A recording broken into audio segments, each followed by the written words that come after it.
protocol, the federal way, the right way. Ensure your vessel is within sensor contact range before requesting docking permission. Your navigation compass will target the starport, enabling you to correctly orient your ship for approach. Highlight and select the starport from your contact list.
You got it. I'm not close, but I'll help if I can. Hey, happy to help for a price. You'll all get your share.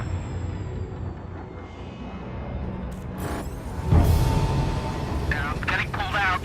Hold on. I can't shake loose.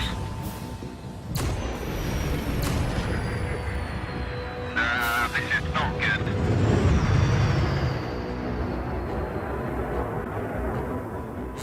You okay? I got a vulture. Weapons deployed. And a pair of Vipers. They want the cargo. That's not gonna happen. Here comes the cavalry. But just the two of you. James is on the way. Don't worry about it. I've got this before she drops in.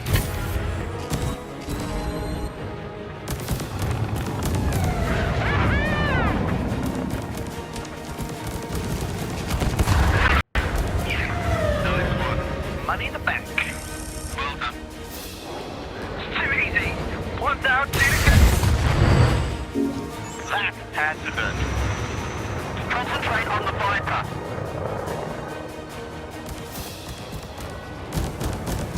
Careful. Ah, here's history. Yeah, my shields. Not gonna last much longer, guys. We can't lose this cargo. Well, as long as we're strong. My cabin's gone. Sorry I'm late, guys. Vulture's mine. Oh, bad times.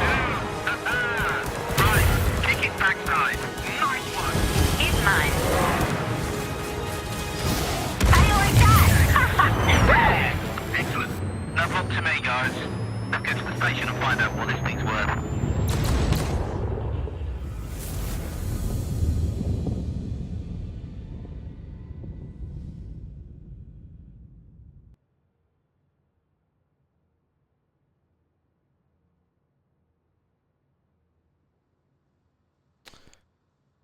There we go, guys. We should be live. Welcome, everybody. We're going to be playing some Elite Dangerous today.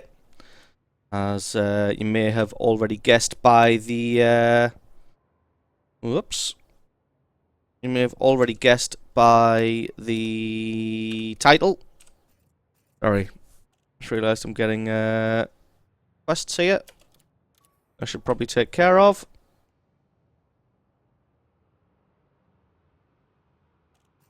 Alright, I've got some messages. Okay, so welcome everybody, playing some Elite Dangerous today. I'm going to try and make some more money. So we're going to do a mix of trading and bounty hunting today. So we're not going to stick with any one thing too long, just to try and keep everybody interested, hopefully. If you're getting any lag problems, you probably want to go ahead and refresh the stream now, because it looks like Twitch is just giving us quality controls very early on, which is nice. Very nice of you, Twitch. Welcome to everybody in the YouTube chat as well. There is indeed anybody there. Like I said, if you're in the YouTube chat, I don't tend to look at the YouTube chat as often as the Twitch chat, just because it's harder to read because of the way that the YouTube chat is laid out. So sorry about that. So if you are wanting to interact in the chat a little bit more, you're probably going to be best off joining up on Twitch. Right, so the plan for today, like I said, is going to be trading and then doing some fighting. So, first thing we need to do, we're going to start off with the trading. Afternoon, Brett and Commander Alien as well, by the way. And African. We're now Viper at the moment, but we're going to leave our Viper here because this is the best spot that I've found for bounty hunting. So I'm going to go ahead and retrieve our Sidewinder.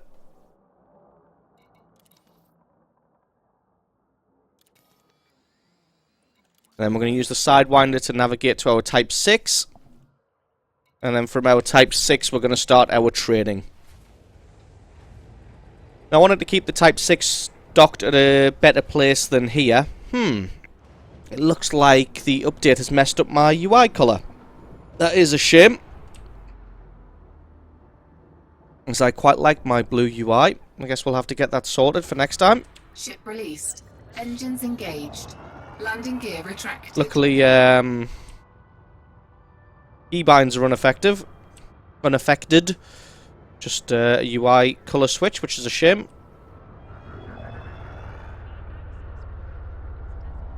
Did we even set a course? I don't think we even set a course. I haven't really outfitted this because it's a Sidewinder. It's basically just our family sedan. What we're going to use to travel between. Scan detected. It's going to be what we use to travel between here and where we have our Type 6 stored. Can I get to the Type 6 from here? No. Nope, we're going to have to go to the galaxy map, unfortunately. So we are going to easy. At some point, it would appear that my mouse is stuck. Strangely. I don't know why.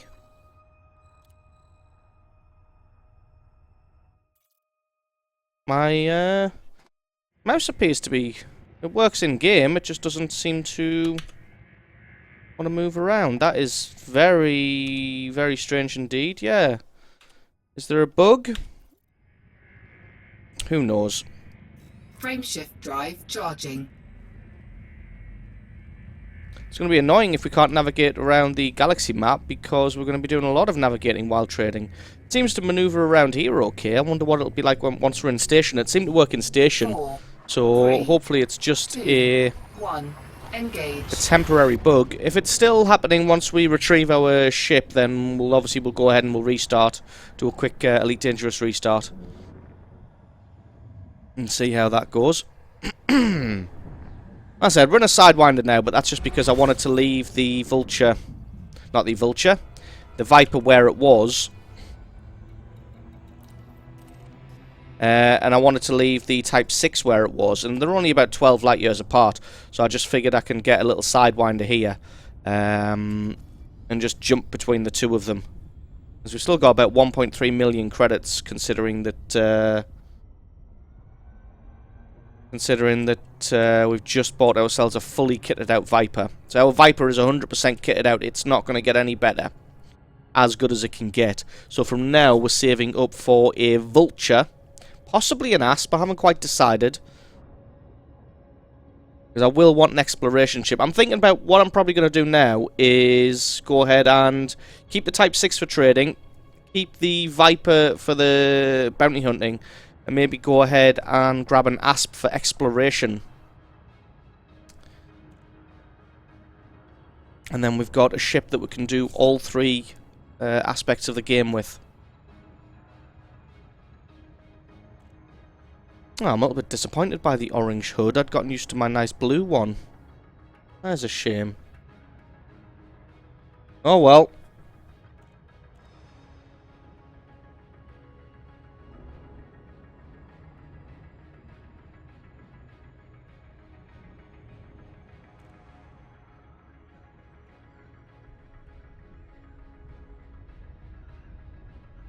Twitch has a slightly lag compared to YouTube.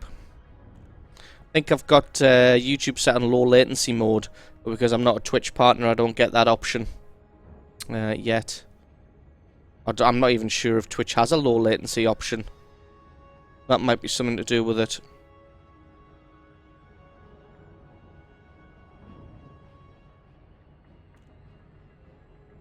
To be fair, you messed with the hood colours and the update corrected it. Yeah, that's true. Still don't like it though. I preferred my nice blue hood.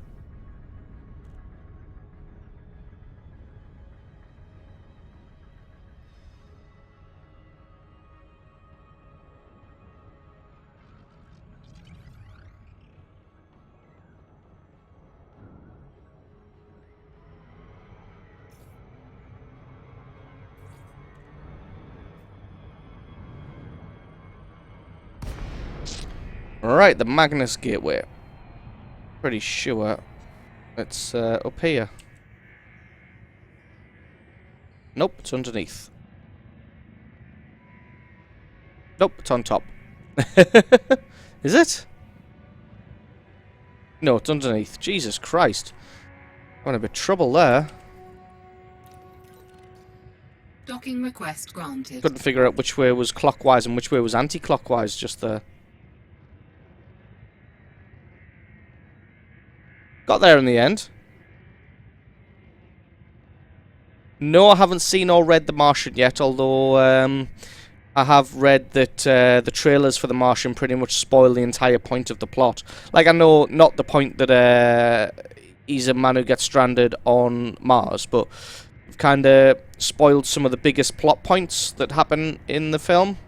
Don't know how true that is. I am very interested to watch it, though, and I probably will at some point. As long as we can get the grandparents to maybe babysit the kids. Where are we? Pad 21.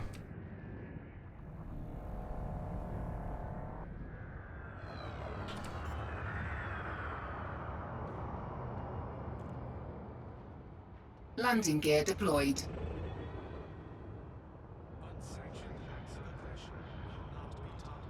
Yeah, if the game itself allowed you to customize the hood colors, that would be perfect rather than messing around with the file. I mean, the functionality is obviously there because you can mess around with it yourself using that configuration file. They just need to put a nice coat of paint on the interface rather than having it be a file. Docking successful.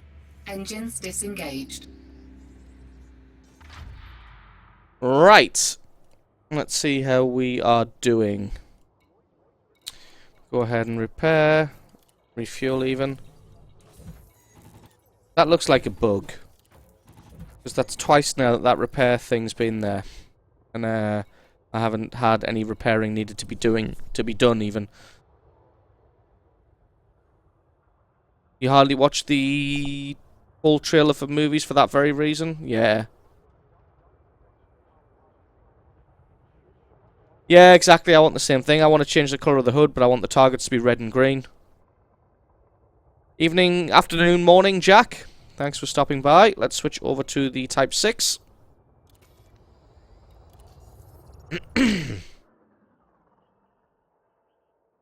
10 credit is a known bug. That's good. Right. Let's see if we still have the galaxy map bug. Nope, we can move around now. That was strange. That was very strange that it was doing that. Right, let us. How much money do we have? Just trade with. We have 1.3 million. Was the rebuy on this? 94,000. That's fine. So, let us find a trade route.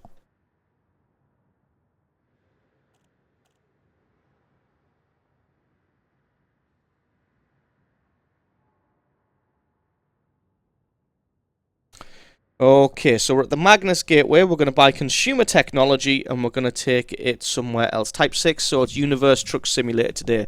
Just for the first half of the live stream, I figured what I'd do is a little bit of space trucking and then a couple of hours of bounty hunting as well. Just to give people a sort of well-rounded experience, to say. Right. We're going to buy consumer technology. Should be buying it for 6,500 credits-ish.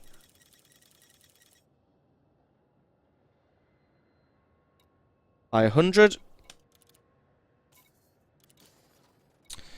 And then we are going to... Where are we going?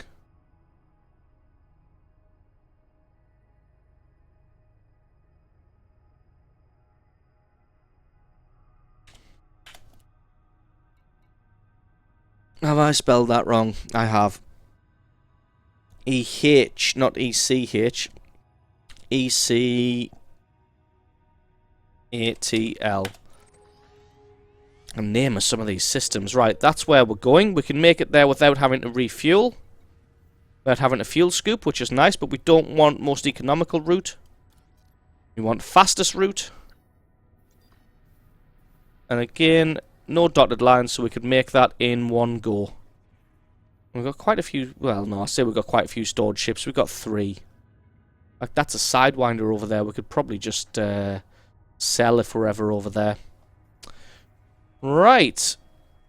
So we're going from easy down to... no idea how to pronounce it. I'm not even going to try, because I just did and sounded like a cat trying to clear its throat. Oh no, I don't have any astronomical data in this ship. I do, but it's from not that far away. No, it's fine. I love the trade flights. I'm actually not that into the pew pew. That's fair enough, but I mean it's more sort of to make sure that I don't get horrendously bored, because I'm quite interested in the pew pew. I want to do a mix of trading and pew pewing. Which is the plan. Engines engaged. So just to give myself a good mix of content.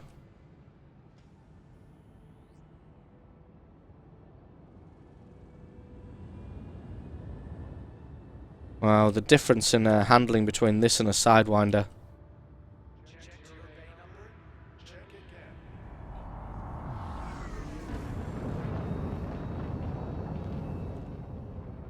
What controls do I use? I use keyboard and mouse. Because I'm a heathen.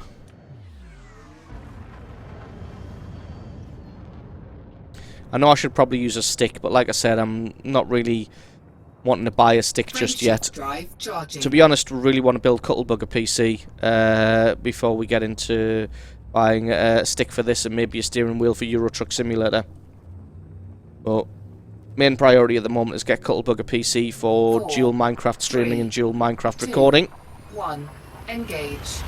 The Tekken Legends series I'd really love to do from all 3 points of view, because Redmo is obviously set up to record, because we used to dual record when we played Borderlands 2, and used to edit those together, so he's all set up for that. It's just Cuttlebug. Need to get her a decent PC and the ability to record, and then I can do Tekken Legends from all 3 points of view. Charging. Love to see a lander ship in Elite Dangerous. Yeah, me too.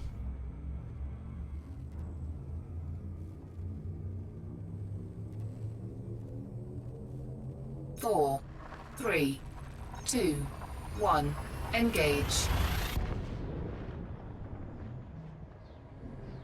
Oh, that's good if you've got a spare stick lying around, definitely. But no, I don't know. I find it quite easy and quite natural to pilot with the keyboard. Apart from when I'm in really tight dogfights, I often find that I need a third finger. Fuel scooping. But other than the occasional really tight dogfight, I've never Fuel really scoop felt disengaged. sort of not in control of the ship. Frameshift drive charging. Like even when going slightly too fast into a station, I always feel like I'm in perfect control of the ship. No, I mean, I played on the... I mean, first experience with Elite 1 for me was on the Amiga as well, the Amiga 500. 4, 3, 2, And I used 1. keyboard with Engage. that. No, she didn't quite admit defeat over the word schedule. She just said that Americans are right. I think it's just more the fact that neither of us are wrong. Not that I'm right, just that neither of us are wrong. I think that's the best I'm going to get out of a Brett.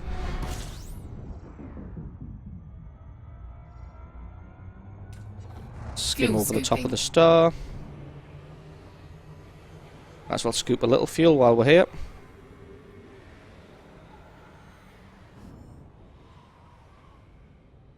Fuel scoop disengaged. Frameshift drive charging. Right, so this first jump isn't going to make us that much profit. It's only going to make about 90,000 profit, which isn't great when you're hauling 100 tons of cargo. But the next one after that should net us a very, very nice nice profit of about 300,000 credits. 2, 1. And basically, I'm doing a Engage. six hop trading jump, a trading run. I don't mean 6 jump either. I mean 6 hops. So there's about 60 to 70 light years between each trade point. What am I trying to say? Yeah, there's about 60 or 70 light years between each trade point.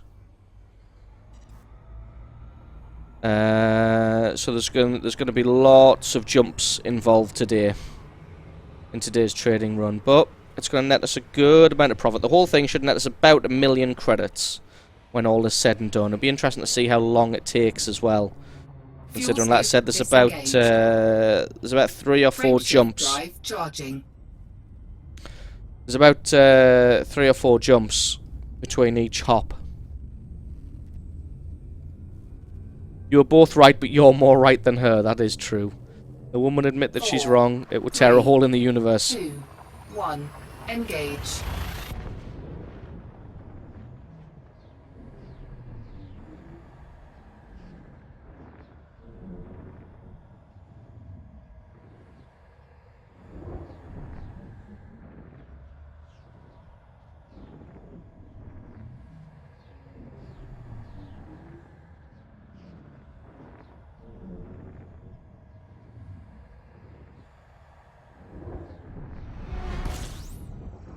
Here we go. Which one are we going to?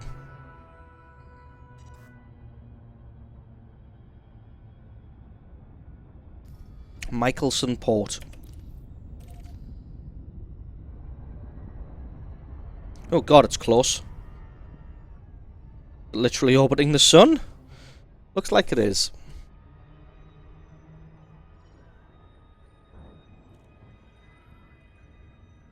There are women that will admit when they're wrong, and yes, they're all single. I think it's just a classic stereotype that women don't admit that they're wrong. And it's a funny stereotype to perpetuate, I guess.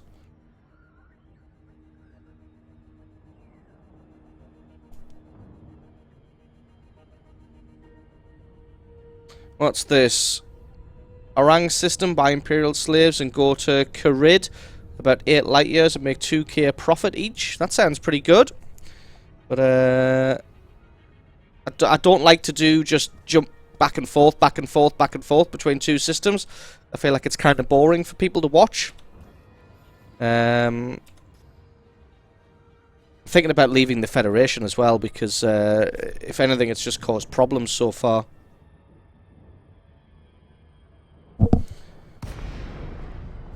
But I mean, it's not, like I said, it's not just about the profit margin. Because jumping back and forth between the same two systems all day is going to get horrendously boring, not just for me, but for everybody watching as well. Docking request granted. I think I'm gonna carry on with this 6-hop jump that I'm doing. Like I said, it'll net around about 1 million credits profit. Isn't too bad at all.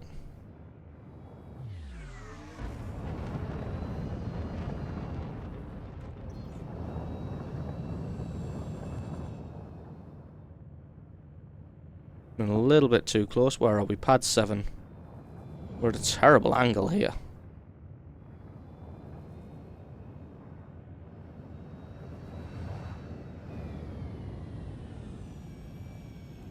Scan detected. Oops. Mouse is drifting. As you can see, even though I'm using keyboard and mouse, I don't feel like I'm not fully in control. That all just felt fairly natural. Although, as I've always said, I don't know if me thinking all of this like that, I don't really feel like I'm at a disadvantage using keyboard and mouse over a joystick is probably because I haven't tried a joystick yet. Landing gear deployed. If I try a joystick out, I'm fairly certain that I'll probably prefer that much better than the keyboard and mouse that I'm using right now.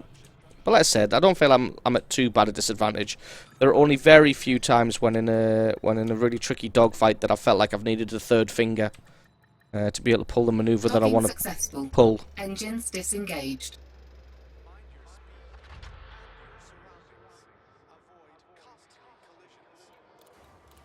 Slave trading is where the money is, as it would seem. It does indeed. People are saying Imperial slave trading has been nerfed. Actually, that's a good point. Oh, and mouse is broken again. It's interesting. This keeps happening because when I tab out, I can move my mouse around fine, but then, oh, there we go. So basically, if I just tab out and then tab back in, that fixes it. So it looks like that's another bug with the 1.4 update.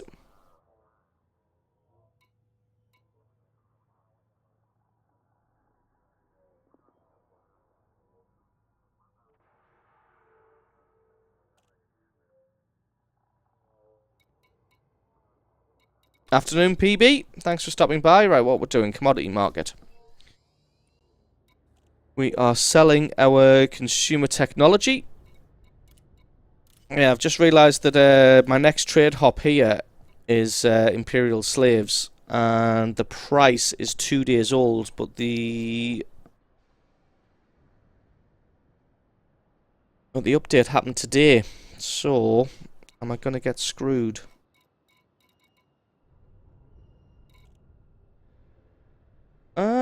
Maybe. Well, the price here is the same. 13,575 is what the thing's saying I should be buying them for, and that is exactly what I'm buying them for. So... oh, that's close. I think that's leaving us just enough to buy our ship back. If it all goes wrong. There's one page of data that I want to sell. There we go. Finally get rid of it so I can stop checking that. Right. Let's make our next jump, which is to LTT 3607. Oh, that's quite far. I can do it all in one go, though, with no refuels. That's good. Right, what I'm thinking about doing is leaving the Federation now as well. Because if anything, it's just caused me problems. Being in sort of hostile areas. I mean, I can still get friendly with them regardless. And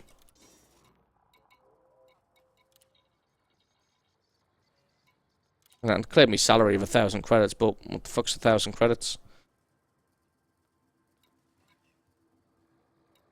How do I go ahead and how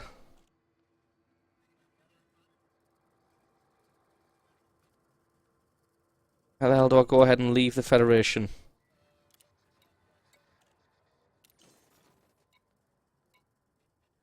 I'm sure there'll be a way of doing it. The sell price is apparently 16,869 at LTT 3607. Is what I've got here.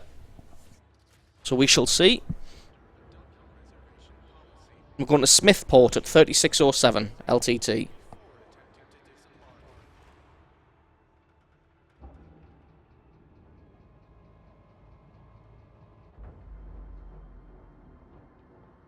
Sometimes it takes forever to release the Ship released. docking clamps. Engines engaged.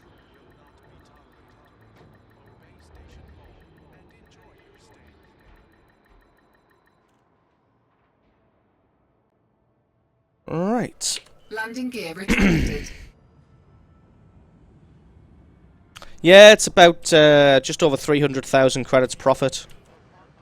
If it's accurate, but like you said, you reckon Imperial slave trading has been nerfed. I guess we will find out.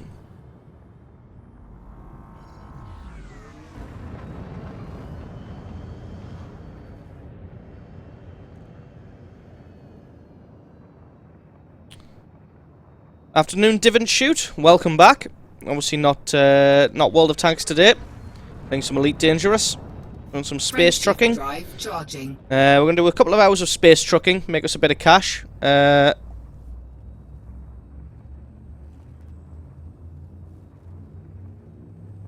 then once we've done making a little bit of cash for a couple of hours, we're going to go and do some bounty hunting.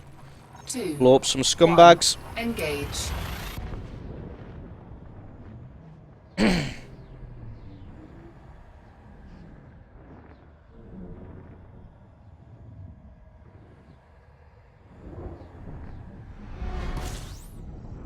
Oh, nice brown dwarf.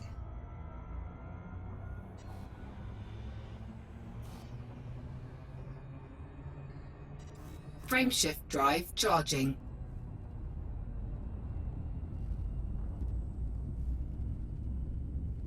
I'm ignoring the YouTube chat again. Welcome everybody who's joining us in the YouTube chat. Mikey and Joe. 4, 3, 2, 1. Engage. You guys who are watching over on YouTube, if you want to interact in the chat, it's going to be a lot easier for you to go on over to the Twitch live stream, just because the Twitch chat is so much easier for me to read than the YouTube chat is. So if you're not bothered, oh god, no, that's a real brown dwarf. If you're not really bothered about the chat, then obviously stick around in the YouTube, because it makes practically no difference. Frameshift drive charging. I'm thinking about getting a thrust and stick, but at the moment our priority is we're trying to build a PC for Laura, for Cuttleberg, who are playing Minecraft with, so we can record Minecraft from her point of view, as well as from Redmore's point of view, so we can get the three of us playing together. And obviously that'll allow us to do dual streams as well if she's got a PC, because at the moment she's got a potato laptop. Had a very nice guy, Ace Ghost from America, who's donating us a motherboard, processor, some RAM and a video card. They're a few years old, but compared to the potato laptop that she's using now, then they are leagues ahead, because she's using a Lenovo ThinkPad from a few years ago. Obviously it's a business aimed laptop. So Frameshift drive charging. So, waiting for those parts to come from America. We helped out with the shipping on that. It was only about $75 shipping as well, which I was surprised at, to get all those parts from America. So when they turn up, Redmore's thinking about changing out his case and power supply as well. So we may have a case and power supply.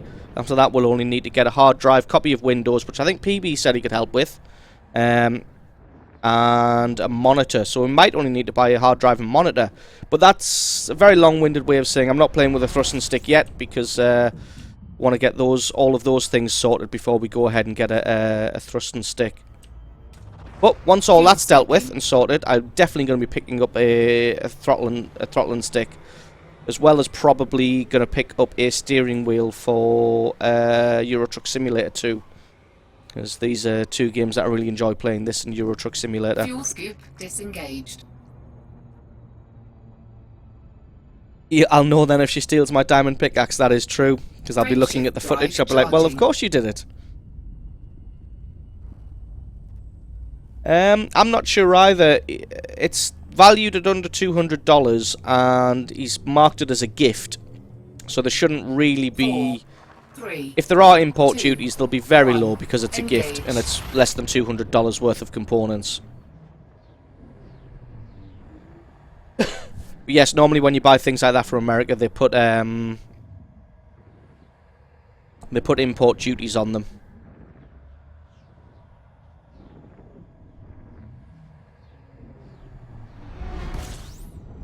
And there still might be import duties on this, even though it's a gift because of what it is. But like I said, it valued under $200, there won't be much. Fuel scoop disengaged. There we go. LTT 3607. Frame shift drive See how much we can charging. offload these Imperial slaves for. Sorry, indentured workers. Probably just go ahead and call them indentured workers rather than Imperial slaves.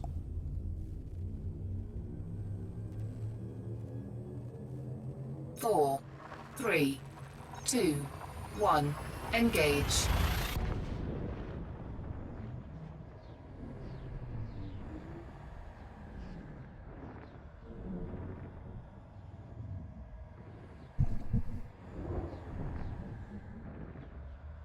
Wow.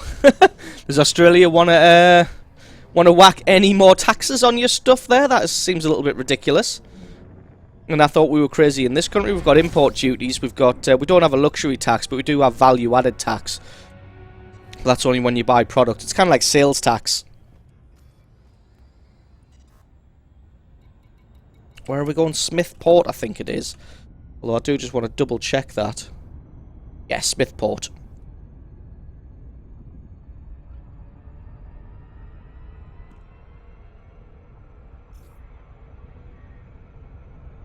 Oh god, how close is this thing? Why is it so close?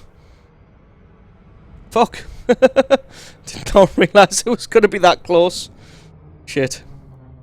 Hence why we bitch and complain about the overpriced things all the time. Oh yeah, things in Australia are so ridiculously priced. You buy a game over there and it's like, what, $120 for a game?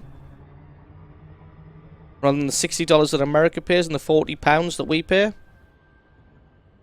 We had €40 tariff on clothes for my wife, which were €50. Jesus, that's almost 100%. And I didn't get a receipt for anything. I have the feeling UPS just screwed me. Yeah, that feels a little excessive.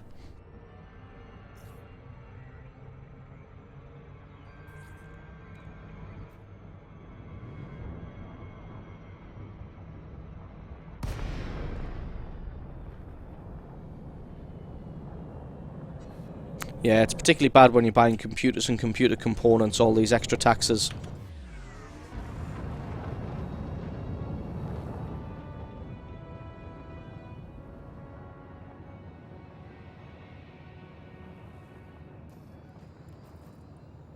Docking request denied. Oh, I don't have any free pads.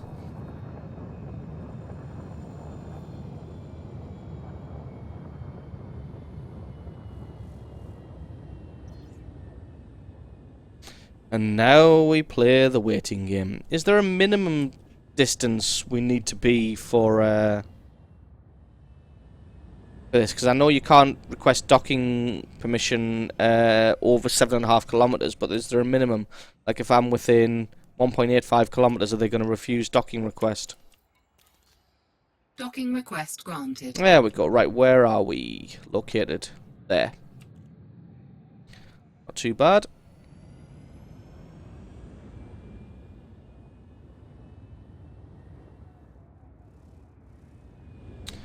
Basically just going to land over the top because there's a big pylon to our left. Arceus, welcome. Thanks for stopping by. Highest tariff on EU imports actually on shoes. The Italians wanted to save their shoemakers from Chinese competition. Fair enough. And it just screws everybody over. Bloody Italians.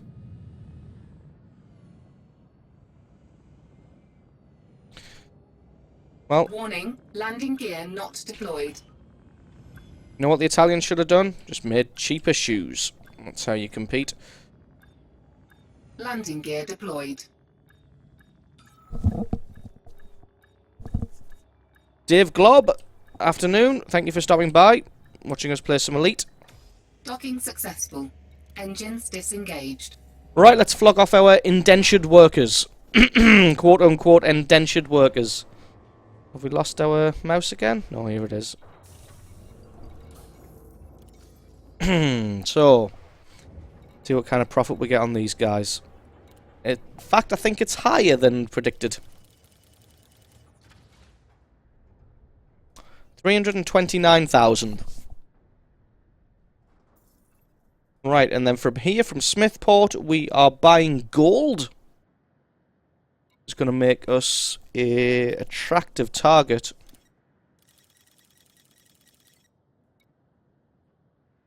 What, 100 gold for 880,000 credits?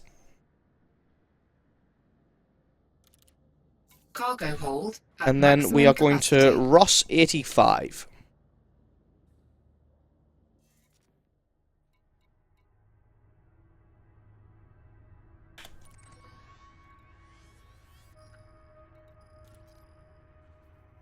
Looks like we can make all that in one go, which is excellent. Yeah, that was a pretty good profit, that one. I'm happy about that. I still would like to know how to leave the Federation. Might be better to call them minimum wage hires. Maybe. Maybe. Except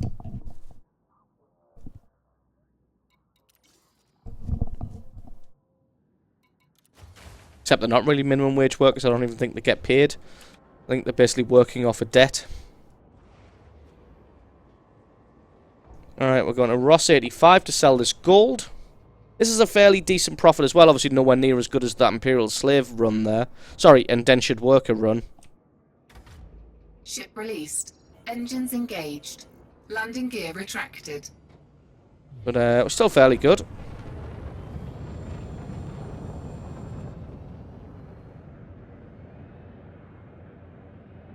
They're paid with life.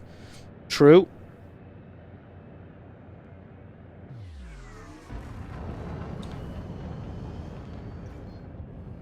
Frameshift Right. drive charging. Let's make our way to Ross 85 and sell off this gold.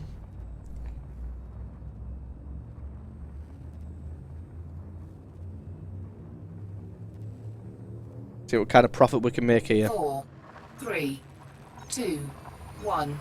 Engage.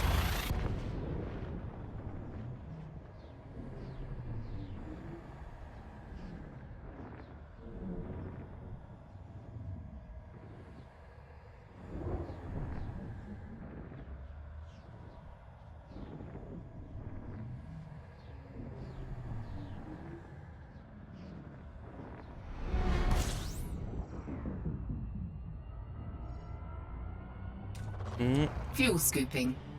LFT 568. I don't follow this game, but I stopped by to say hi. Drinking water again? Fuel Nope. scoop disengaged. Drinking coffee today. For now, anyway. But it's like 1:45 in the afternoon. I'm not going to start on the Frameshift beer drive yet. charging.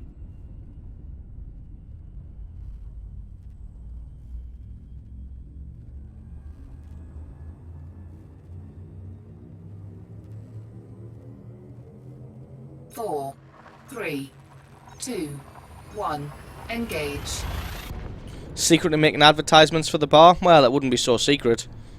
If I was going to advertise the bar, I would just basically just slap it in everybody's face.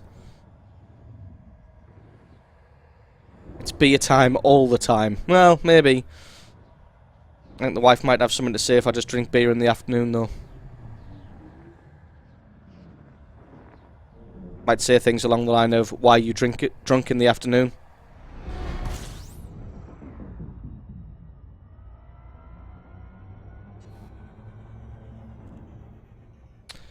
Alright, next LFT. Frameshift drive charging. The collar shirt is more subtle, that's true. drink Coca-Cola. It's a very old shirt, this actually. I've had it for a long time. 4, 3, 2, 1. Engage.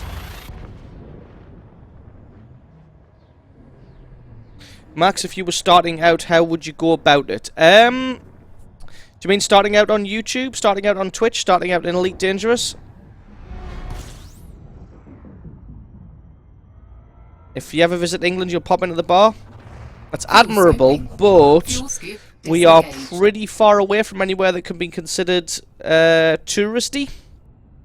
I mean, you could kind of consider Newcastle to be touristy, or some of the seaside places up or down the coast, but here, Sunderland's not really considered a touristy place. I mean, if you end up nearby, definitely have a pop in. Starting out in Elite, what you basically want to do in your Sidewinder is head to the bulletin board, Drive charging. find some missions there that you can do for transporting cargo. Normally what they'll do on the bulletin board is they'll ask you to transport 1 or 2 tons of cargo to a close by system. They'll offer you about between 5 and 10,000 credits to do it. 3, And you do sort of like 2 or 3 of those, and that is definitely the easiest way to start. Because I tried trading and I made about 3,000 credits profit in about an hour. Then went on to bulletin board and made about 50,000 in the next hour. And from there I bought an Imperial Eagle, kitted that out, and then did a little bit of bounty hunting at low intensity resource extraction sites. frame shift drive But charging. definitely the easiest way to start is definitely bulletin board missions.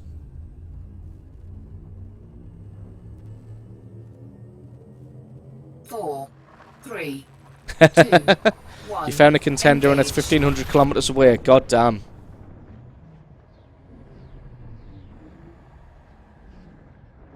No, that sounds good.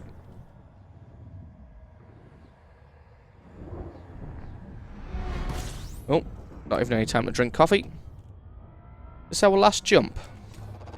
Fuel No, scooping. we've got one after this. Might as well scoop a little fuel as we skim over the top of the start. Because why not? It's free. Saves us like, what, 10 credits? Fuel scoop disengaged. Frame shift Well, I mean, drive charging. you can definitely wait for a stick. Stick's the classic way of controlling it. But as I've said earlier, I've never really felt at that much of a disadvantage using keyboard and mouse. Because obviously W and S are your acceleration. A and D strafe left and right. Q and E 3, pitch and roll. 2, And then you've got R and F, 1, which are your up and down engage. thrust. And sort of a combination of those buttons, you can pull off some fairly fancy maneuvers. Like I said, there's only a couple of times that I've ever felt like I've needed a third finger. And that's always if I'm sort of pulling down, rotating, pulling down and to the side and then need to adjust speed at the same time. That's the only time I felt like I've needed a third finger on the keyboard. But you can control, I mean, I'm controlling with a keyboard and mouse now, and just doing especially these trade runs, I've never felt like I've been out of control with the ship. I feel like I'm fairly accurate with the keyboard and mouse. Even in dogfighting, which if you stick around you'll see later, I can perform fairly well with a keyboard and mouse.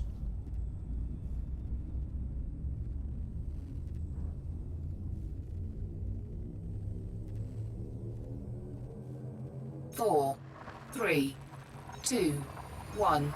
Engage. Slow, fat, old fingers are on me hands. Fair enough. Understandable. Well, even if you're going to be slow with your fingers, you can definitely complete trading rather than dogfighting. Right, where are we docking? Oh my god, there's a lot of stuff here. Lyle, Mohammed, where are we going? Let's double check. What are we doing? We're going to Mohammed.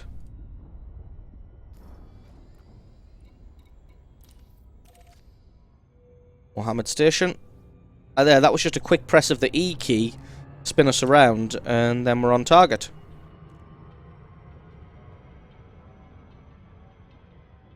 Gamepads work pretty well if you don't have a stick. Well, that's true, actually. This game's been released on Xbox One. And obviously they're going to be using pads, so I'm guessing the game can be flown fairly comfortably with a gamepad.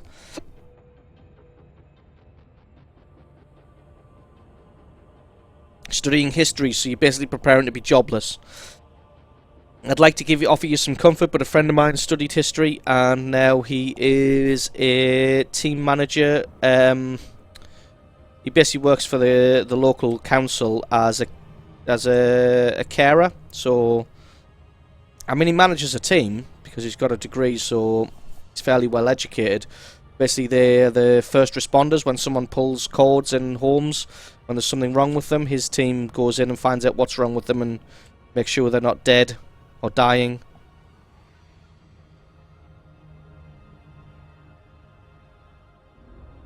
It is gamepad compatible. That is good. Yeah, I was toying with the idea of using a gamepad instead of while I'm waiting to invest in a stick. But like I said, I figured the keyboard's not too bad. I figured I'd probably just have to relearn how to fly with a pad. The thing I'm not sure about a pad is because obviously with this you've got up and down thrust, left and right thrust, and then spin. And I don't know how a pad's going to handle that, except with multiple buttons, including the analog sticks. So, been using a pad since beta.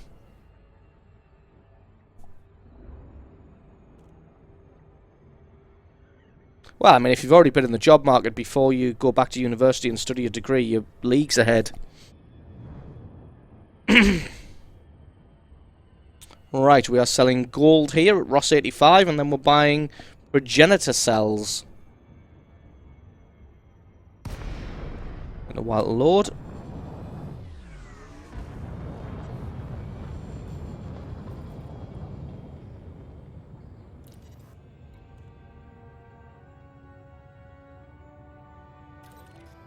Docking request granted. Of course it is. Like here, as I'm coming over the top, I'm holding the R key down, which kind of thrusts my ship like that. But as I'm doing that, I'm pitching down, so I'm sort of coming in like that, and then sort of arcing over the top like that to end up pointed directly at the station mouth. In fact, I should be probably going a little bit faster because we're not going to be as close as I'd like after we finish the maneuver. And let go of R. Let counter thrust take effect, and here we go. Probably should drop some speed. Coming in a little bit hot. And where are we? Pad 45, which is all the way at the back. Deployed. And of course there's a comm tower right in front of our landing pad, because why the fuck not? Ah, true. I suppose pad's probably good if you use voice attack. Yeah, that's the other option. Divot shoot. You can get a program called Voice Attack, which reads voice commands. Then carries out actions based on those voice commands. So you can sort of say things like deploy landing gear. Basically take care of lots of small actions using that.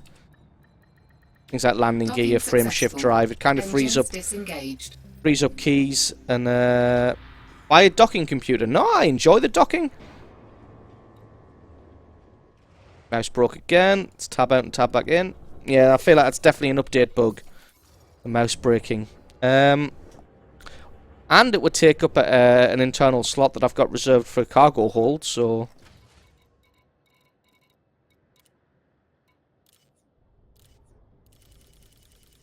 And what do we make on that?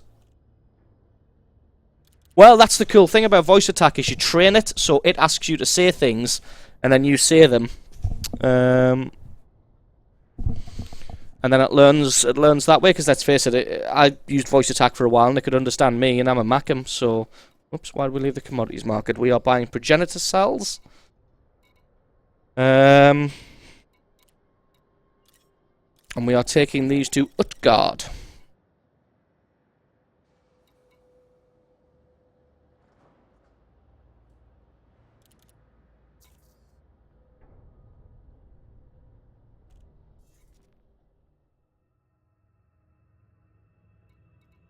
Right.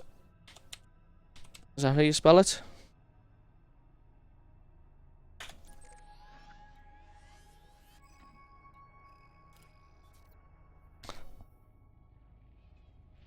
Being a nice little travel around. Sometimes I always like to just, when I feel like I'm making long distance traveling, because actually we are getting quite a little bit away from where our ships are stored now. I always like to just zoom out a little bit. Just remind myself of how big the universe actually is in this game. What's that? Barnard's Loop. Interesting. Oh, that'd be nice to visit. The Horsehead Nebula. And which one's this? The Witchhead Nebula. That'll be interesting, but I'm guessing people have already explored it, so...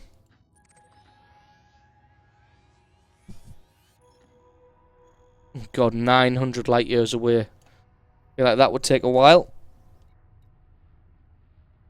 Right, anyway, we have our route.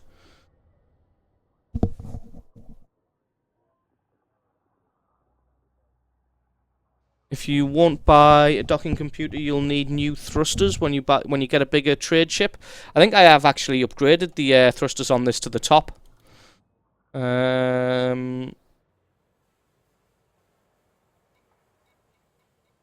No, I'm still on C4.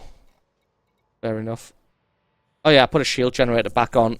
I wonder why I lost 8 tons of cargo space, but I decided to put shields back on because every now and then I was bumping into things and losing like 5%.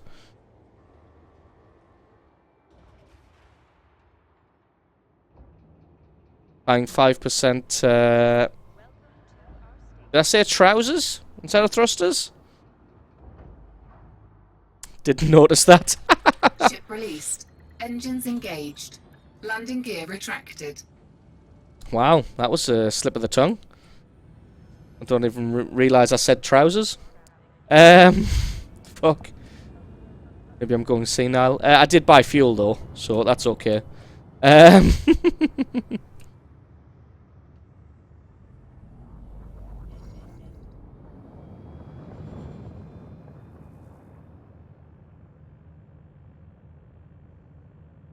Well, read what you said again. Scan detected. Oh, right, if I won't buy a docking computer, I'll need new trousers. Right. I'm guessing it's, I'm guessing docking's fairly scary with larger ships. Drive charging. Ah, looking forward to the challenge. Afternoon, little Mark. Thanks for stopping by.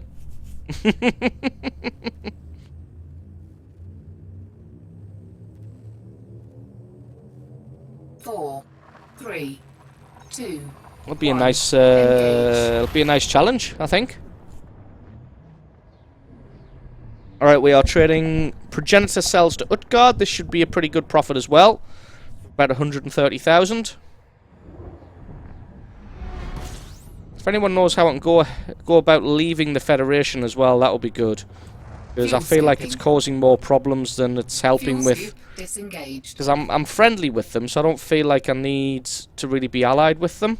Because it's just making some of the territory that I go into hostile. I mean, I've not gained any rank with them, so it's kind of pointless. So I feel like I just want to. Oh yeah, you do it from the map, don't you? Type 9 takes up most of the entrance. It's fair enough. I can deal with that. Most is not all. 4, 3, 2, 1. Engage.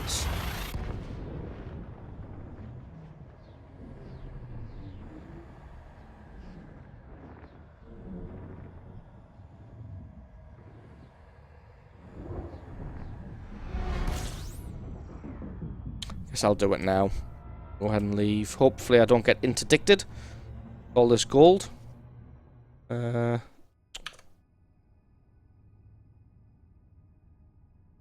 mouse error. Right, what are we in? Navigation. Power play. Open power play overview. Leave power. Confirm. There we go. That's it. I just feel like it's causing more problems than anything else. I get paid 1,000 credits a week, but I haven't bothered with any CQC rank. Helpless. Okay. I guess I haven't taken any part in CQC. I'm competent, a merchant, and aimless. Ready to engage. I'm a competent, aimless 3, merchant. 2, 1. Engage. You like the discreet Coke ad? I didn't think it was that discreet, actually. I thought it was fairly in your face. Because, you know, that's what Coke demanded when they paid me those millions of dollars. Said, make sure it's in everybody's face. God, I wish I had a sponsorship deal with Coke.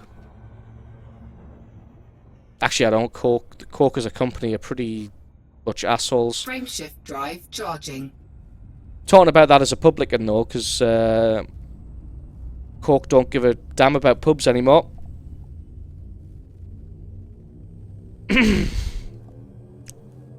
4, 3, 2, 1. Engage. How are we doing? Not too bad. We've got a few people here watching today.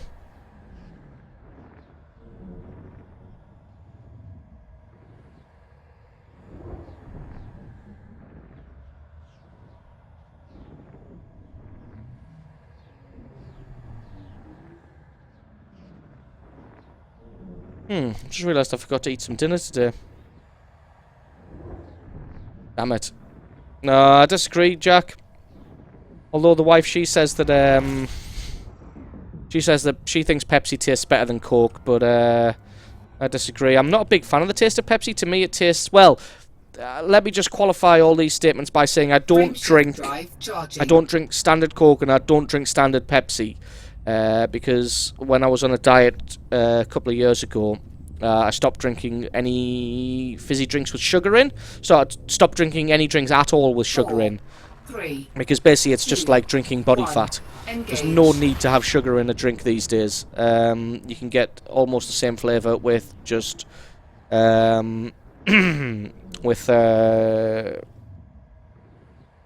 sugar substitutes. So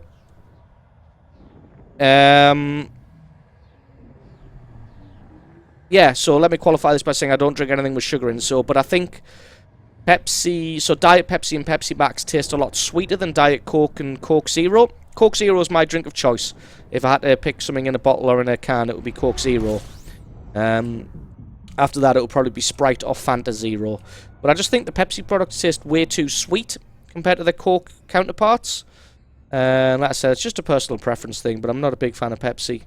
You seem really interested in Coke, Max? Kappa, something we need to talk about? Not really. What am I having for dinner? I don't know. Frameshift drive charging. I'm not sure today. Possibly frozen pizza, possibly mince and dumplings, because obviously we're British, so mince and dumplings. Oh, we were talking about the soft drink, yeah. 4, 3, 2, 1. Engage.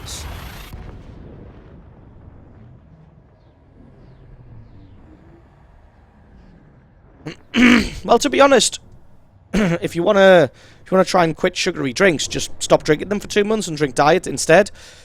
Because to be honest, a Coke Zero now, yes, suet dumplings, of course.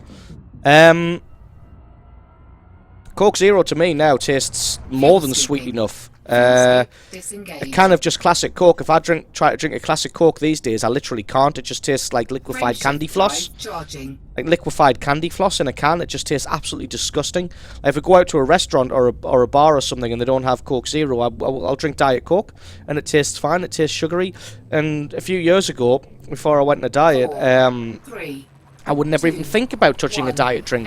To me, the diet drinks were disgusting, but your tastes change, your taste buds change when you train them.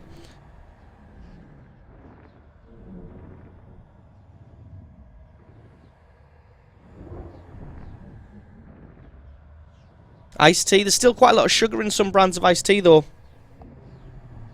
Beef stew in my slow cooker, that sounds great. As long as you throw some dumplings in there, alien. Or stop being a 10-year-old and drink beer. Again, I can't really drink beer at 1 in the afternoon. I mean, I can because I'm an adult, but I'm not going to because I've got children. Fuel scoop disengaged. Well, where are we going? We are going to Bean Hub.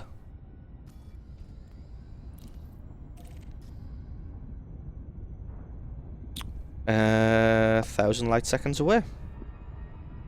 Go. Sometimes you need to be sober. I do have dumplings. You gotta have dumplings with beef stew and some mashed potato.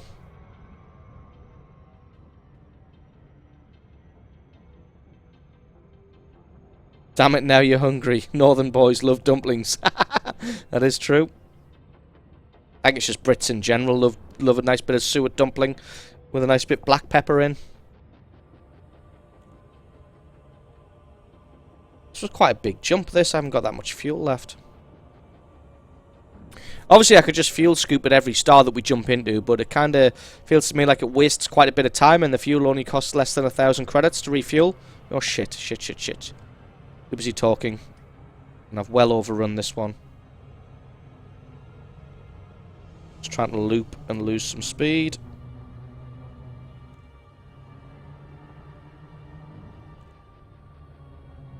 We didn't have to loop around it.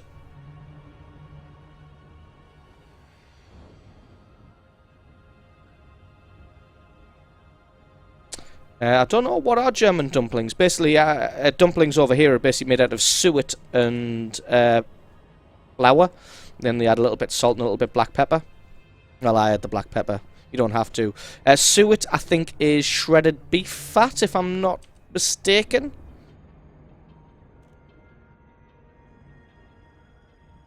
Fairly sure it's shredded beef fat.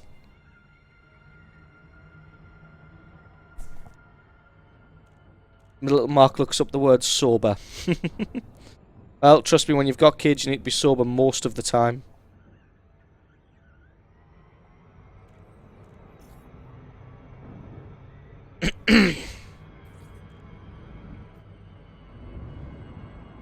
Beef suet or veggie? Well, beef suet, of course.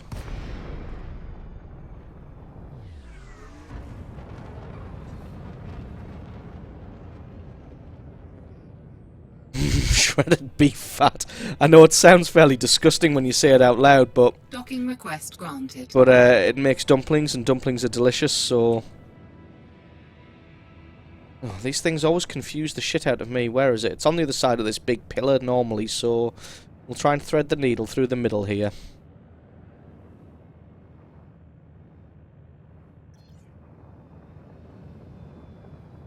Where the hell is it? Oh shit, we're gonna crash.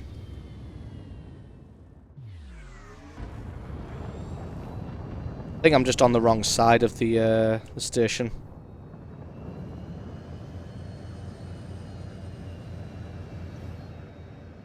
Let's get some downward thrust.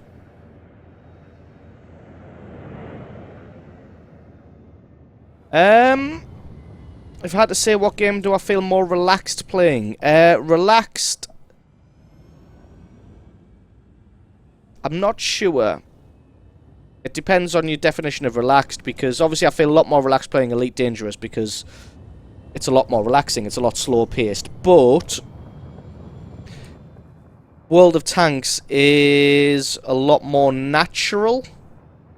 Feels a lot more natural to me. It's like I've said, World of Tanks is one of the only games that I can play and do fairly well with when completely and utterly drunk. And I think that's got to count for something. No, you mean it sounds good? Oh, fair enough.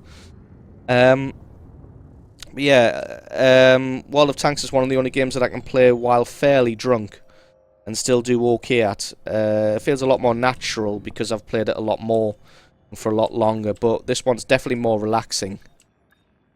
And I feel a lot more relaxed playing it. To be honest, if I could get away with just streaming Elite Dangerous every single day, I'll probably just stream Elite Dangerous all the time. But to be honest, the majority of my viewers come to watch World of Tanks. I'm actually... Oh, bloody mouse bug. I'm actually surprised at how many viewers we've got today. We normally only get about 50 or 60 to watch Elite Dangerous, but we're doing okay today. I said if I get away with streaming this every single day, I would probably stream this every single day instead of World of Tanks. We're going to make about 100,000, so less than I thought.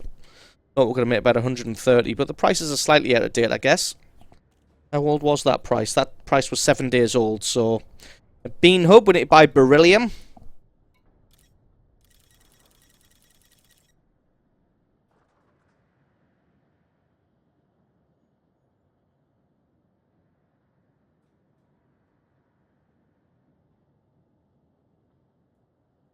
Oh, that sounds pretty good, Jack. The shredded Cargo hold beef. at maximum Shredded capacity. potato. See, something like we have shredded potato, but we call those potato rosties. But I mean, there's no sort of, they're not cooked in milk, and there's no roasted toast in the middle. But shredded beef rosty, not shredded beef. I'm obsessed with fucking shredded beef now. Jesus. Buy our latest cereal, shredded beef. It's good for your heart, not at all. Where are we going now? Hip 54697.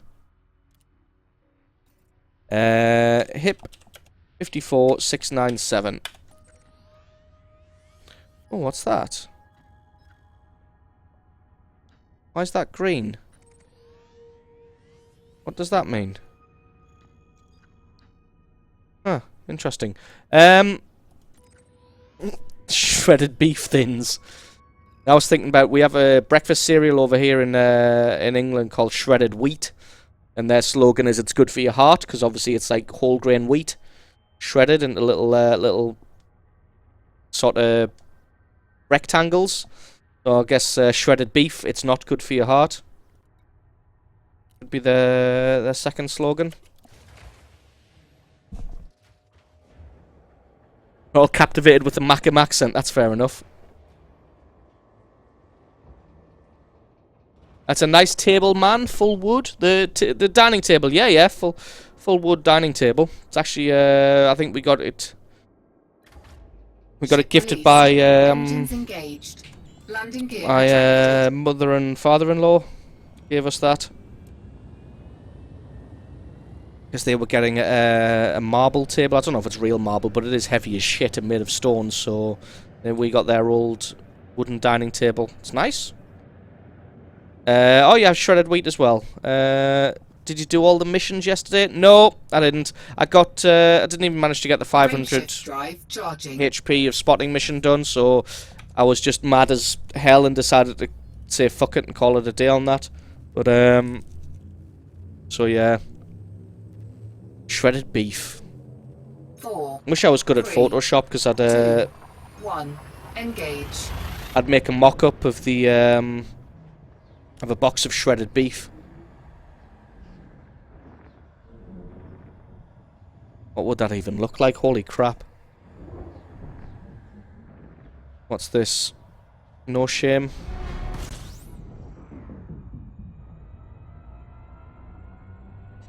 Is that a picture of you playing artillery?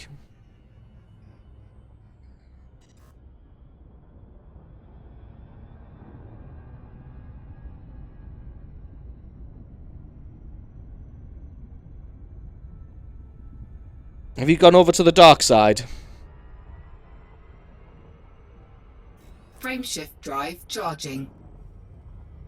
Shredded beef sounds a lot like beef stroganoff.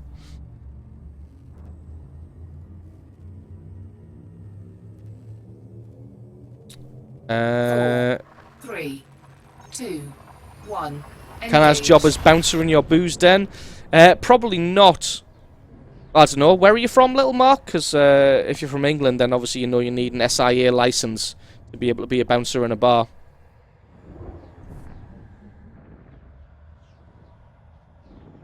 That's nice. My father-in-law gave me his daughter and said, that's all you're gonna get. Fair enough.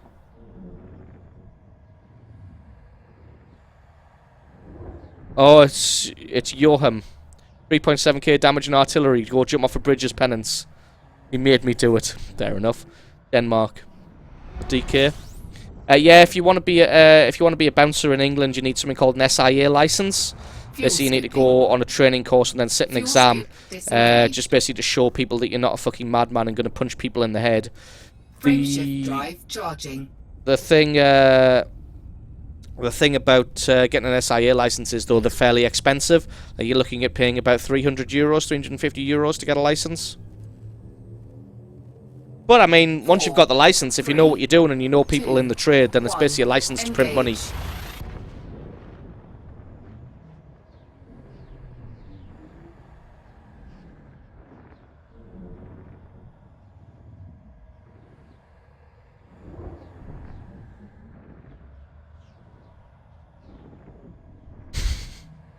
reading some of the chat on YouTube when I was saying about getting decent views on this game, and if I could stream this every day, I would. Someone's saying that we need to stop watching anything but World of Tanks, so I don't get too comfortable. Fuel scooping. Fuel scoop disengaged. I jump a Frame little bit shift too early drive there. Charging.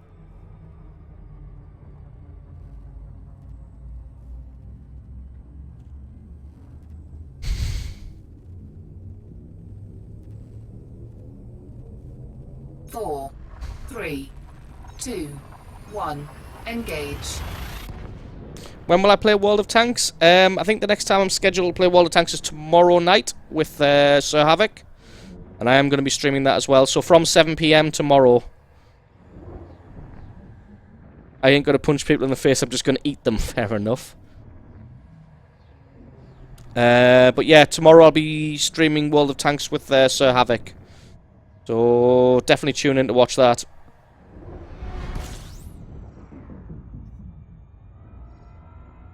Oh shit, am I going to hit this sun? Fuel scooping. No. Fuel scoop disengaged. Frame shift drive charging.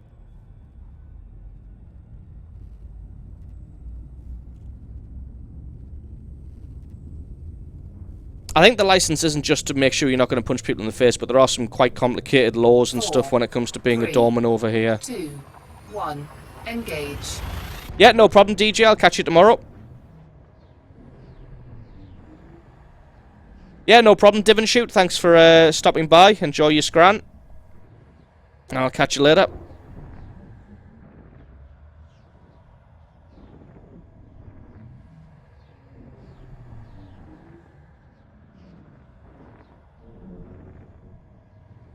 Right, where are we docking? At HIP. Davy Terminal.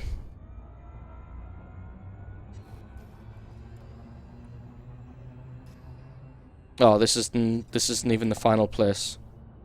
Sorry, it had HIP in the name and thought it was the right place, but it's not. I was Frame lied shift to. drive charging. So my Bandicam is recording my videos as gibberish files. Any idea why? No. No idea. You probably just got the encoder set wrong. 4, 3, 2, Oh. 1. Engage.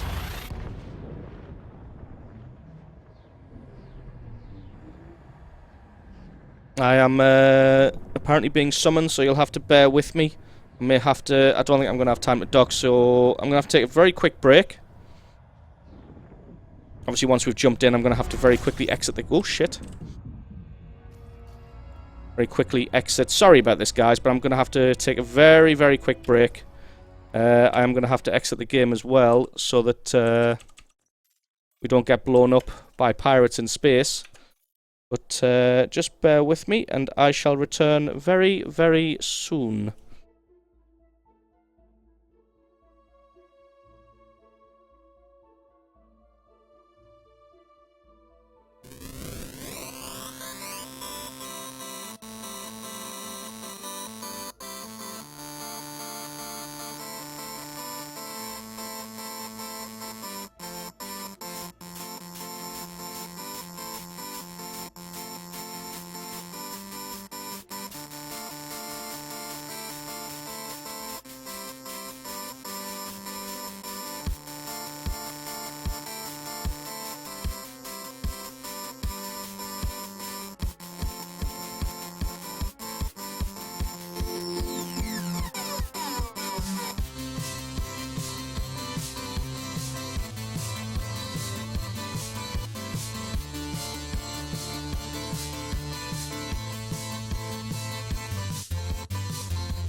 Welcome back, everybody. Very sorry about that.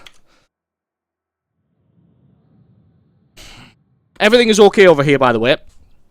Sorry about very quickly just running off there.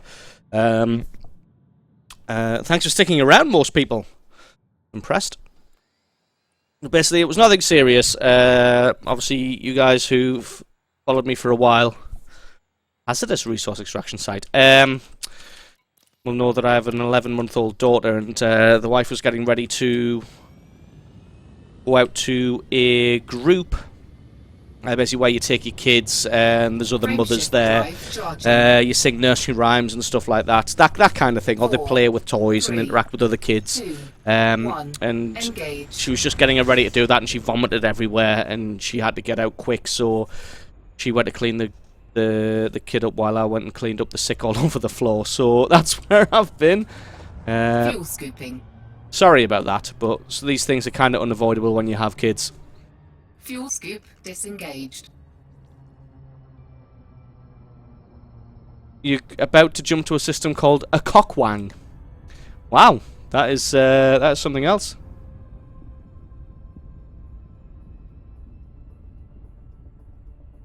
No problem, Redmore. I'm guessing you've already gone now, but the problem is you probably, if you're still sort of hanging around, you probably just have the wrong codec set up to record in, so it's probably recording in some bullshit codec. I guess you're used to that working in a bar? Yes, absolutely.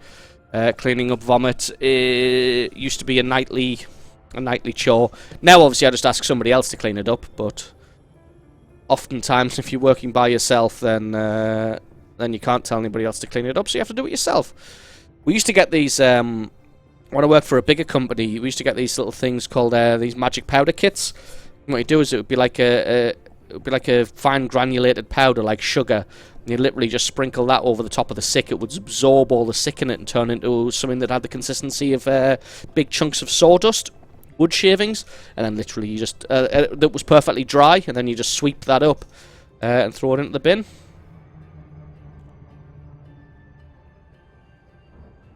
But those little packages are fairly expensive, so we don't use them. Well, they were pretty good.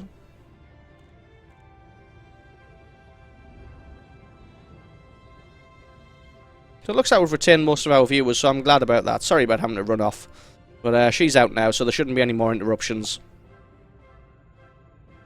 Chemistry improves life so much. That is absolutely true.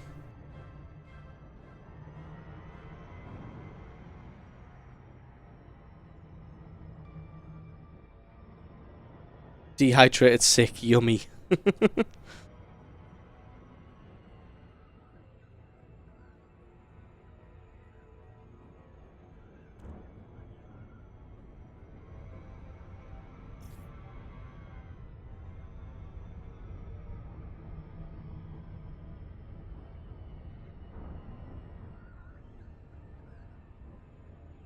Why do I feel like we're going way too fast for this?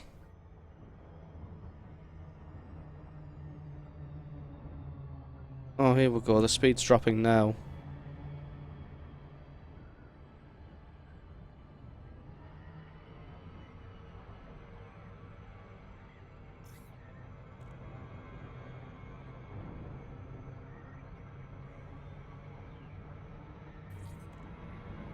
There we go. Gotta go, Max. Sorry, no problem, PB. Thanks for stopping around. For dropping by, and I'll catch you later.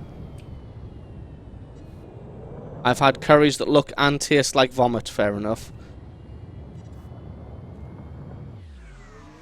It's always bad when you want to try a new curry place, but the curry looks and tastes like vomit. Docking request granted.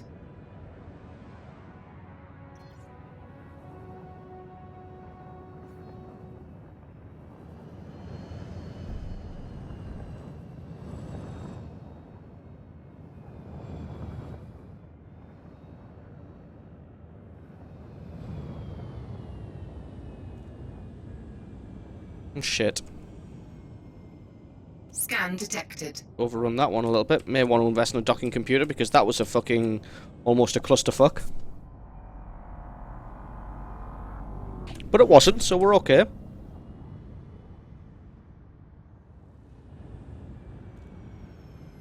Landing gear deployed. Should... Oh shit. And that's why we bought shields.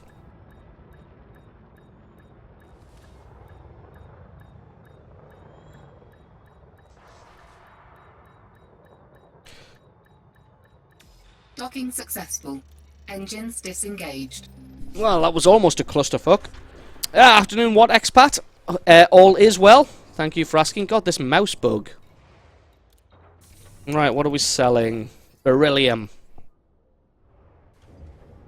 Oh, that's on the periodic table of elements song. Oops. Beryllium. I'm going to make about 150,000 on this, which is more than I thought, which is good. Right, from Davy Terminal, we are buying progenitor cells and going back to Utgard. I don't really want to do that. I don't want to do a loop. So I guess we'll go from here. From the Davy Terminal at HIP 54697. HIP 54697. There we go. And I want to avoid loops. Yes. We have 2.1 million credits. 2,100,000. Oh, we made about 900,000 in that little escapade. Beryllium did play a rather important role in Galaxy Quest, didn't it? I don't remember the plot of Galaxy Quest.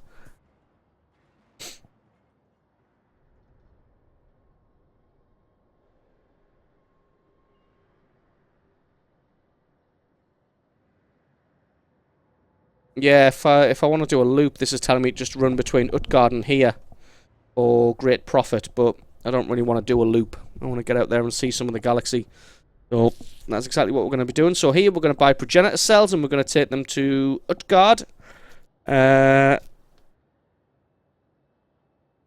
then from then we're going to head off.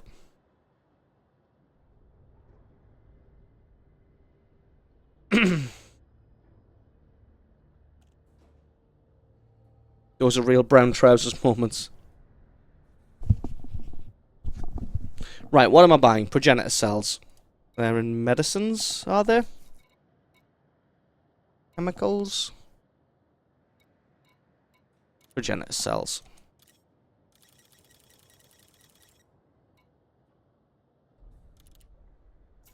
So we're going to be trading for the first half of the stream. And the second half of the stream we're going to be bounty hunting. Right.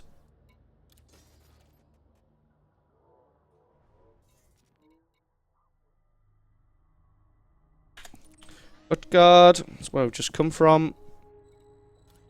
Lock course. Have refueled. Let's launch.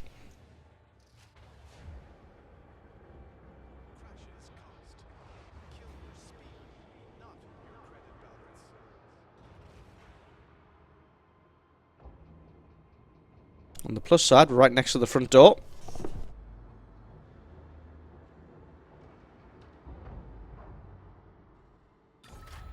Ship released. Engines engaged. Landing gear retracted. I think if I had a much bigger ship than the Type 6, I probably would take this a little bit slower, but because I know the size of the Type 6, I'm fairly confident just to blast through the doors like that. just because it doesn't really matter.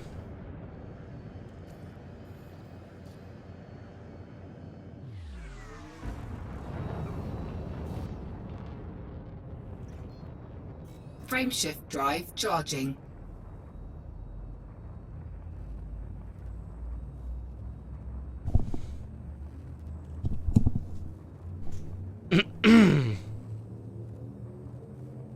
Four, three, two, one. Engage.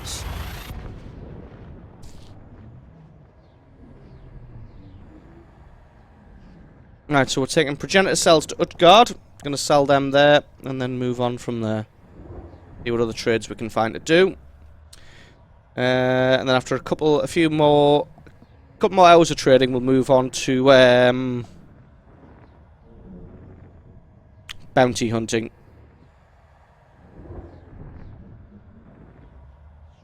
I think flying the ship out's going to be a lot easier though, because you don't have the spin of the station to deal with, because obviously you're locked in to the gravity of the station then. Fuel scoop disengaged.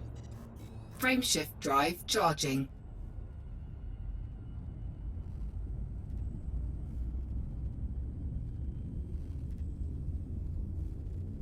Yeah, I found Interstellar was a fantastic film right until the ending. I thought the ending could have been a bit better. 1.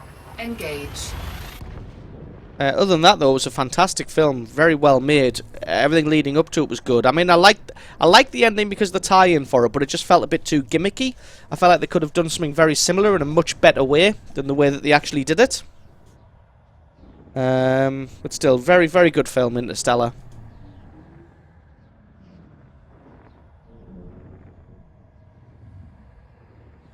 Tars was funny.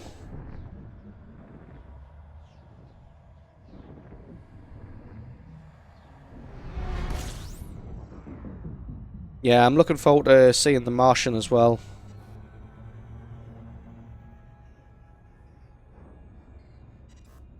Frameshift drive charging.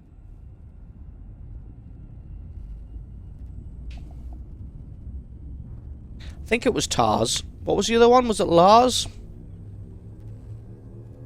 You can recommend The Martian? That's 4, good. 3, 2, 1. Engage.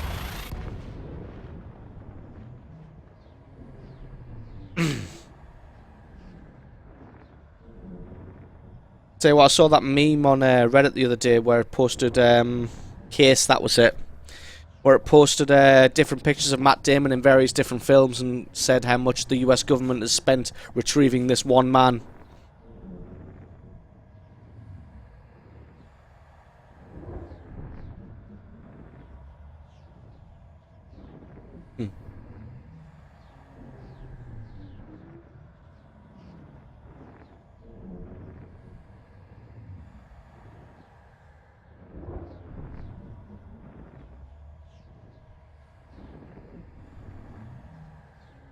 Now this jump's taking a while, isn't it? As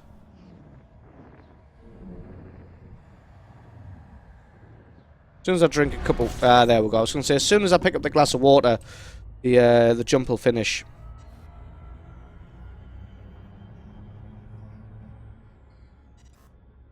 Frameshift drive charging.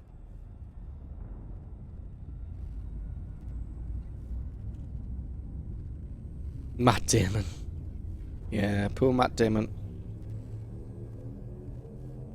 4, 3, 2, 1.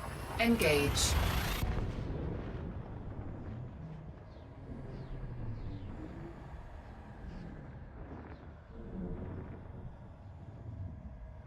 Imperial slaves do seem to be the best thing to do loop trading with. Rappenstein, thank you very much for the follow, dude. It is appreciated.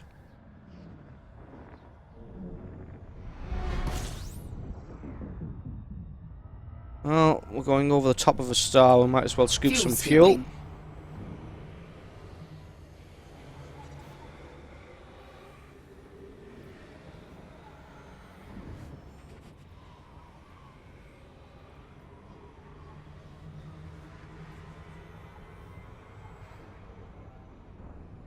Fuel scoop Maths Damon. disengaged.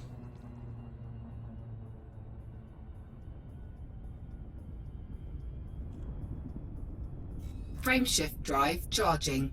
Yeah, Fly is a great lover of Matt Damon. It's Fly Daily, by the way. If anybody doesn't know Fly Daily's work, he's a good YouTuber. Took part in a couple of World of Tanks Dream Teams as well. 4, 3, 2, 1. Engage. For the hut and run. Well, thank you very much, What Expat, donating us $10 for the hut and run. I guess it means we're going to have to do the hut and run later on. Yeah, I guess we could do that. We'll do a little bit of trading, we'll do a little bit of bounty hunting, and then we'll leave ourselves an hour and a half at the end of the stream to do the hut and run. But thank you very much for the donation, man. It is massively appreciated. All of the money at the moment is going towards getting Cuttlebug a new PC. We can do dual streams and dual game recording. Frameshift drive charging. Especially because Commander Aliens told me about an event going on this Saturday. Getting a convoy going from Hutton Orbital. So I guess it'll probably be handy to end today's stream at Hutton Orbital. 4, 3, 2, 1. Engage. So I guess the end of today we'll make a move towards Hutton Orbital. I'm pretty sure... oh no, only Han Solo could do the Hutton run under 12 parsecs. Are we here? Oh yes, we're at Utgard. On the Bean Hub.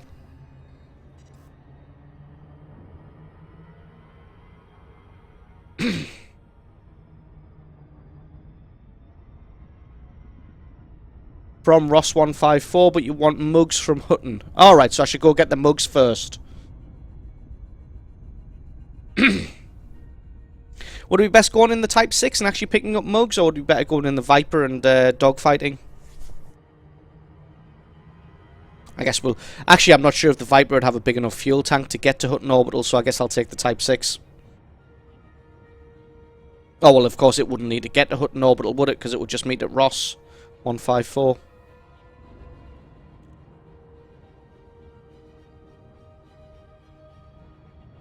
Yeah, I mean, I missed the Dream Team too. It was always good. You want a hat from Hutton? Sure, we'll get some hats made. What was that? Pocket Psycho. Hey, Max, look behind you. Whoops. God damn it. Am I being followed?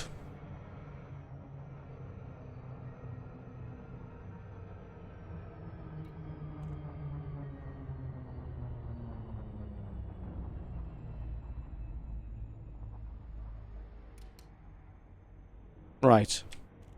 Probably put some speed on. I guess I'm being followed.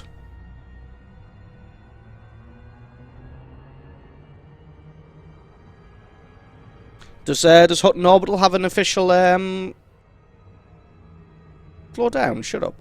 Does Hutton Orbital have an official sort of slogan or official symbol? Or should we just go ahead and Photoshop one? Because yes, a Hutton cap would be fairly good. I'm thinking like a nice red or a nice burnt orange cap with a white panel on the front. And then the Hutton, like Hutton written with a circle around it. Basically like an American trucker's cap. That would be fairly cool. Wish I was better at Photoshop and I'd get some made. Yes, and who is this? Yeah, there's Commander Pocket Psycho. So he is following me. God damn it.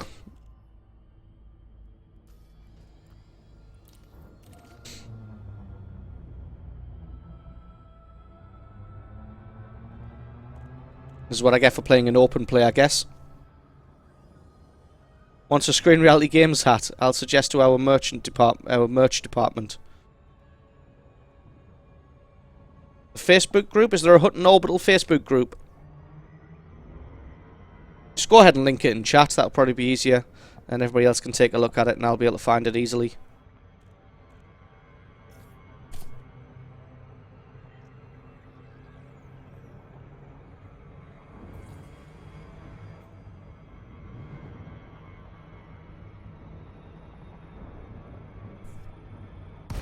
Yeah, actually, I haven't been interdicted once today, although I was doing rare commodity trading last time.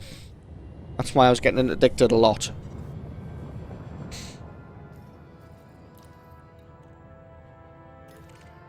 Docking request granted.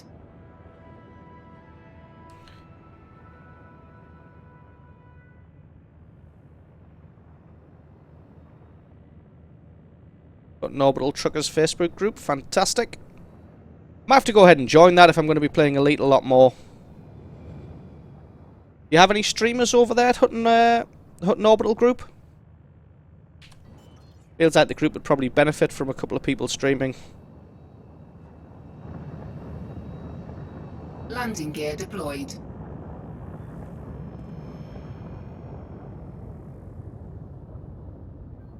Oh, we overshot that.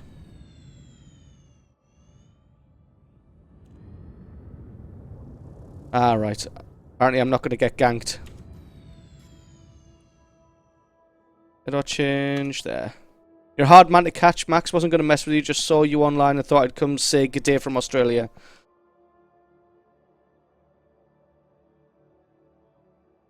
Well, that's a relief, spelled incorrectly.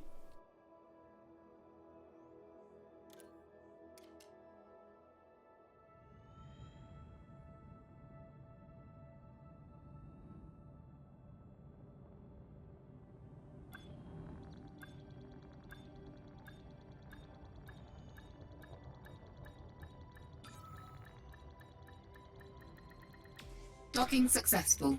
Engines disengaged. We have a few streams, but you are always welcome to, and more high profile than we are. Fair enough. To be honest though, I've noticed on Twitch, if somebody gets 100 viewers on Elite Dangerous, they'll generally probably be one of the top viewed people. Night for him? Alright, yeah, he's Australia, isn't he?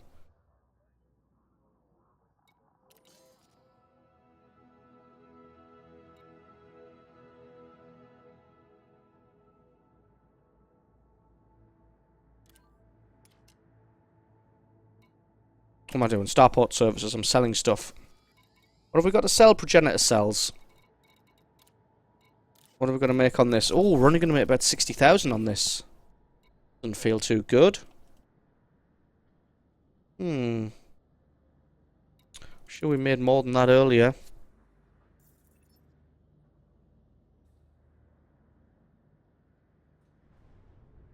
Well, actually, me, Circon, and Fosh played the other day, this Monday, actually, on Circon's live stream. So that was a little bit of a reunion. What are we buying from here? Beryllium.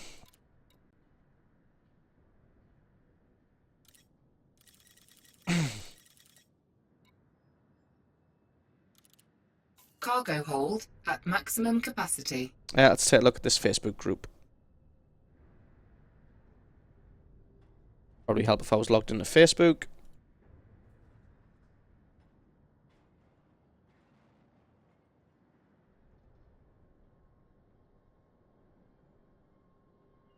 There we go.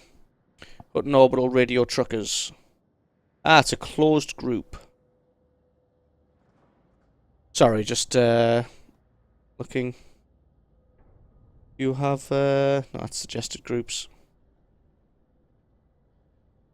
How many members are there? 441. That's fairly cool. Yeah, I'll have to give that a proper look later. What's this? God. Mute conversation until I turn it back on. Right, there we go. So, that's the Hutton group looked at. What's this? Twitter.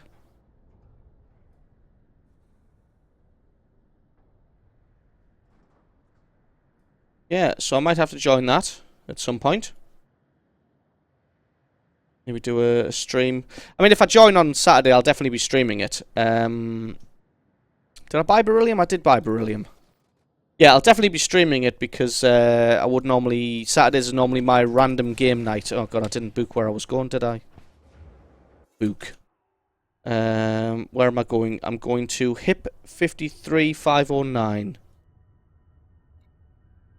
HIP 53509. Ship released. Engines engaged. Landing gear retracted.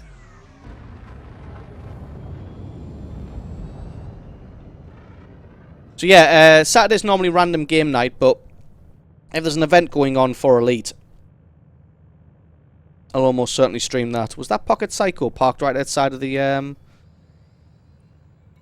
was. Closing in on us.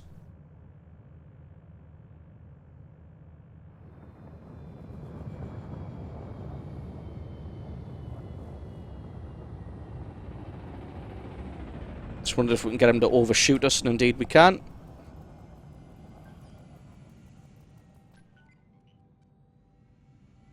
Frameshift charge detected. Oh, where's he going?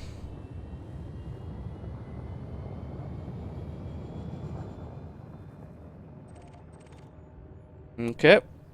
Low energy frameshift drive wake. Frameshift drive charging. Right, Fosh is surely a great guy, and for sure a great 4, player, but he's 3, just made 2, out. 1. He's just Engage. made out of profanity, which is why now and then. But I kind of can't watch him for more than 20 minutes. Yeah, he kind of. I hear that a lot of people get Frameshift drive charging. get burned out on Fosh.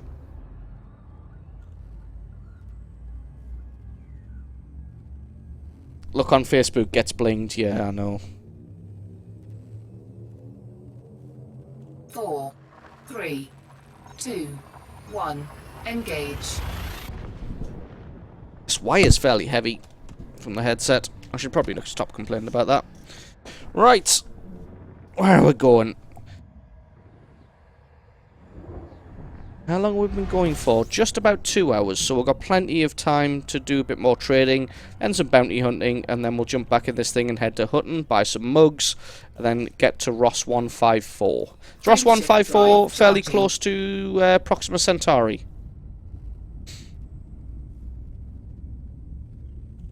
I don't know, Jack. I mean, I sometimes feel like I swear a little bit too much sometimes.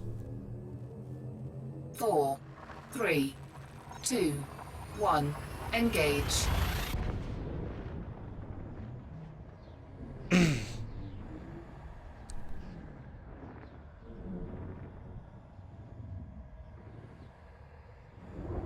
It's near Sol, yes. Fair enough. That's fairly close. Fuel scooping.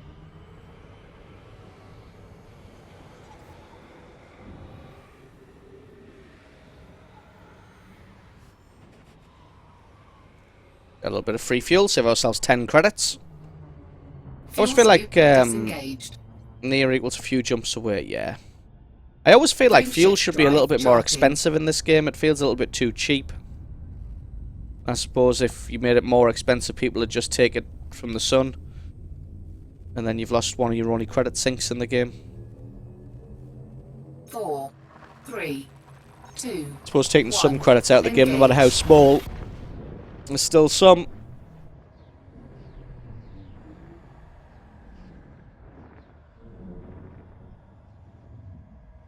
I don't know. Red Hawk, maybe the may have consulted with NASA or the European Fuel Space scooping. Agency. But to be honest, a lot of this stuff, like the information about certain stars and layout of the galaxy and whatnot, it's all fairly Fuel scoop easily accessible. disengaged. I would think. When you get things like Universe Sandbox that can do it, Frameshift drive charging. practically no budget.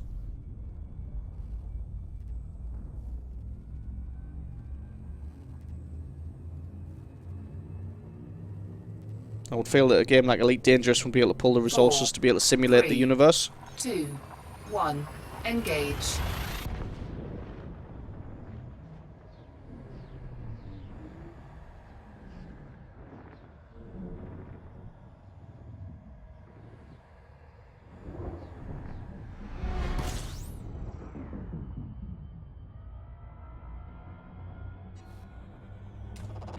Fuel scooping. Fuel scoop disengaged. Is this our last jump? Ah, it is. That was quick. I suppose this one's only 50 light years away, Frameshift drive charging. as opposed to the 60 to 70 light year jumps we have been making. This one's a little bit closer. What are we trading again? Beryllium. 4, 3, 2, 1. Engage.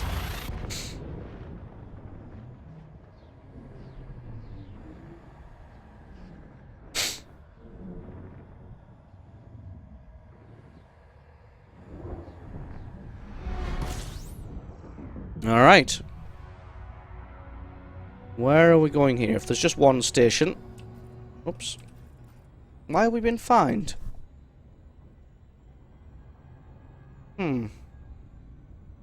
Interesting. If there's only one station, then... Gideon Gateway? Or Glydian Gateway? Strange name, but rings a bell. Yep, it's the Glydian Gateway that we're going to.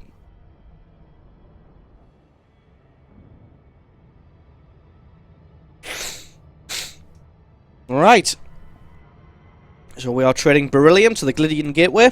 Once we land here, we're going to head off and do another trade. Hard points deploying? Strange.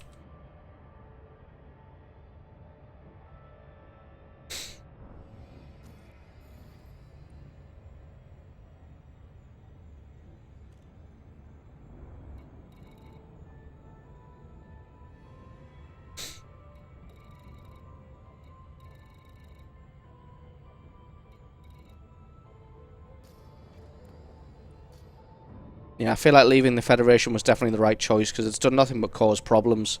Not really bothered about gaining rank with any of them, so... And I felt like being part of the Federation was just getting in the way of doing things in the Alliance and Empire territories.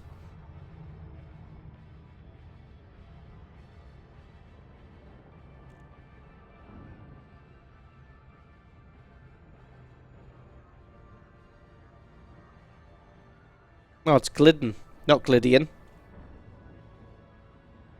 Glidden Gateway. Strange names. Glidden? Glidden Gateway. Wonder how many more times I can say it before it gets awkward. The Glidden Gateway.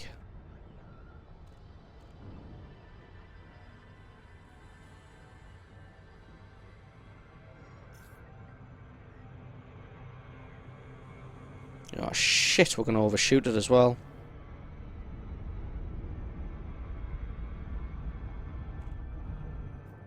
Was that destination locked there? I don't think I was destination locked. Because I'd overshot it. I was within destination lock distance. Frameshift drive charging. But because I wasn't pointed at it. 4, 3, 2, 1. Engage. Yeah, but because I wasn't facing it, there was no safe disengage available. Looks like there's no safe disengage available here either. We're just going to have to... Whoop. So we're going to drop out 54 kilometers from it. That seems a bit bullshit, but oh no, here we go. We're on the wrong side. We can just boost all the way over. Not going to be a problem. Right. Let's get ourselves docked. Booking request granted.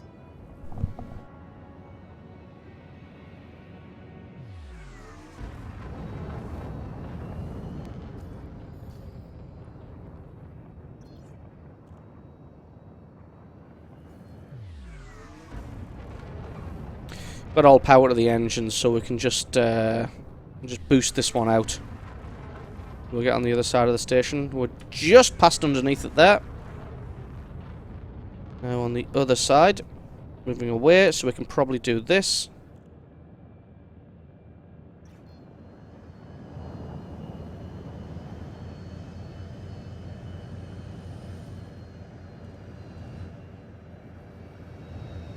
Thruster's working overtime. Oh, look at that. That's pretty good going.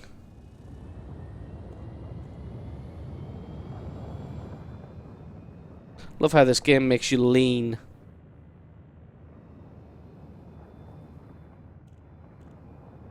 Where are we? Pad 35. Actually on a pretty good approach.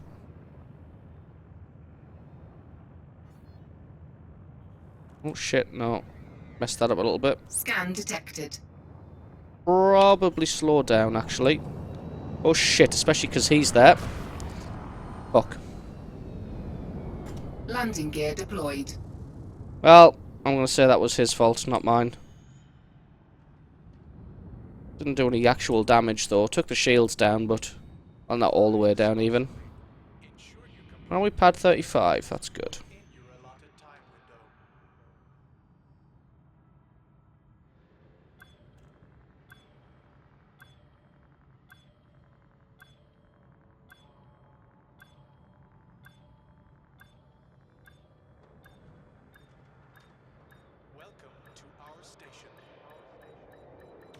Docking successful.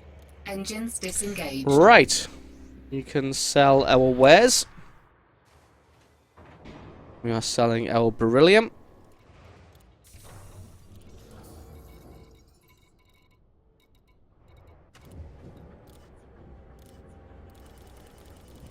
Is making a decent profit, so that's good. And then from here, I want to get resonating separators. What the fuck are resonating separators? Well, these are resonating separators, self-calibrating tuned oscillators that resonate at a range of specific frequencies used at refineries for bulk processing of ores. There we go. That's I guess that's what resonating separators are. They separate ore by resonating. Fair enough. You learn something every day.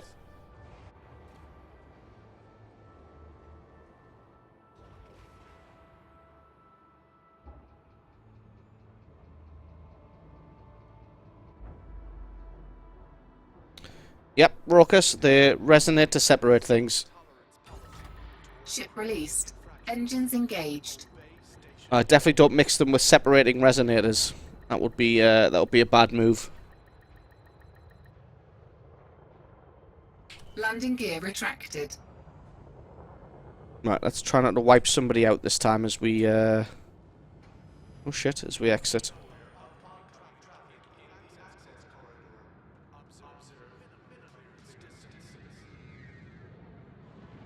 Oh fuck. Fucking space hog. We forgot to set our course again. Where are we even going? We are going to oh shit. Didn't click. Oh, the mouse is bugged. MI WANTI Mwanti. 64 light years, that feels a bit better. Bit of a longer jump sequence here. And off we go to Mwanti. We are selling our resonating separators at Mwanti. And they should net us around 120,000 credits. 4, Profit. 3, 2, 1. Engage. So I think after this trade run, we'll probably head back to TZ Artemis and we'll do a little bit of bounty hunting. And after that, we'll jump back in the Type 6 and we'll head to Hutton Orbital. Once we're at Hutton Orbital, we'll buy some Hutton mugs. Once we've got our Hutton mugs, we'll head to Ross in preparation for Friday. Saturday even. Saturday night's community event. Fuel scoop disengaged. Frameshift drive charging.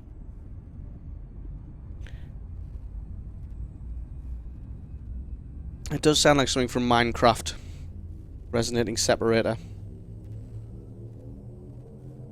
4, 3, 2, 1. Engage.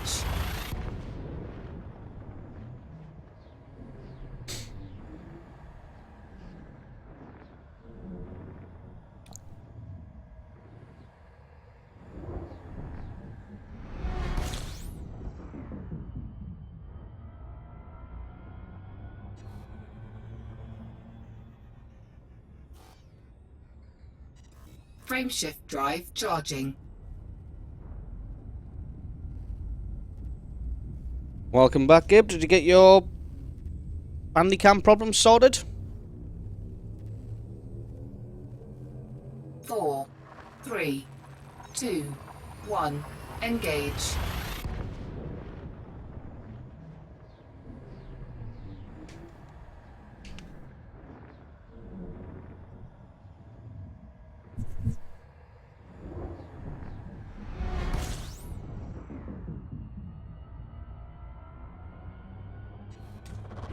Fuel scooping. Fuel scoop disengaged. Frameshift drive charging.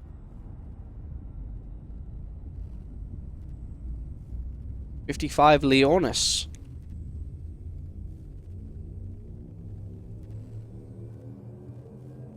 Four, 3, 2, 1. Engage.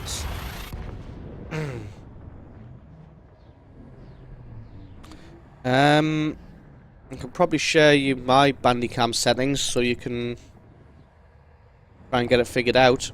I'm sure it'll just be the codec that you're using. Fuel scooping. Fuel scoop disengaged.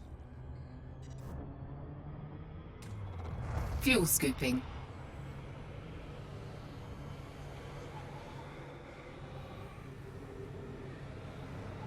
Might as well scoop some fuel as we go around the sun.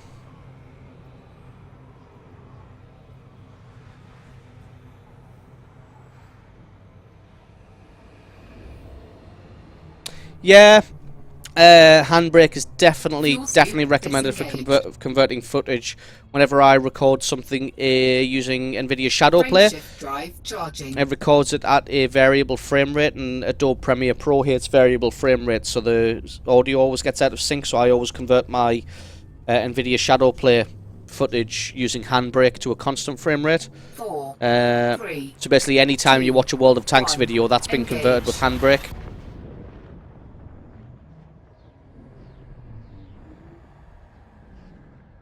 Ah, right, you've had the problem since upgrading to Windows 10. Probably just Google it, see if there's any problems with Bandicam and Windows 10. There might be a fix out there.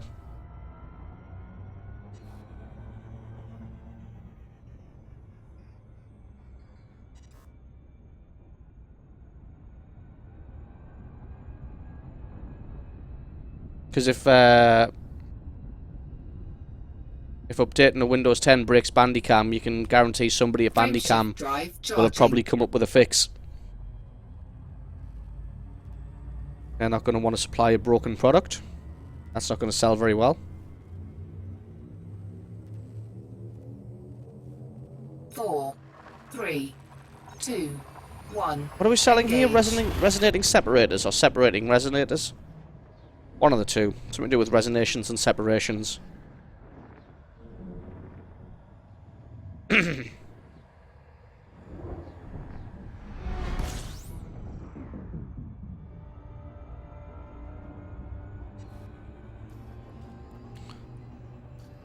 Alright, we could be going to any of these places. We are actually docking in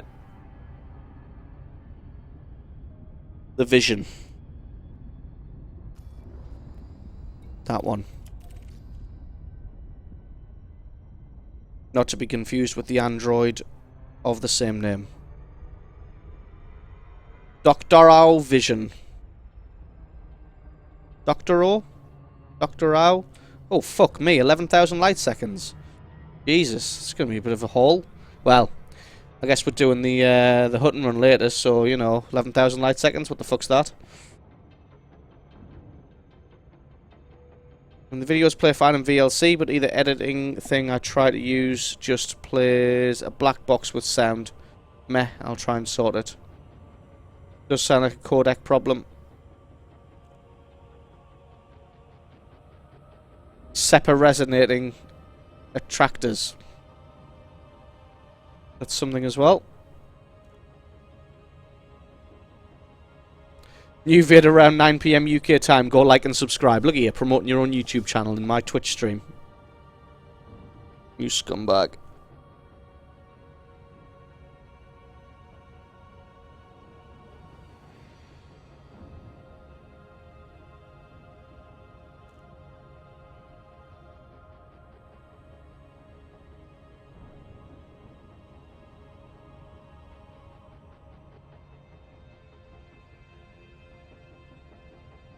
Oh yeah, VLC is the absolute king of playing stuff.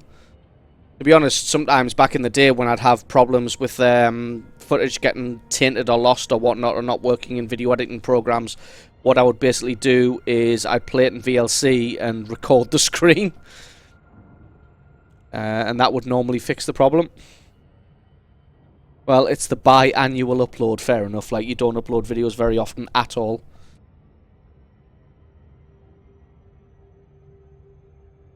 Right, mental note, I don't want to come to whatever this place is very often. Mwanti. I don't want to come to Mwanti, or at least this place, very often. Because of how far away everything is.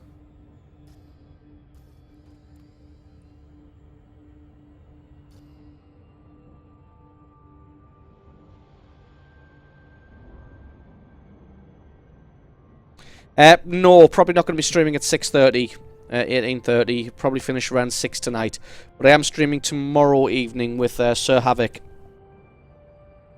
And I reckon I'll probably be streaming on Saturday more Elite Dangerous as well. Because there's a Hutton Orbital community event going on.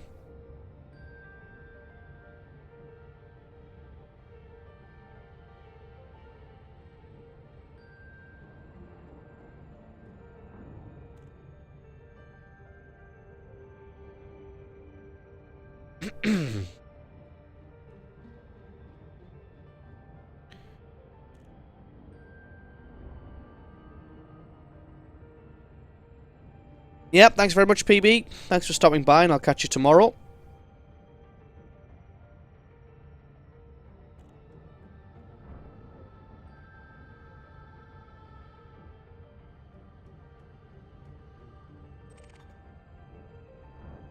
What the fuck is that? Oh, frame shift drive wake.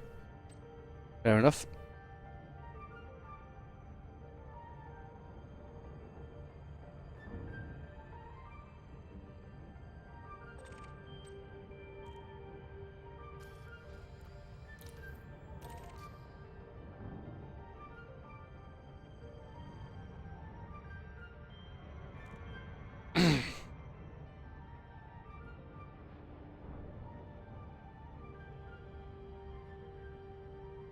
Well, that was a little bit of a trek. Although that said, we are going to make the Hutton run later, so that's going to make this seem like nothing.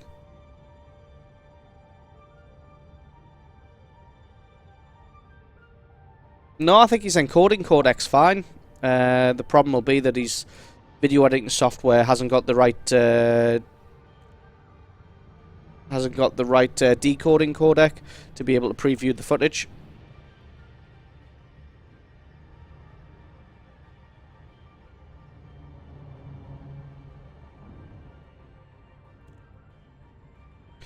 To be honest, you just want to get yourself a proper video editing software.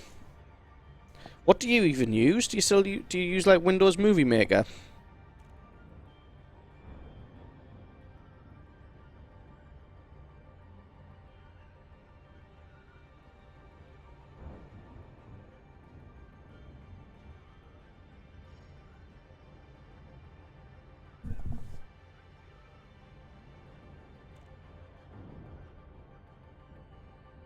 Well, he seems to have disappeared again anyway, so never mind. Oh, here we go.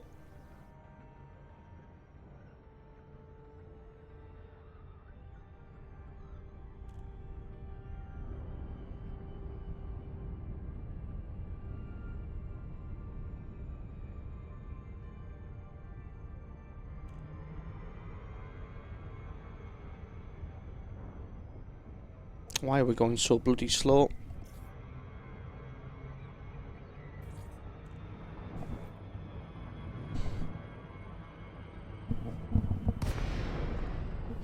Alright, so you've tried Windows Movie Maker, Windows Movie Maker and Roxio.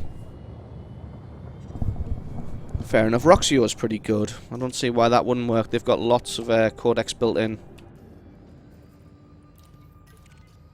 Docking request granted.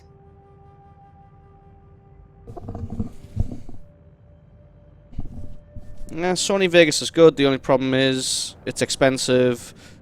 or would take a while to get a free quote-unquote version.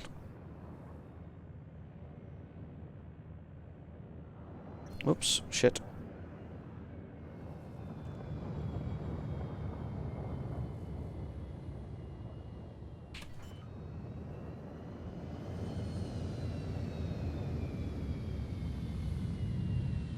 Landing gear deployed.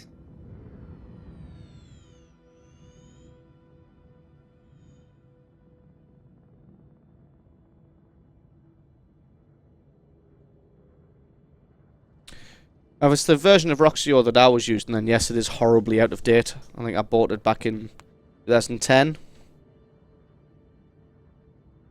Oh shit.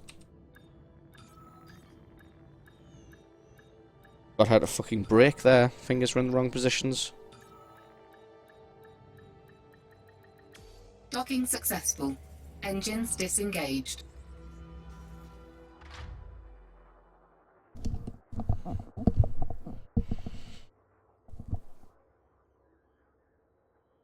Bloody mouse bug.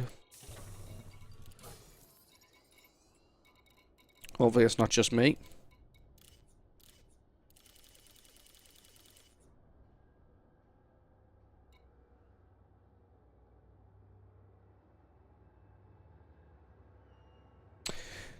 What's that, Mighty T? Max, you get some great props from Rising Sun the other day on his YouTube update vid. Oh, did I? I watched half of it, but then I had to go and make dinner, so I didn't get to watch the second half, so I didn't realise I got great props. I might have to go and watch the second half of it, because I watched up to the bit where he was talking about that he's finally quitting World of Tanks, but if any sort of Dream Team stuff happens again, he'll take part in that. And then after that I had to quickly go and make some dinner, so didn't watch the rest of the video. What am I buying from here? Superconductors. It would be in machinery, wouldn't there? No. Industrial materials, superconductors. Yeah. Yeah, like I said, I watched the first half of it, Mighty T, about what he's planning on doing, and that if he, I think I got up to the part where he said he was gonna, he would be up for doing more Dream Team type stuff, but he didn't generally want to do World of Tanks anymore. Where am I going now? HIP 60953. 60953. What's that? 65 light years away. Landing gear retracted.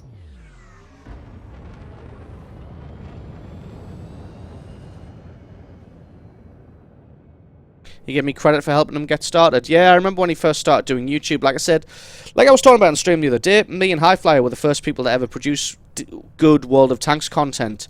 He had a couple of like funny glitch videos out. And I'd just done my scout tutorial, and he messaged me asking for some advice about how he could get into doing tutorials and stuff for World of Tanks, so we had a back and forth email exchange. We talked for a while, and then he went and did what he did. And had some very good success with it as well.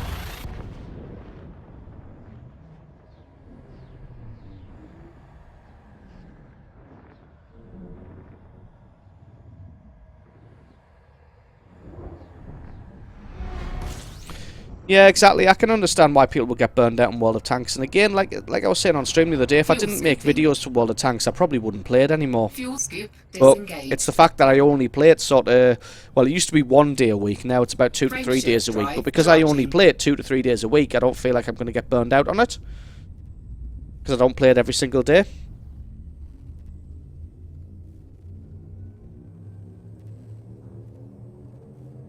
Four, 3, 2, 1, engage.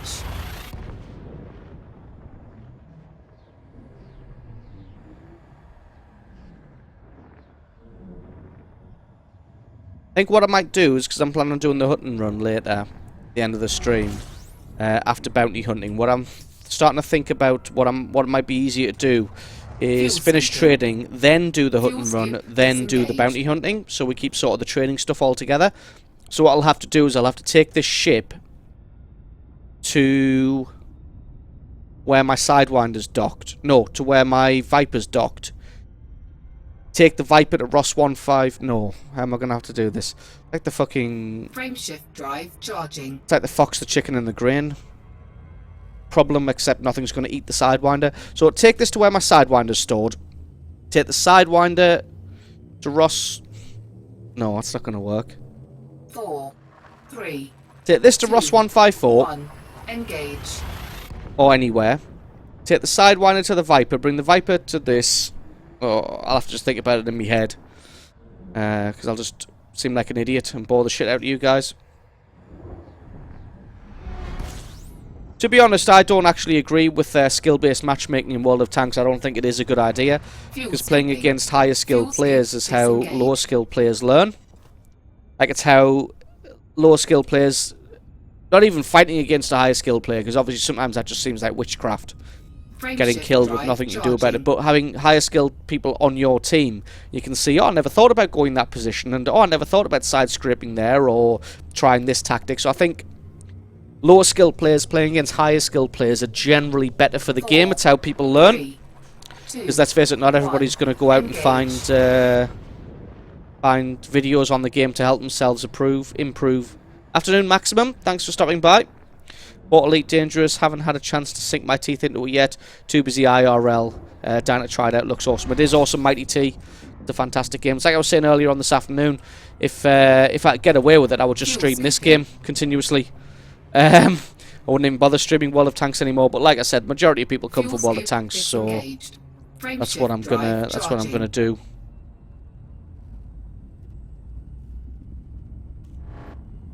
Oh, first interdiction of the day. Where's the escape vector? There it is. Confused there. Because the colour of my hood, on my hood it's yellow.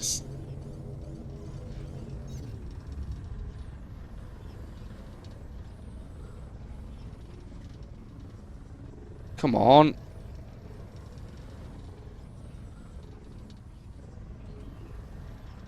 Oh God, this isn't going well, is it? I'm just literally too slow.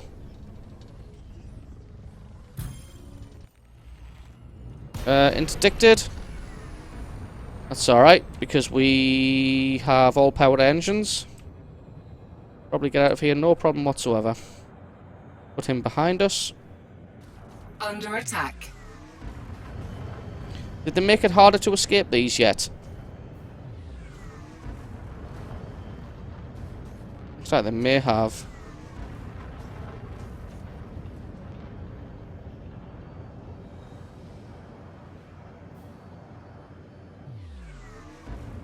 Although I don't know, because even though it's the Type 6, it can still kick out some ridiculous speed at boost. Apparently. Frameshift drive Alright, ready for you. Need better thrusters? I don't know. Oh, better thrusters to, not trousers. Not trousers this time, I need better thrusters. 4, 3, 2, 1. Engage. I suppose you could use skill-based matchmaking to spread out the unicums a bit better. Yeah, so like each team has the same spread of skill. I suppose, yeah, that would work rather than just saying that people of this win 8 play together, people of this win 8 play together. Just have them balanced between each team. That would probably work a lot better than the way it's done now, which is random. But then again, people keep playing, so it's got to be doing something good. Better trouser thrusters, yeah, maybe. Frameshift drive charging.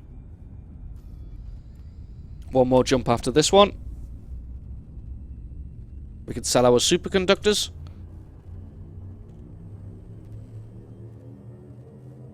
Four, 3, 2, 1.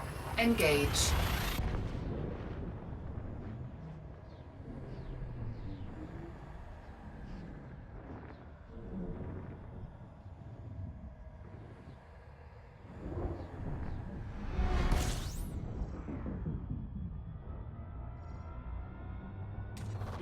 Fuel scooping. Fuel scoop disengaged. Frameshift So at the drive moment, I'm charging. kind of saving up for an ASP to go exploring, because I've got a decent kitted out fighter now. My Viper is as kitted out as it's going to be able to get, because I can't fit anything else on it. Want trouser 4, trouser 3, thrusters sounds like, 2, well, I won't go 1. there. Engage. Yeah. I've got like the Viper I've got for bounty hunting is as kitted out as it's going to get. The only way I'm going to be able to improve that is to get a Vulture, but that's about 15 to 20 million. This trader is perfectly kitted out for trade runs. So I guess the next goal is to go for an ASP. Where am I docking? It's to go for an ASP to explore. Paley's vision? Excuse me.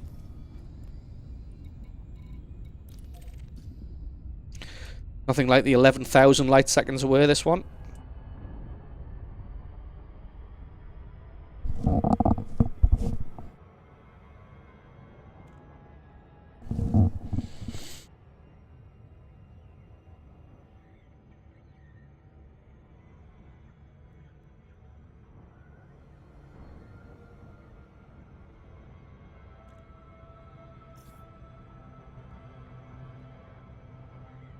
Why is the ship breaking?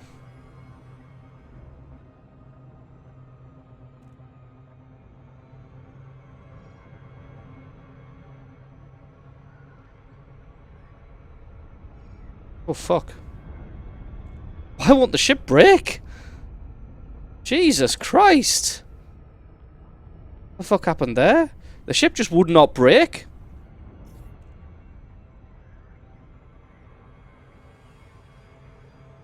Right, we should hit this, even though it says slow down. We should hit it okay.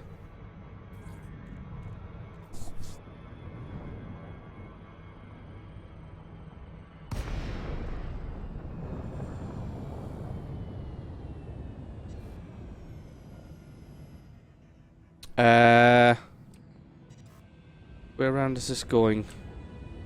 Right. Docking should be on this side. I think, unless I've made a horrible mistake. Docking request granted.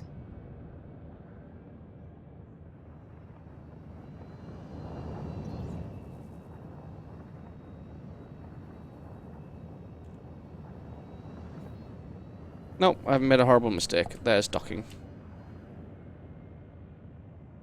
Scan detected. Space worms ate away the brake cables. Yeah, that's probably what it was. Yeah. Space weevils.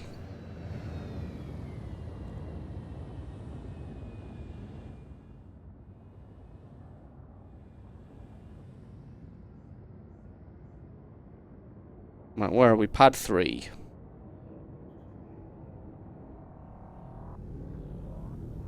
No, it's right at the back.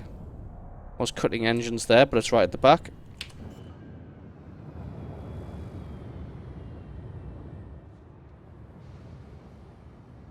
Landing gear deployed.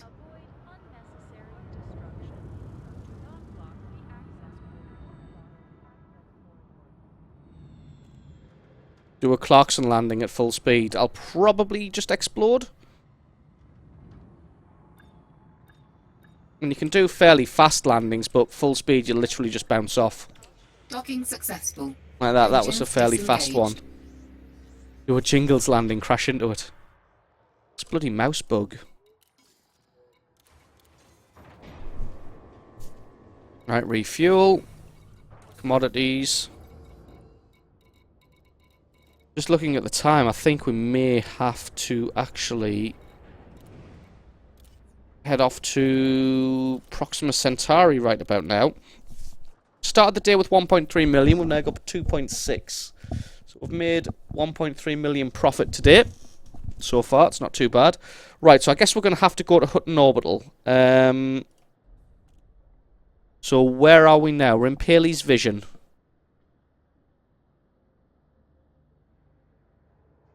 Where is Paley's Vision? HIP 60953. So HIP 50. No, 60. 953. Yep. At Pearlie's, and we are going to... what system is Hutton Orbital in? Is it Alpha Centauri?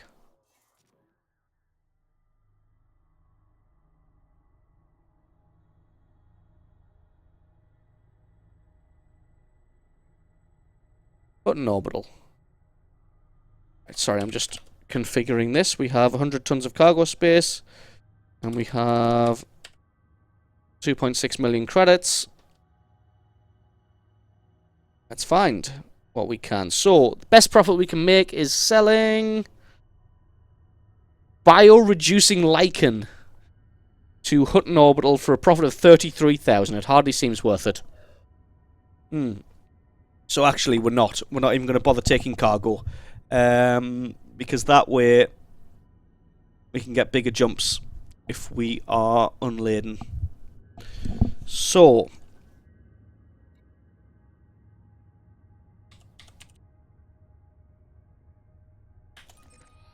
Hutton Orbital is, holy shit, that seems quite far. 156 light years, that's not too bad. We will have to fuel scoop on the way.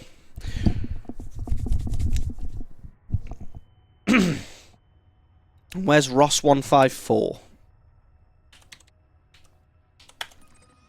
Now, why can't I figure this out in my mind? What I want to do is I want to get to Hutton Orbital, then get to Ross, have a Sidewinder waiting for me in Ross. So I guess what I'll need to do is... This is going to take too long, I guess.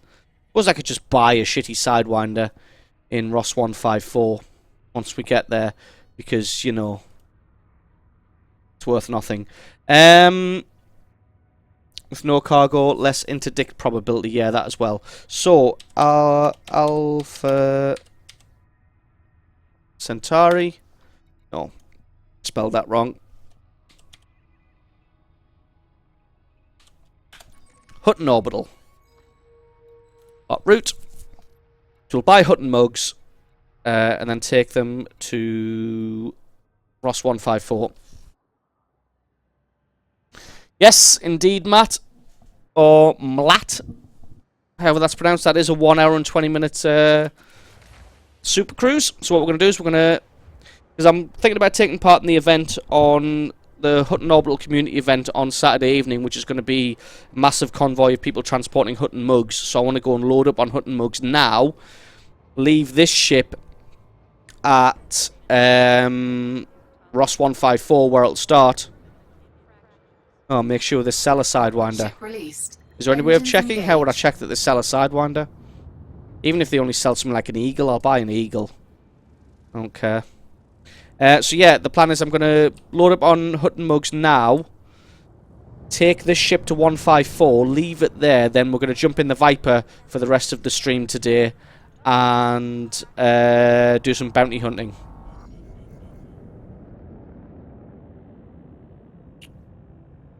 Right, did I set a course? I think I did. Ah, landing gears. Gear retracted. Landing gears down. Oh shit. How would I check that they sell a Sidewinder? Is there a way to check?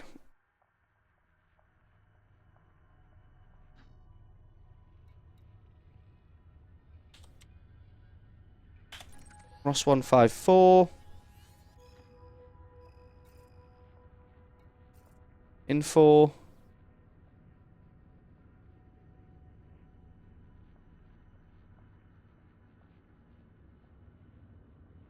Oh, cool. Right. Frame shift. Somebody got a website where I can check if Ross 154 sells Sidewinders.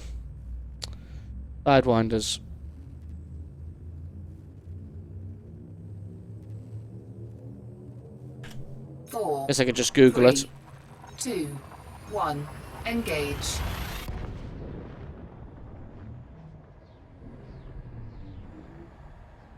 Ross 154 ships. It sells an Adder, Anaconda, Asp, Cobra. Is this in alphabetical order? It is. Federal dropship. Let me get back in the game. Oh, we need to fuel scoop though, don't we? Fuel scooping. Ah, 30 will do while I'm tabbed out. Right, what do they sell? Lean right in here. Ah, yes, they sell sidewinders. That is good. So, we're all good on that front. I can buy a sidewinder from Ross 154. Go there too. Ask someone else to go there. Well, my friend, my well-informed friend Google was able to tell me that they do indeed sell sidewinders. Among other things as well, Ross 154 seems pretty kitted out on the shipyard front.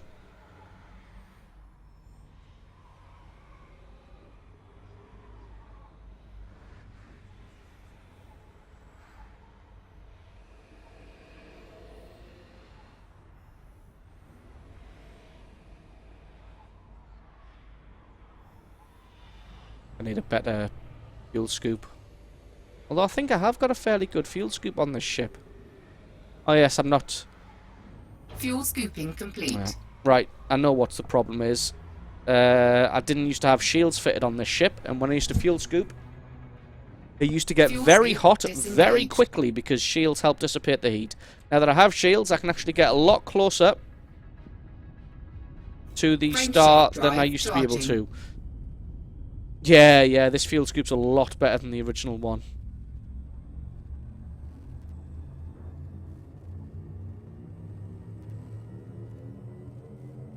Four, 3, 2, 1. Engage.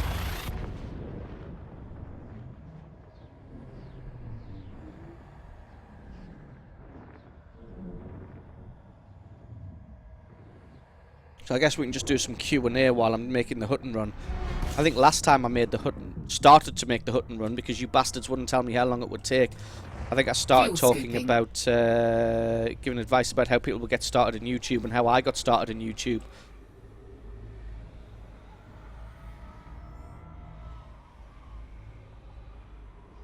Quite a big one, this. Let's go up to 60 or is it 65? It's 65.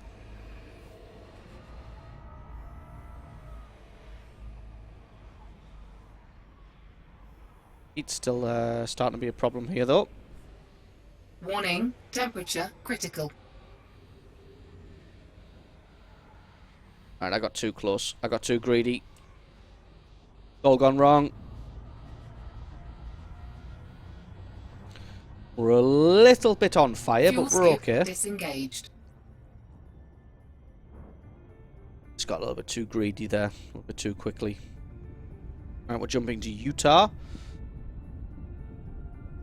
So this is a Frame shift drive charging. 156 light year jump. Mandaralian is the you bastards. Yes, indeed. Other than video tutorials, are there any other good vids to watch for Elite 4, Dangerous noobs 3, like me? I really 2, will need 1. help with Engage. keyboard commands. Well, to be honest, the game's got a fairly good tutorial which tells you the commands first time you launch. That's what you did wrong there. Try doing it again, but this time don't go on fire. That is absolutely right. Yeah, the game's got a fairly good built-in tutorial, which, well, actually the Fuel tutorial scooping. itself isn't fantastic, but it at least goes through the keyboard commands with you, so that you get a very good idea of what you need to press and whatnot. And to be honest, people just starting out, all you want to do is just head to the bulletin board and pick up some cargo transport jobs. That said, when I first started, I was doing a comparison between what's the best way to start. And I made about 3.5 grand in the first hour trading, and then I switched to bulletin board and made about 50 grand in the second hour, and bought an Imperial Eagle and then went bounty hunting. Toast is the word, I'm off eating.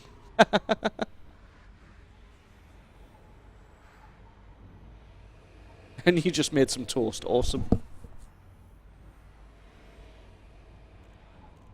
Fuel scooping complete. Hugo, welcome to the YouTube chat. I will point out right away that I tend to neglect the YouTube chat just a little bit, Hugo, so if you're wanting a little bit more chat interaction, your best bet is probably to head on Fuel over scoop to disengaged. Twitch TV, where I'm also streaming there. So I'm streaming on YouTube and Twitch simultaneously. If you're not bothered Frame about the shift chat, drive then charging. and you prefer the YouTube, then definitely just stick around on YouTube.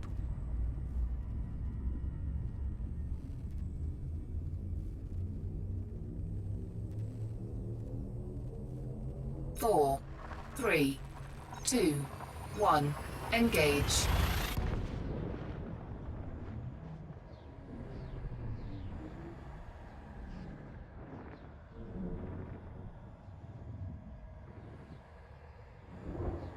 Sorry, just repositioning a window on the other screen there.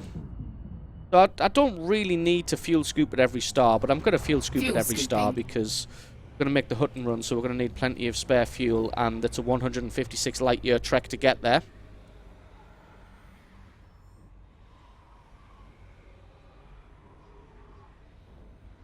So we're going to need plenty of fuel to get there. Dual screens, baby, followed by both chats. Fair enough.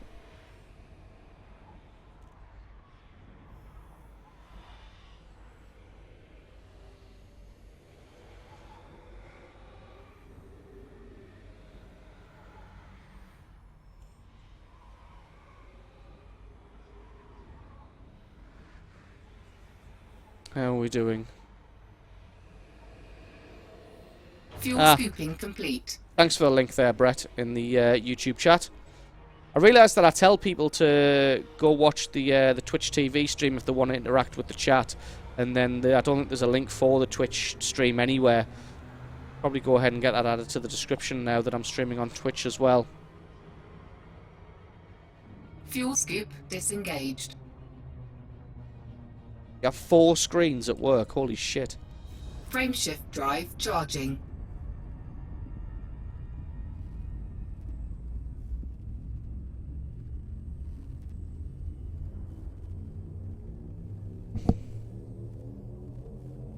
Four, 3, 2. I feel a 1. little bit wasteful flying around, leaving a ship somewhere and then buying a Sidewinder to get to another ship. Or do people kind of do that all the time? Just feels like a convenient taxi service. Gib, I'm guessing pretty much nobody gets the going on fire reference. Because it was from a very obscure early 2000s British sketch show.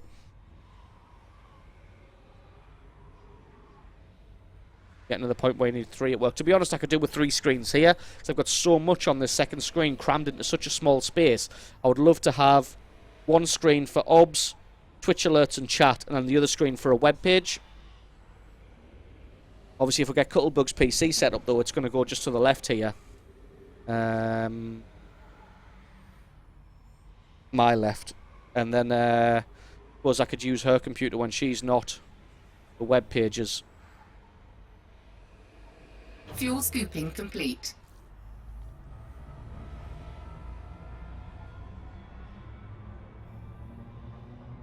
People buy Sidewinders to get around. Soon there'll be multi-crew, and you can get a lift from someone.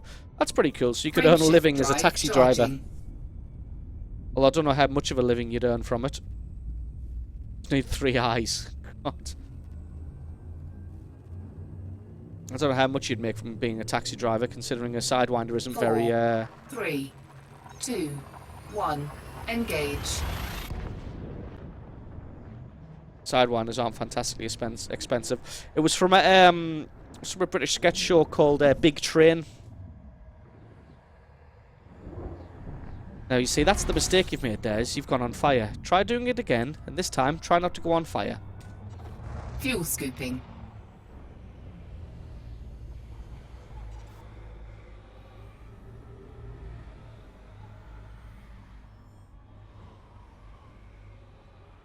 Yeah, Big Train was a great comedy show.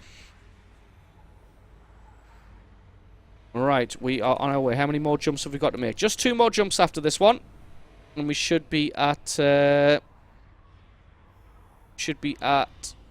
Proxima Centauri, or at least Alpha Centauri, and then we can make the run to the Hutton orbital.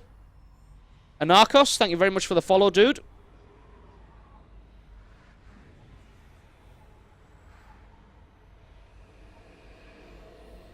Could be the De Niro of Elite. A black cab skin for the Sidewinder would be fairly cool. Although I'm guessing you couldn't really taxi anybody around in a Sidewinder. Fuel scooping complete. because it's just a one crew ship. Although I do remember in Elite Frontier, you could outfit your ship with passenger bays, take passengers Fuel around. skip disengaged. I know that's going to be coming in Frameshift drive into charging. this soon. Soon, TM.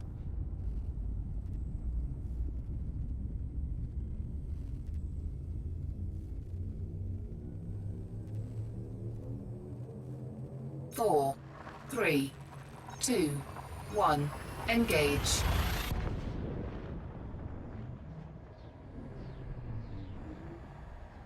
So after we've made the Hutton run, we're going to buy some Hutton mugs. We're going to take them to Ross 154, leave this ship there for the community event that's happening on Saturday. And then we're going to go and pick up our Viper and go do some bounty hunting. Our fully kitted out Viper. Fuel Where are we scooping. now?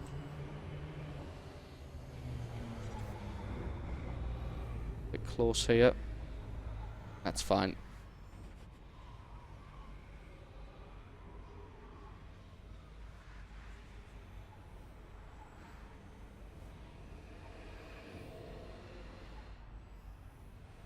Fuel scooping complete.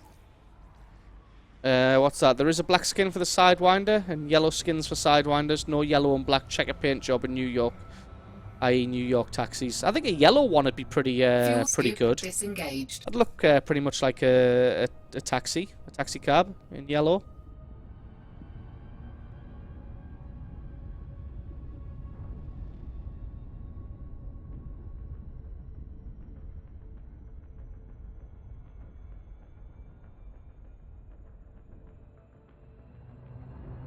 Frameshift drive charging. So we're going to head to Wolf 424, then it'll be one more jump to Alpha Centauri, then we can make the Hutton run to Proxima Centauri. 4, 3, 2, 1. Engage.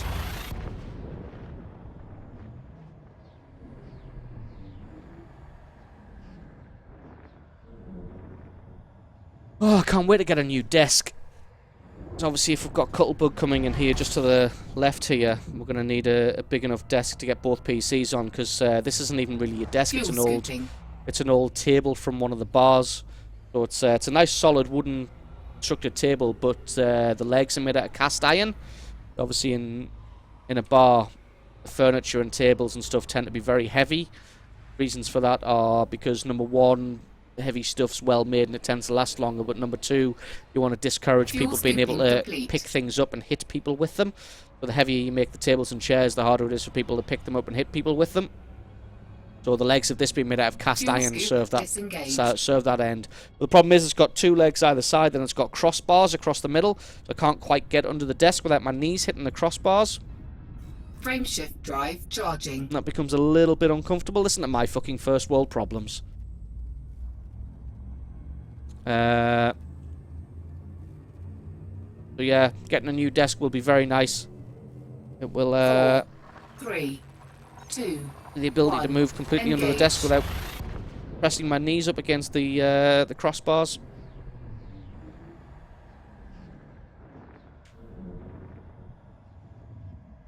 How many bar fights have I had to break up? God, too many to count. Literally, I couldn't... Oh shit. I couldn't even guess, to be honest. Fuel scooping. And I'll tell you one thing though, the worst people to break up in a bar fight are women. They're absolutely terrible. It's like detangling two sets of headphones. Horrible.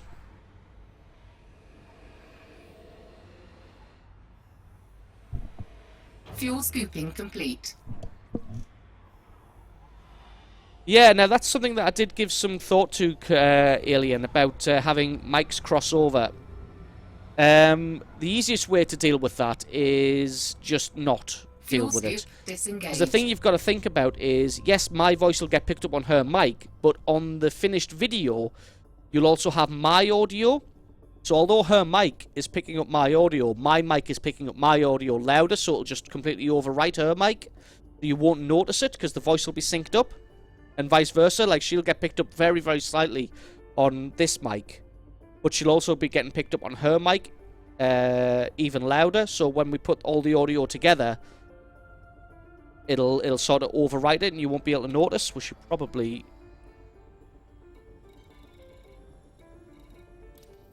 start making this run while I start talking about things that could take a while. So while the mics will ever so slightly pick each other up, they'll be cancelled out by our own mics picking ourselves up louder, so it'll overwrite it.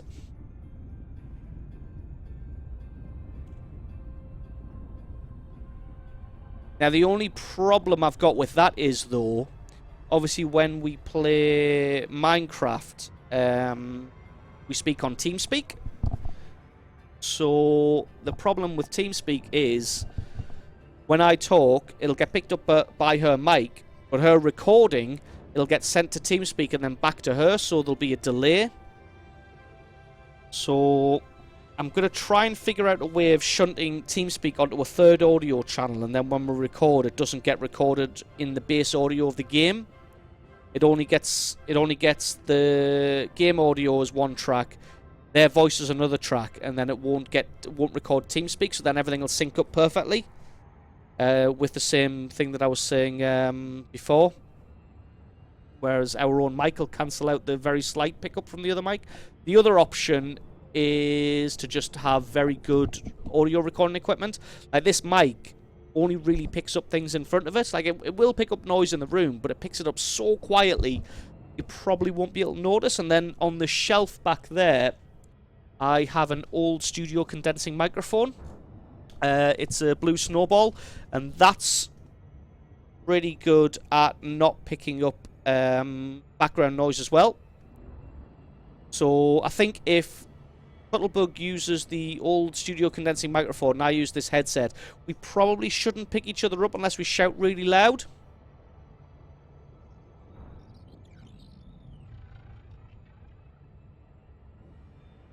So that's the two options. Shunt TeamSpeak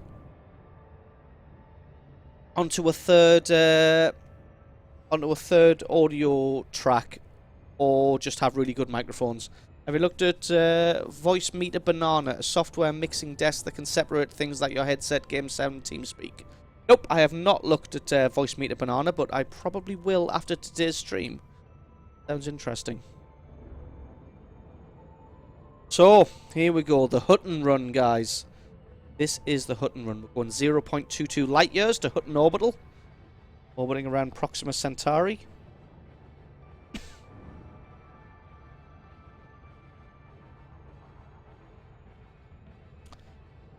I can noise gate the mics on using Open Broadcaster, but I'm not sure how to noise gate the mics on Bandicam.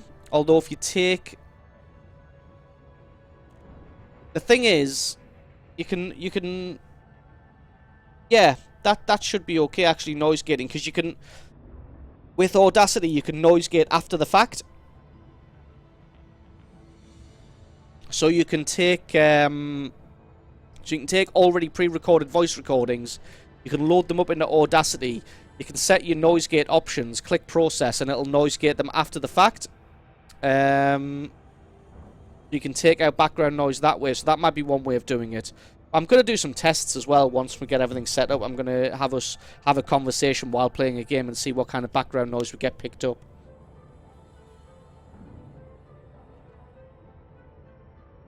You just killed me, you twat, is okay if it echoes sometimes. We can live with that, fair enough. Oh, no, but I'm kind of a stickler for fidelity and quality. Oh, I've just realised as well, I uploaded the next episode of Minecraft today, but I haven't done a thumbnail for it. And it goes live at 4 PM. Damn it. You guys might have to watch me make a thumbnail for Minecraft whilst making the Hutton run.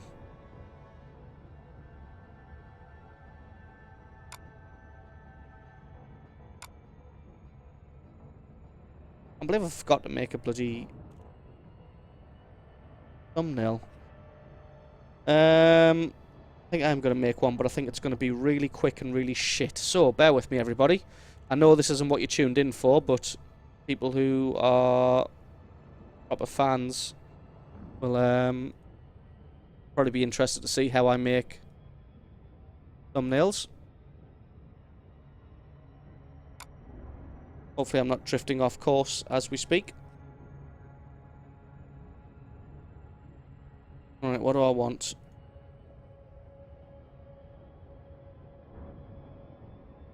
That. I want that.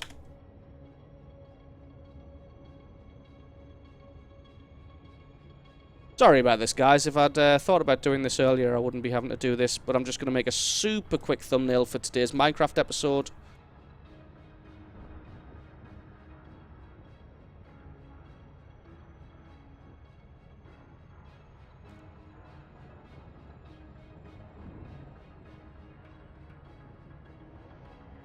Do I want that facing the other way? Yeah. Whoops.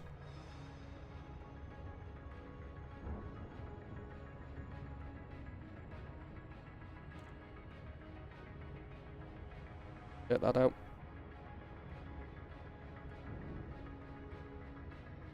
What's chat saying? Is chat blowing up saying that I'm an asshole for doing this on stream rather than playing Elite Dangerous?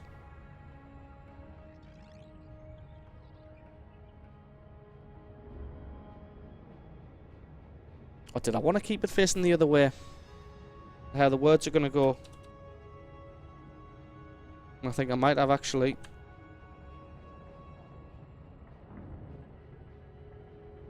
Let's just double check that we're not dead in Elite Dangerous. Nope, we're doing okay. Oops, drifted off a little bit there. What's chat saying? Is chat saying I'm a prat?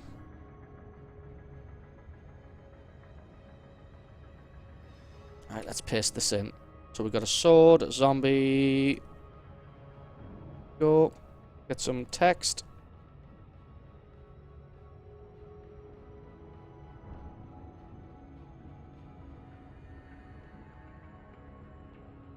Do that a little bit bigger.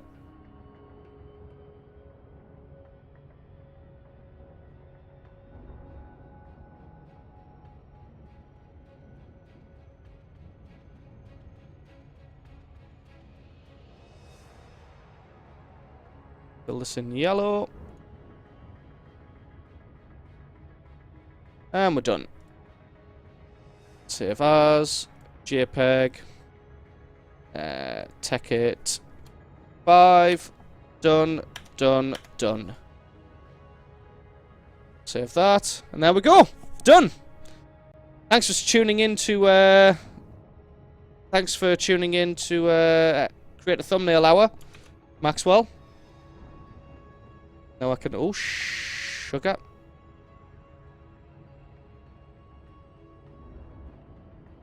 There we go. Right, so I can put that on. New BBC series thumbnail live. Totally neglected chat there.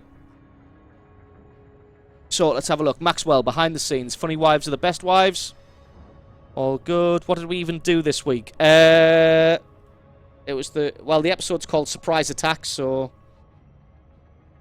That might jog your memory a little bit, Gib.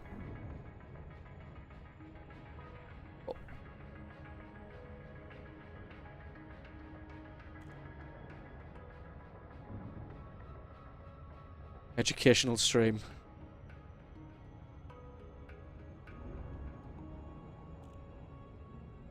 Yeah, cheers, Alien. Just tweet me a link to that and I'll check it out. You should make a pond with some pigs in Minecraft at some point and we call it the Cuttle Bog. You'd love it. Fair enough. Not sure if it's a Japanese World War II flag. Jingles caught a rash for using it.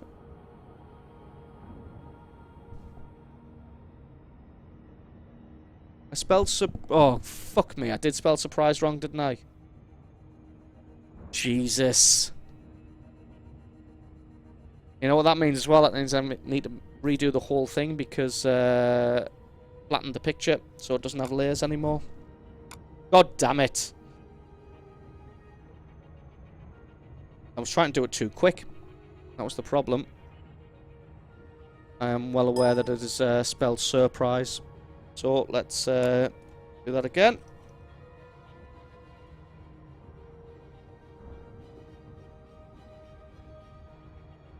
Picture of a zombie and a picture of a sword. Right, we need 3 layers. Get the zombie, paste him in, keep the canvas size, adjust his size. That right. Picture of the sword. Put that on layer 3. Bigger. Oops, I didn't want another layer. Then we want text.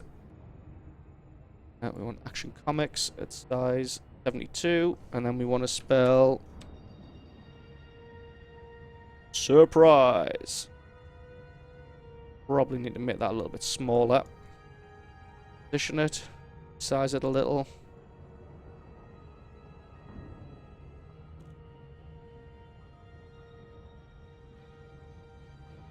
Fill yellow. Thanks very much. Who caught that? That spelled that wrong. File, save as. Sometimes I spend a little bit longer creating the thumbnails, so they're not all that quick.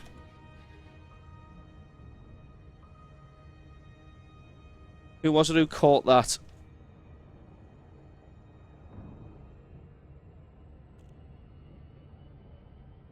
What have I missed here? Asian audiences. And what as bad as a swastika? You're on a conference call with Atlanta. No, it's not the Rising Sun flag. It's just a cream and red starburst. Red Hawk. It was you who caught that. You, sir, are a gentleman.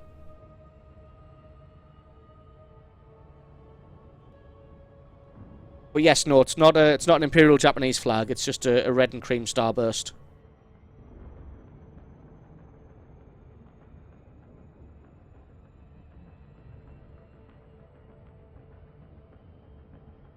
So Red Hawk, you win an internet cookie.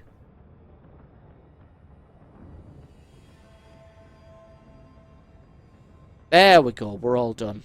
I believe in showing and speaking the truth, no matter how ugly. Yeah.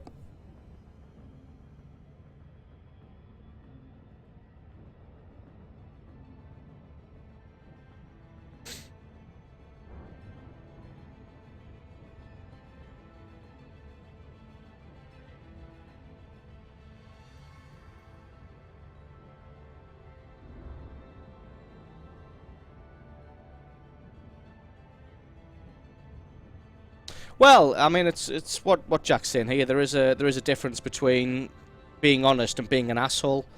You can be honest and maintain integrity without just being a dick. Obviously, I'm not saying anybody in chat is a dick. I'm just saying that there is a difference. Some people see that being nice, like not necessarily compromising your values, but making concessions to keep somebody else happy is kind of like compromising your values, and it's not. There's a big difference between being honest with yourself and others and just being a dick. I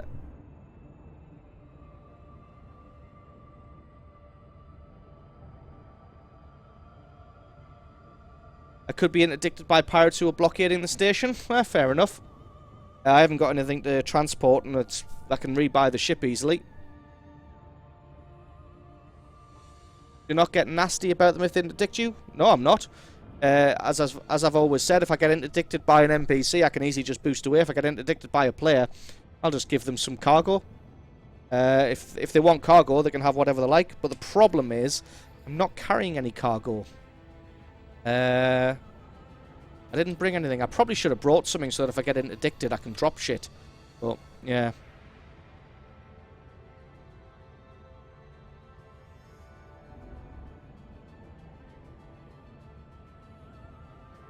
Oh yeah, there's PvP in this game, just not very much of it.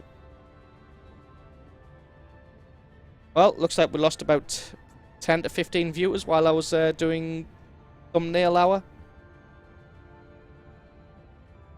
Or thumbnail 10 minutes.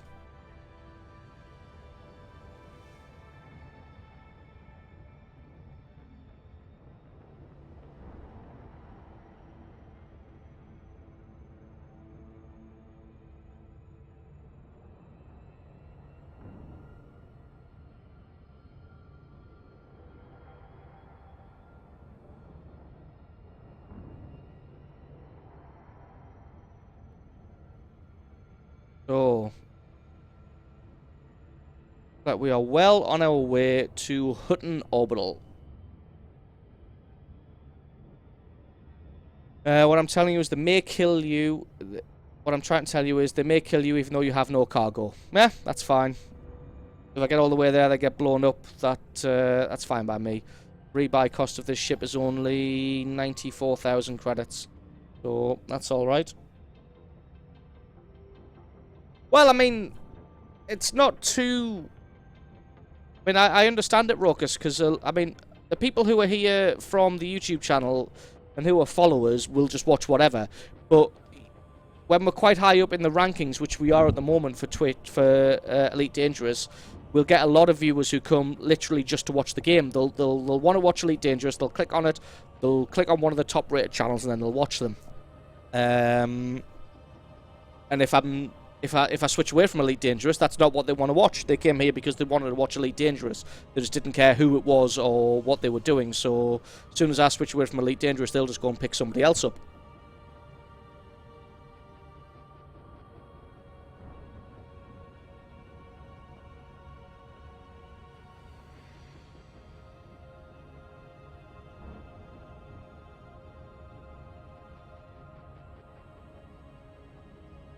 Right. Although I did want a coffee for making this Hutton run. I wonder if I could make a coffee whilst in transit. But if I get interdicted by an NPC, I am literally going to get blown up. So, don't know if I want to risk it. But I did want a coffee for the Hutton run. I'm all out of coffee.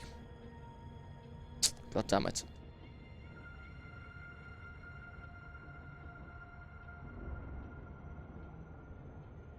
Alright, apparently it's an ambush on the convoy on Saturday night, especially if you're in open.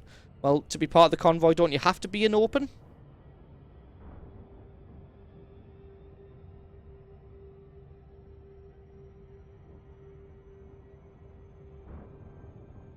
The Hutton Run event is basically a lot of people are loading up on the rare commodity that you can buy at Hutton Orbital, which is Hutton mugs. And then they're transporting them. Oh, I've just realised as well it's a rare commodity, so I'm not going to be able to fill up completely unless I spend hours and hours at Hutton Orbital. It only respawns every sort of 10 minutes, is it? God damn, I never even thought about that.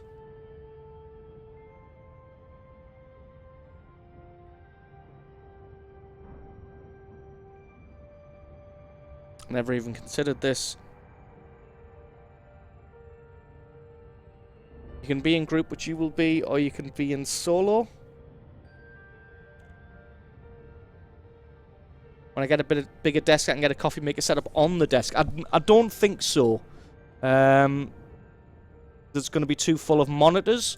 At the moment, my desk is 1.2 meters. The desk we're going to buy is 2 meters because it's kind of sat in a square bay window at the moment.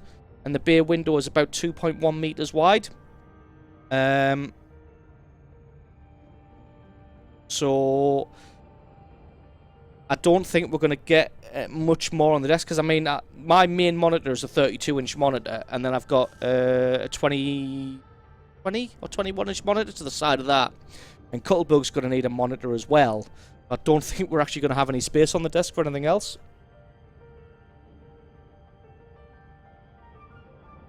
We have people there who will help fill up large ships. You are medium.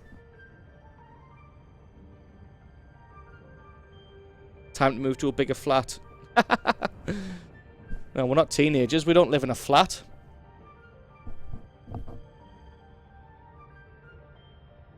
You've done 0.3 light years. I have, actually. Get Laura to get me coffee. I would, but she's not in. She's at a group with our baby at the moment.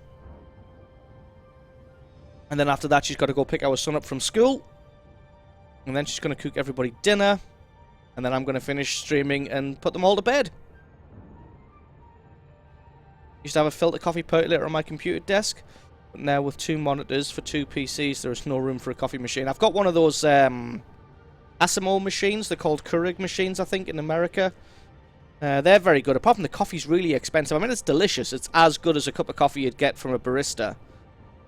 Some baristas. It's as nice as a Starbucks coffee. But just the pods that you get with it are fairly expensive. Whereas you can get a jar of coffee for what, £3 for a good jar of coffee?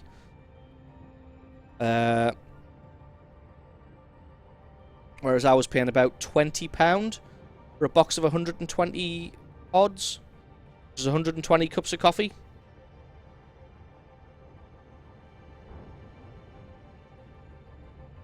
Baristas make coffee, barristers don't.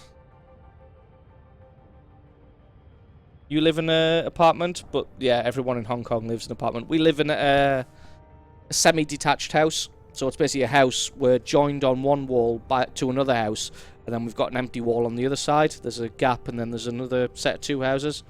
I'd choose a jar of coffee any day over pods. Well, yeah, for the price, definitely, but pods are just absolutely delicious. Fantastic quality coffee.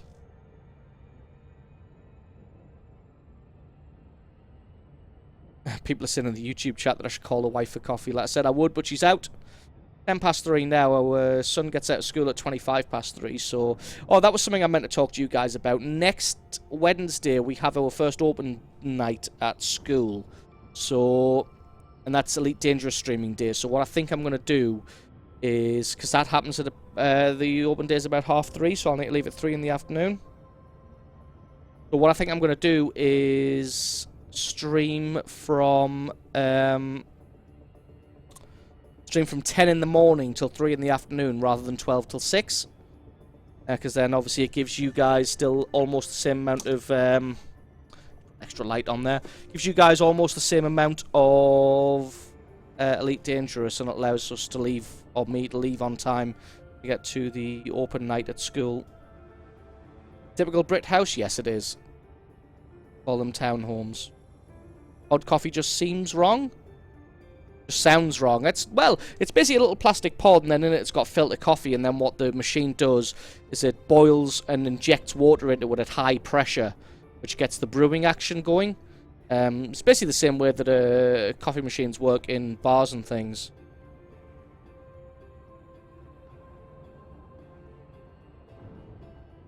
But I'm really enjoying Elite Dangerous. Like I was saying earlier, if I could get away with it, I'd stream Elite Dangerous all the time rather than World of Tanks, because I love this game at the moment. But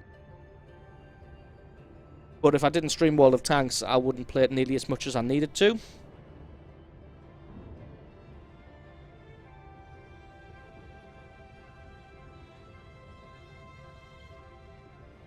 Alright, pod coffee just sounds odd. Yeah, I know what you mean. Like some kind of alien pod drink. Yeah, true. True.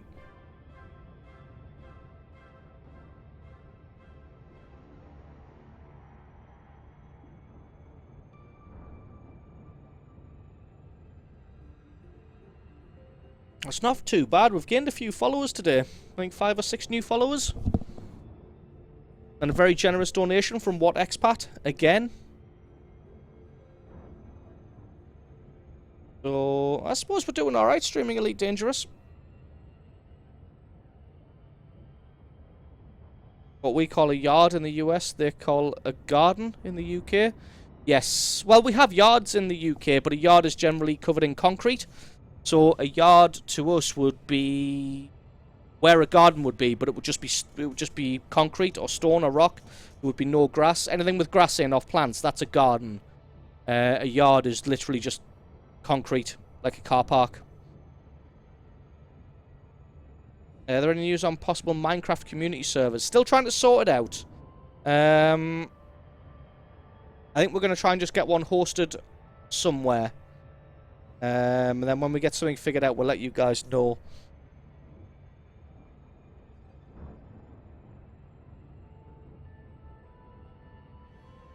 God, it's usually from Scotland. This jump takes about an hour and a half to get from Alpha Centauri to Proxima Centauri. It's a binary star system, but obviously Proxima is about 0.22 light years away from Alpha, so this takes about 90 minutes. If money is a problem, let me know about the server. Do you have a spare server? What I'd probably do, if it's going to be a community server, is would probably just have a donation page, and if everyone kicks in $1, it'll probably pay for the server. Yeah, the attack of the B team server was awesome.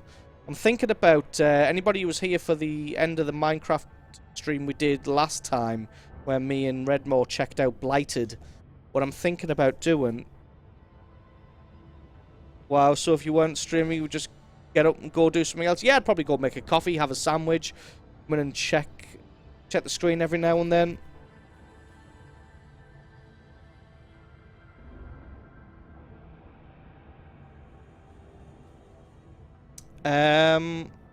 What was I saying? Yeah, so I was thinking about... There's two kinds of servers that I want to host. I want to host one that's on all the time and it's just fun. People can go on, do whatever they like, and it's awesome. I also want to do a server... I want to do a Blighted server where we have teams of people. So you'd basically have a Redmore team, a Cuttlebug team, a Maxwell team, and then maybe 3 other people hosting teams. Maybe chat mods or something. And those 6 people would form 6 teams. And we would have those teams compete against each other to get through the Blighted mod pack. And but the problem then is the server would only be on for a few hours every week, and getting everybody in at the same time would probably be a bit of a nightmare logistically for people to make time to get in.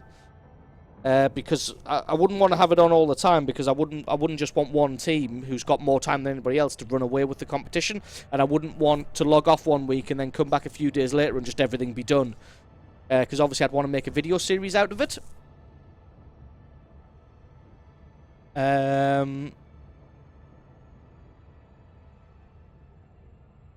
So the idea is, like I said, to have the 6 teams competing against each other, but only record sort of for a couple of hours every week.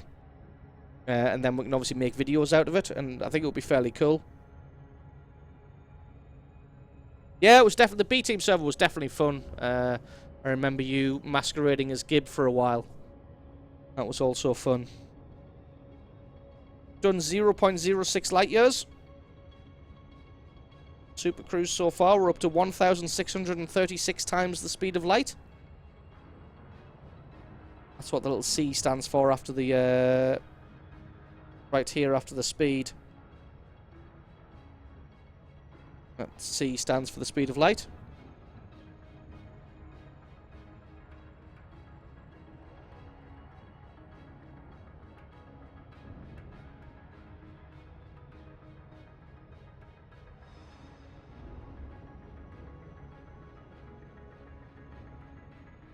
And then after this, I'm going to go ahead and do some bounty hunting. Thing is, though, I'd love... If I wasn't streaming, what I'd probably do is I'd probably stay at Hutton Orbital and just every now and then check in and constantly load it up with... Hutton Mugs. I probably should have left this part till the end of the stream now, thinking about it logically. Because now I'm going to have to leave here and I'm not going to be full up on cargo.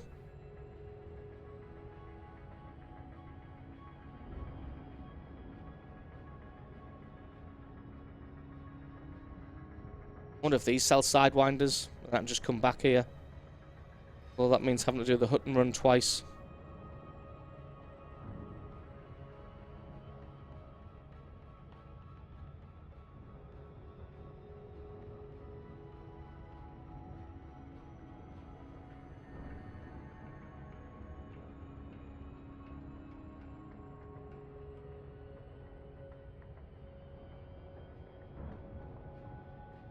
C stands for what? Does it? I would have assumed it just stood for the speed of light. Celeritas, is that even a word? What is that? Latin word for speed.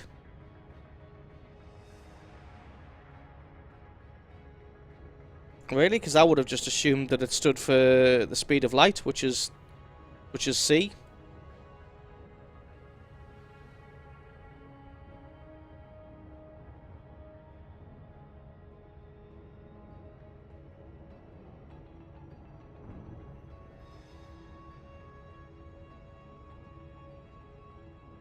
I suppose that's what C in the speed of light stands for as well.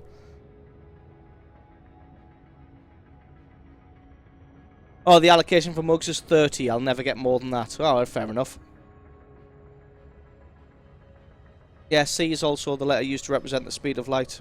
What I thought it was. Yeah, I guess that's why the speed of light is marked as C. I guess it comes from that word because obviously the speed of light is the speed. Nothing goes faster than that, so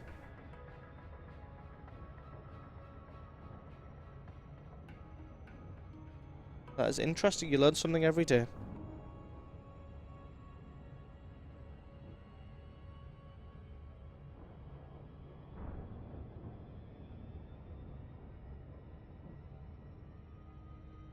Oh, am I reading it wrong? Is it celeritas?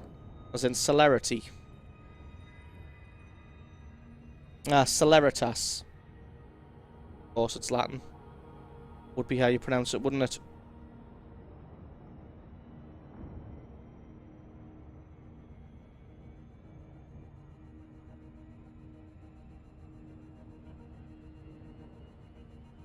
So does that mean that Hutton Orbital will just have 30 mugs that I can immediately take?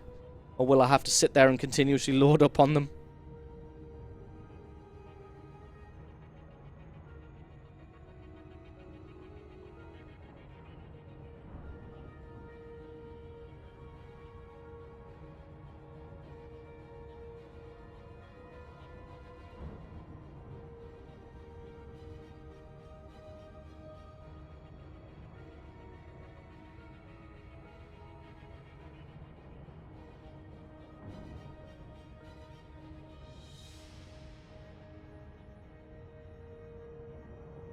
Just funny as well that E equals MC squared equation. That's not even the full equation. There was a whole bunch of other stuff that came after that, but it just gets shortened down to E equals MC squared. I'm trying to find some information on it. I do remember that E equals MC squared isn't the full equation.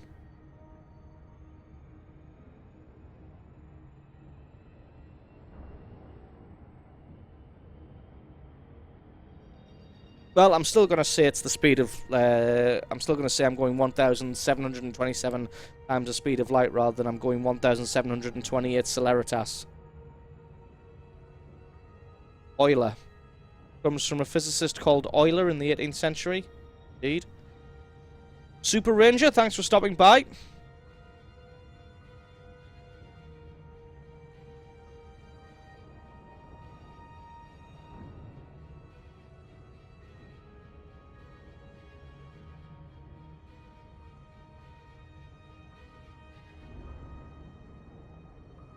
Yes, that's probably it there.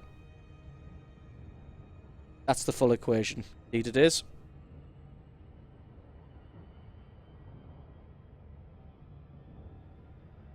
But you won't get more than 30 on your ship, as the market simply won't stock any more than you have up to the allocation. Fair enough. Complicated way of saying you can't have more than 30. Arpentai, welcome back. Even though I know I'm saying your name wrong, I'm still going to pronounce it incorrectly. We got some competent people around here? Yeah? Guess so.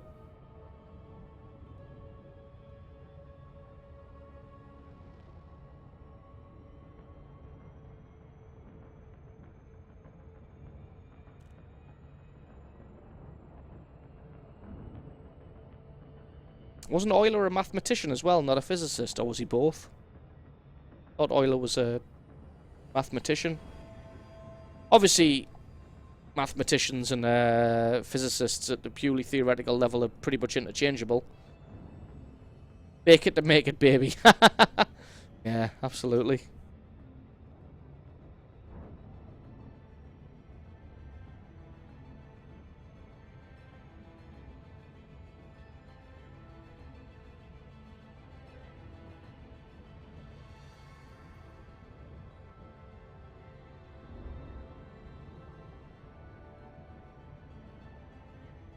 How are we doing?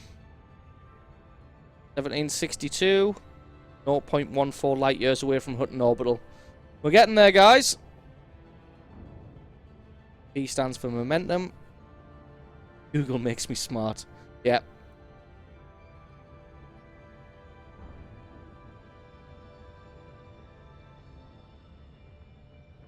You guys all seem fairly lucky, because all we did in school physics was bloody Newtonian physics.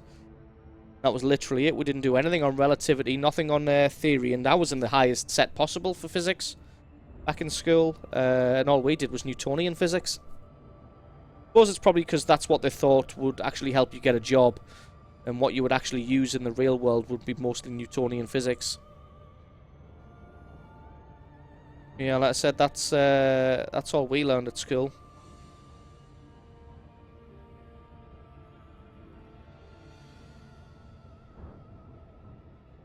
I love the orchestral music in the background.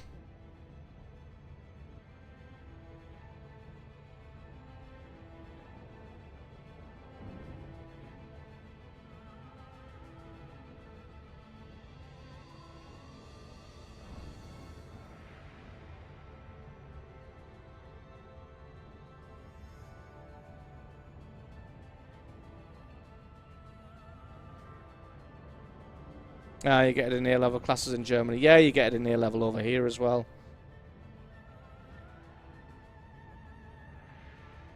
Oh, nice. Graduate degree in applied math and stats.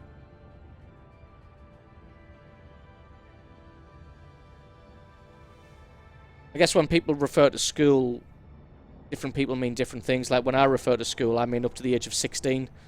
Because anything after that is college.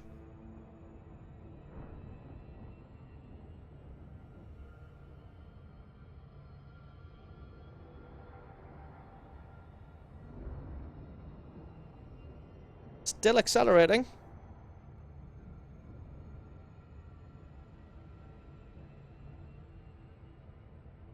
I think high school actually in America goes into a little bit more detail as well, because obviously you're in high school till you're what, 18? Whereas over here you're only in school till 16, and then you get a choice whether you want to go to college or not till 18. Yeah, after 16 is college in the UK. So the way it works over here is compulsory education ends at the age of 16, and then after that it's choice. So you go into college at 16 till 18. You do 2 years, and then from 18 onwards you go to university. Yeah, 12th grade 18 in the US. So yeah, we kind of get an extra little step in between, which is not compulsory, so you get the college choice. And a lot of people can stop after college, but most people that go to college are probably going to go to university as well.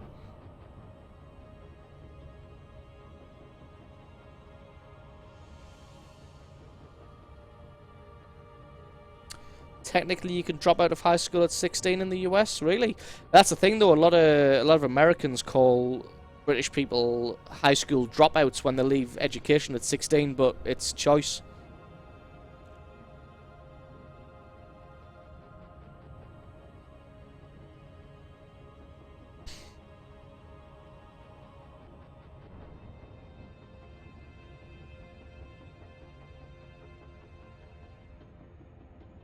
Well, we're sort of Golf Alpha Victor. Thanks for stopping by. I guess you get the same sort of thing down here as well in England, because there are some schools in this area that have what's called sixth forms. So you have 6th and 7th form, which is basically after school, but it's still part of the school. It's basically exactly the same as college, but it's still built into part of the school. So you can choose to stay on for an extra 2 years if your school has a 6th form. You have the choice of 16 to 18 part as well, but you choose it already in 5th grade. Separate sort of school. So yeah, so colleges are sort of separate buildings, and 6th forms still attached to the school. You can choose whether to keep attending if you want.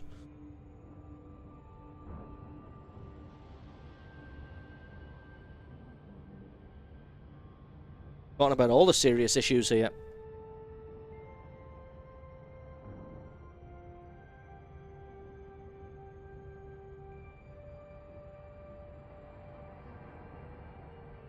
Oh, I really wish I had a coffee right now.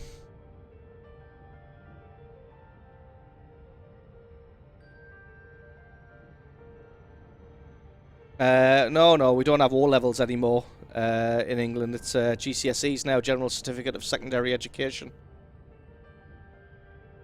A grammar school when they were around. Holy shit! Grammar schools. Went to a sixth form.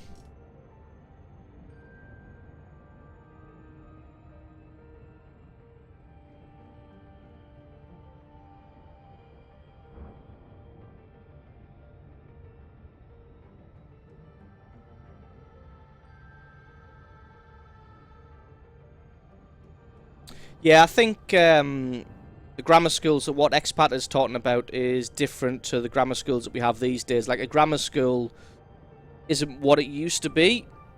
After GCSEs, you get A levels, and then after A levels, it's a degree. Same age as Jingles, yeah. Grammar schools were a lot different when what expat was in school than what they are now. A lot of grammar schools are just entitled. They call them grammar schools. Rather than them being actually what they were back then.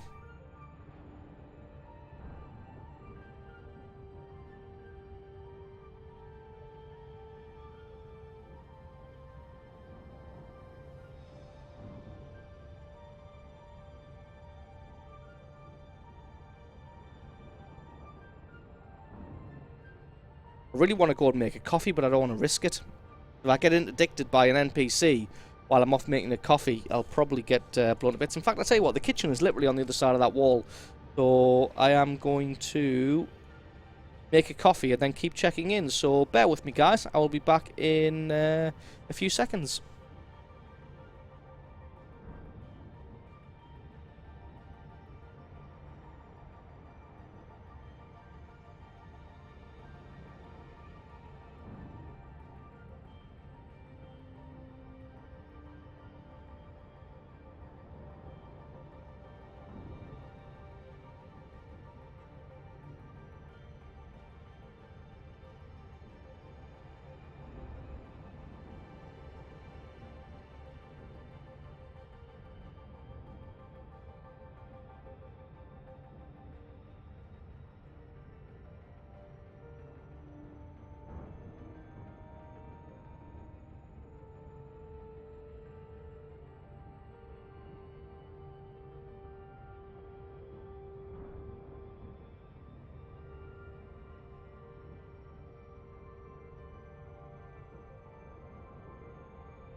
My god, a kettle has never taken so long to boil. Holy shit.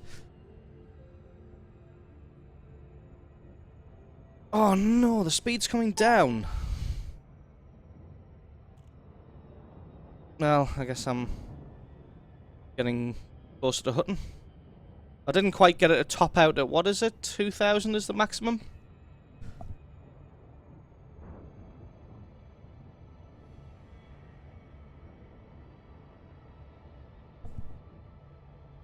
Max really needs a yeoman to bring him coffee and status reports, yeah.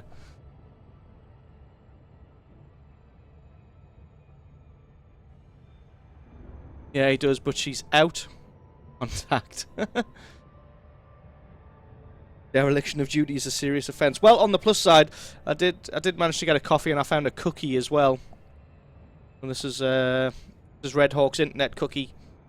Or seeing that I'd spelled the word surprise wrong earlier. Unfortunately, the Red Hawk, though, I am just going to go ahead and eat his cookie.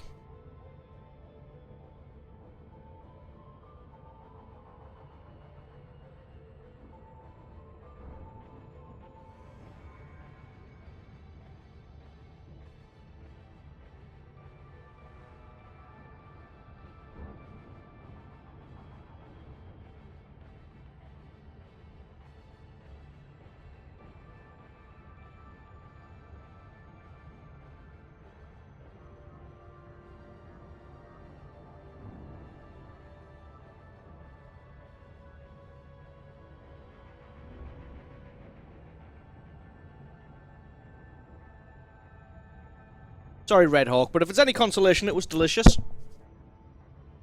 Delicious chocolate chip cookie. Your beef stew is yummy. That is amazing. I think I might have to have some minced dumplings tonight. What's this? 3 million light seconds. Holy shit.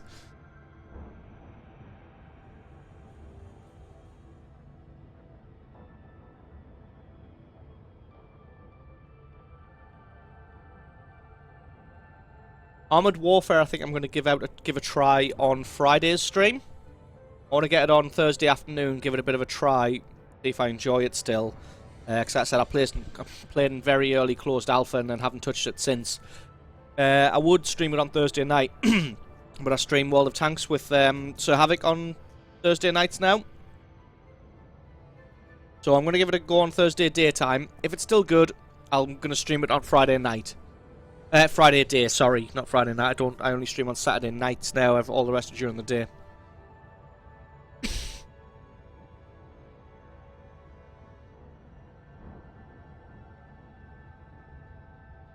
Yeah, basically what Expat said. Normally you can just instantaneously jump between stars, and then you fly like maybe 1,000 light seconds at the most. And you can see this is 3 million.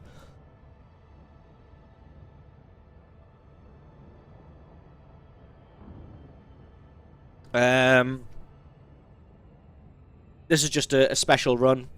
I've jumped into the Alpha Centauri sector, and obviously Alpha Centauri is a binary star, so there's Proxima Centauri as well, 0.22 light years away from it. Don't forget to build your base when you start. Can you build your base immediately? I will remember that. I'll make a note. Remember to build base.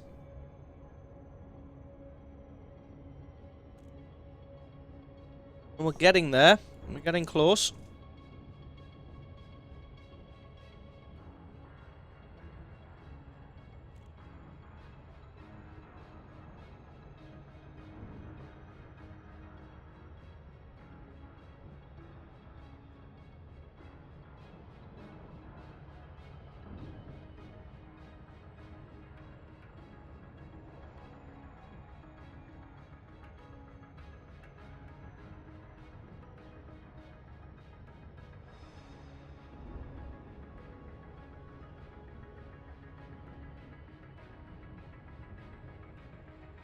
Yeah, after this, a 20,000 light seconds run in will seem like nothing. You're up to the Chieftain in Armored Warfare. What tier is that? The Chieftain?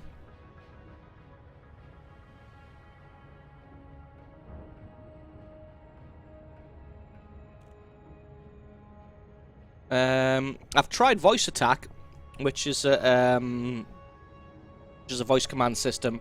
But I figured if I'm going to be streaming it, I don't want to be using voice commands while streaming. That's tier 5. So I've tried voice attack. It's fairly good, but I don't want to use it while streaming.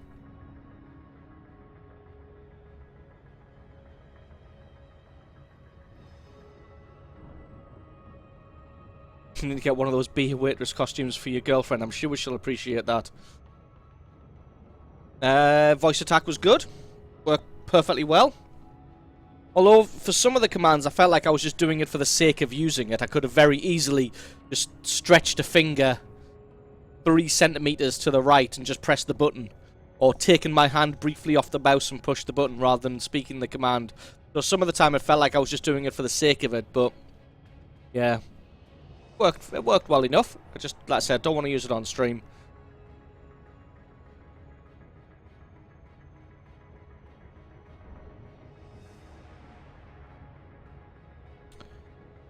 Yeah, Sky Blue, what Ark said in the YouTube chat. There's only 8 people watching it on YouTube, but there are 92 people watching on Twitch right now.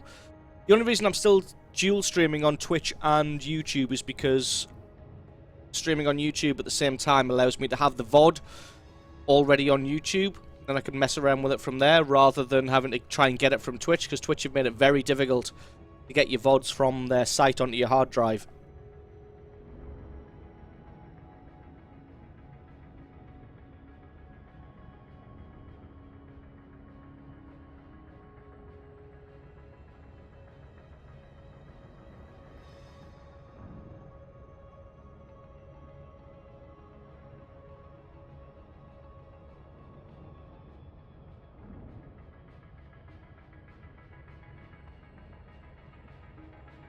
.3 million light seconds to go.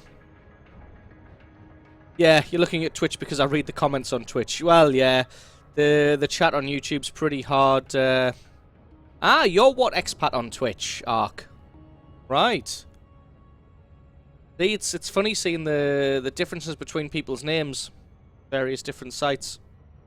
Right, so when I see your comments on YouTube, I'll know who you are.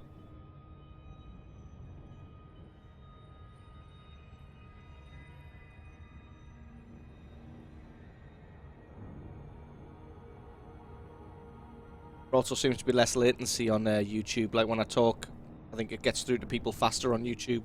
Not sure though.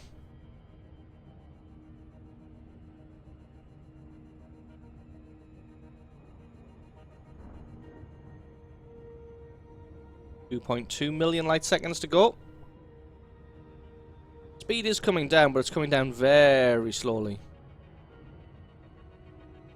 About 20 minutes to go. Yeah, a lot of people's names are very similar, but then sometimes I see people who've got a completely different name on either service, and it's always interesting to link them together. Oh, I should have got that coffee ages ago.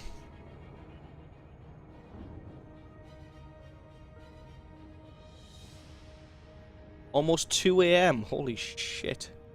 Where are you, Red Hawk, Australia? 2 AM's pretty hardcore.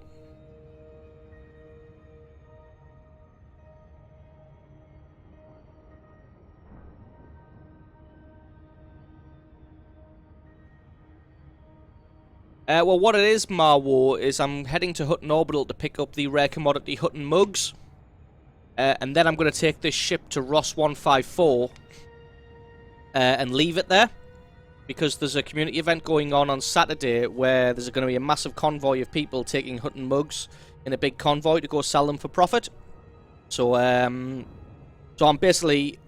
Because today's stream was going to be half trading and doing trade runs and another half doing bounty hunting, so I wanted to get this ship stocked up with Hutton Mugs and then take it to Ross 154, which is where the convoy's leaving from, and then leave this ship there, then switch over to my Viper, just fully kitted out for bounty hunting.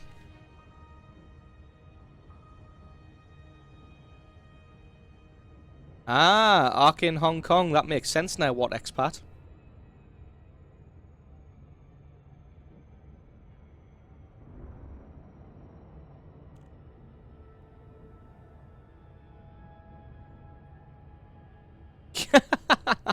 Sky Blue Jim says I could have made you all a coffee in the time it's taken me to fly to Hutton Orbital. True.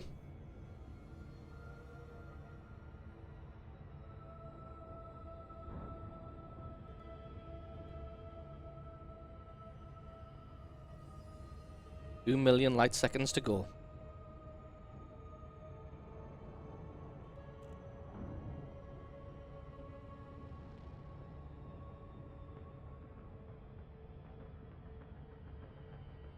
So after we've done the Hutton run and get to Ross 154, I'm going to buy a Sidewinder taxi, head over to TZ Artemis and do some bounty hunting.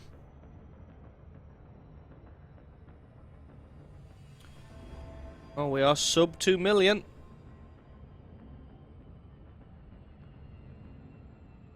$95 people watching me fly from Alpha Centauri to Proxima Centauri. That is appreciated, guys. Thank you for stopping by. Watching. We've got some bounty hunting coming.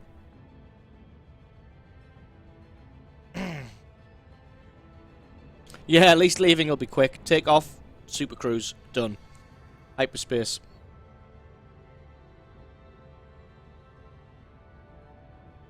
Ah, I'd be the one true nub. I've looked at a couple of your replays recently. I know I've featured one of them. I actually saw the replay.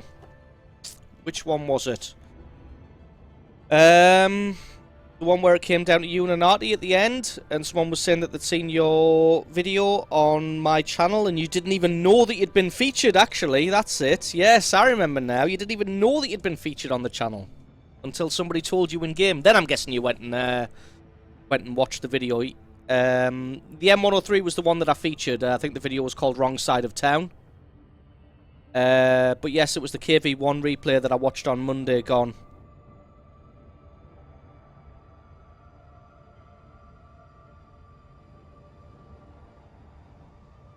So yeah, if you didn't realise, the M103 replay you sent in is called The Wrong Side of Town. But yes, I watched the KV1 replay recently. It's a good replay, but it's probably not going to get featured. Because I've got two really good replays this week. One of them that's already gone out, the FV215B. And then I've got another one coming tomorrow or maybe Saturday. I think it's going to be Saturday. But there, what day is it today? It's Wednesday, Thursday. No, it's Friday. It is going to be Friday.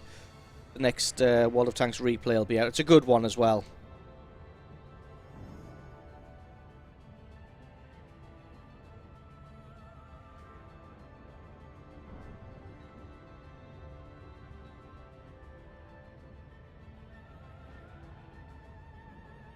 Yeah, it was a good game. It was a good game. But it's like, it's what I've talked about before. There's a big difference between what makes a good game and what makes a good replay. It's like what necessarily makes a good game doesn't necessarily make a good replay. Although you generally don't find that it happens the other way around. Good replays aren't necessarily not good games.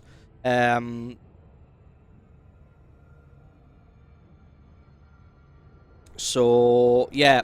I get sent a lot of good games, and you watch them, and they don't necessarily make good replays.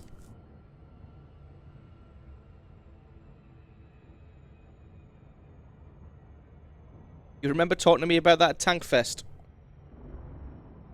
Now you're going to have to remind me who you were at Tank Fest. I met a lot of people at Tank Fest, but obviously I don't think many people told me their in-game names at Tank Fest.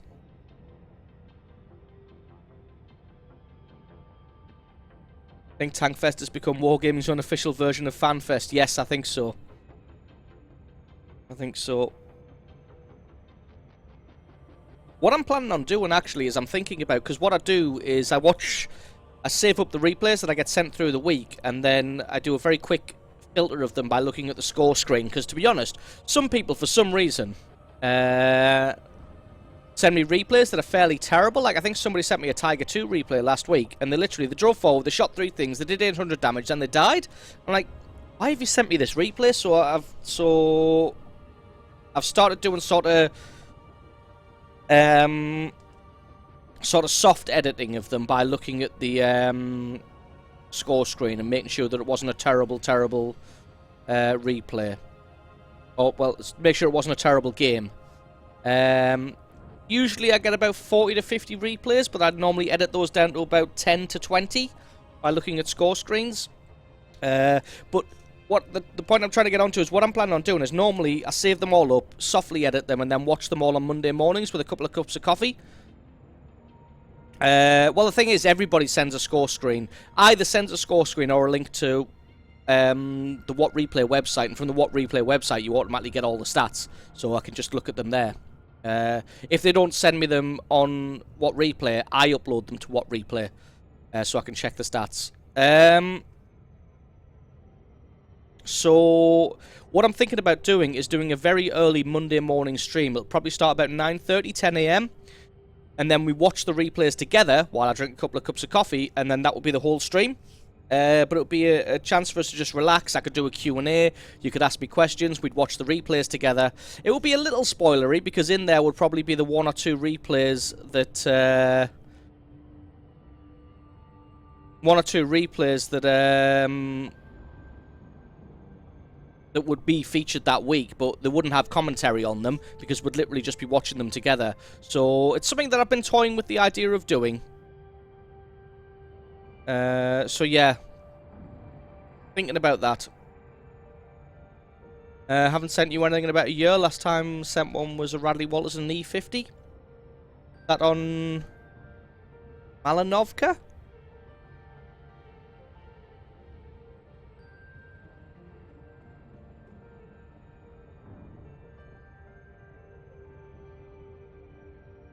Well, what I generally look at, Jack, on the score screen is the main thing I look at is base XP. If somebody gets under 1,000 base XP, probably not going to be that interesting in the game. And the comedy aspect of having a silly ending or a silly moment in it isn't going to pad the rest of the video out. Like if I need to try and carry the whole video right up until the funny thing happens at the end, probably not going to make a very good video. And vice versa, if something happens at the beginning that's hilarious, and then the rest of the replay is boring, I'm not really going to be able to carry that, and it's not going to make a very interesting video.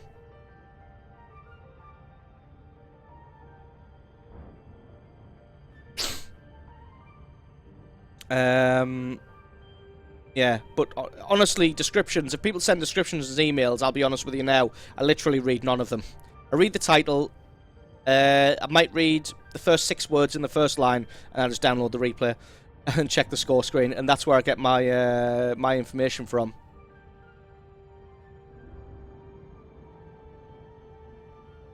Mind if I post a YouTube video? It's kind of hard to see me in the video, but I'm behind Billy in the red shirt. Yep, no problem. Post that. Billy's always in the way. Yes, he is. Fucking Billy. So yeah, that's just something I've been toying with. Oh, yes, I remember you now. You're the guy who was travelling, and then it just happened that Tankfest was on, and you were a World of Tanks player, and you stopped by. I think I do remember you. I remember a guy in a red shirt who was from America who just randomly happened to be in the area while Tankfest was going on. The most amazing bit of luck in the world. Yes, I remember you. I do. Awesome.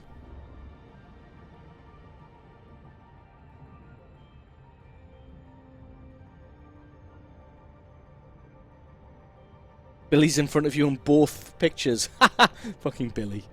So yeah, I'm toying with the idea of doing a live stream where we watch World of Tanks replays together. It'll give you some idea about how I choose the replays as well, because you'll see the ones that get rejected, and they may be interesting games, but they won't necessarily be that interesting to watch. So, if I get further along the idea of thinking about doing it, you guys will have to let me know what you think.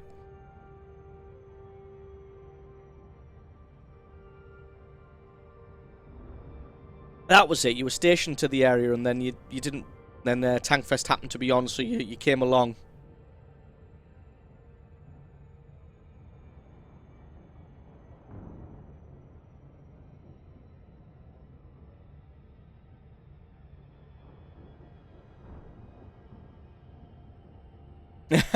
How can a 12-year-old girl block you in a pick, Max? He didn't block me. He blocked Super Ranger. And yes, Billy is fairly short.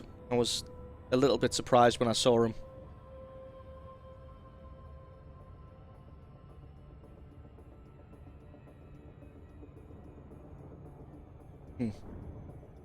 A yeoman to sift through the replays. Yeah, maybe. That's it. It doesn't take that long. I literally read the title of the email to see what the tank is. They'll normally send me a link to the What Replay website. I click it. I click Team Score. I click Order by Base XP. If the Base XP is under 1,000 but above 800, I'll have a look around, see what medals they got, see who they did damage to, and if it looks like it might be interesting, I'll download it. If they get over 1,000 Base XP, I'll just download it.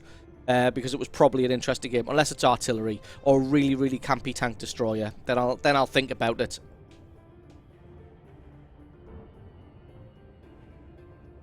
I also remember giving Circle and Snooze a ride on Saturday since the taxi didn't show up. Yes, I do remember that. Tell me, thought you brought your offspring when I saw you at Tankfest. No, I didn't bring any kids to Tankfest.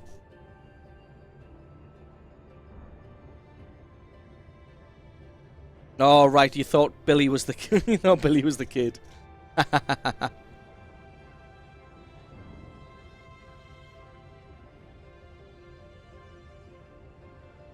Understandable, though. He is fairly short, Billy. Bless him. Oh, here we go, guys. We're under 1 million light seconds. Yeah, I got it in the end, Marwo. Just took me a little bit. We're under 1 million light seconds. 11 minutes to go. Probably be a little bit more than 11 minutes, though, because we're slowing down as we're going.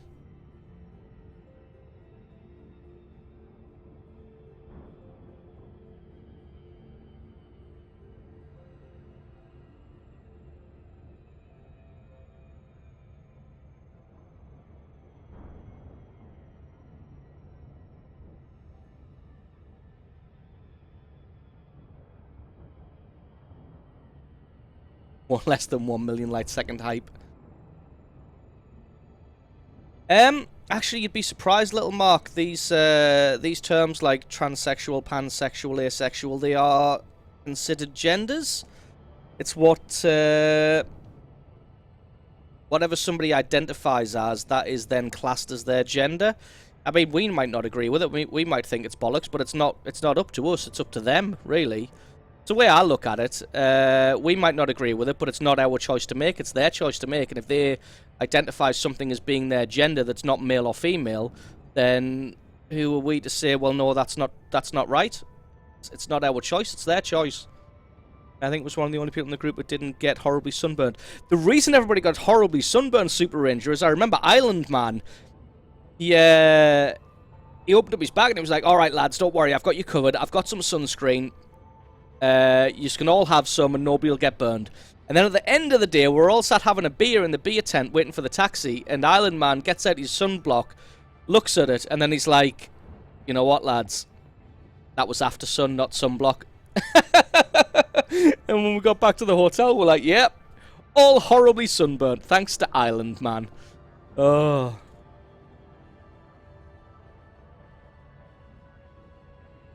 So yeah, that was amazing. Yeah, nobody even thought of bringing sunscreen. The reason people didn't think to bring sunscreen is because it's England. England doesn't get hot. You don't get sunburned in England very often, so nobody really thinks about it.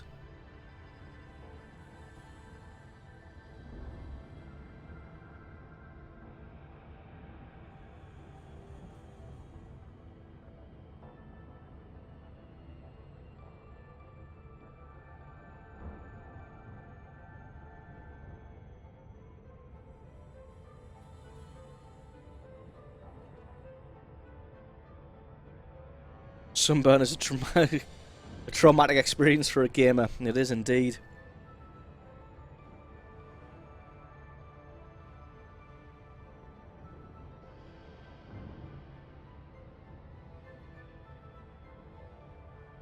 Especially when we play in darkened rooms.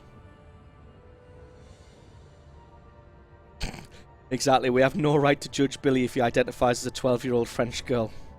True.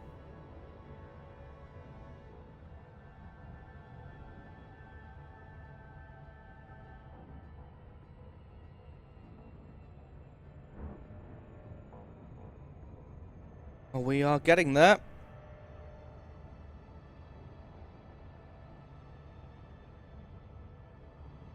This better be the most glorious place I've ever seen. The whole station better be fucking gold plated or something. It better be gorgeous.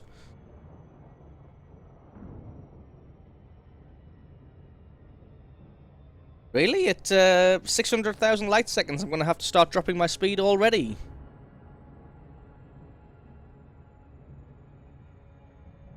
You had sunscreen, I only had to ask. Well, we all thought we were covered thanks to fucking Island Man.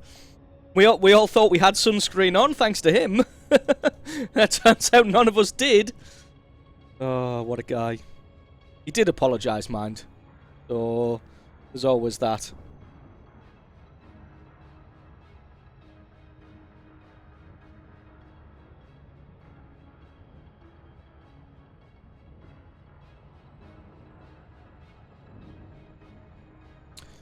But yeah, at 500,000 light seconds, we're really going to have to start slowing down already?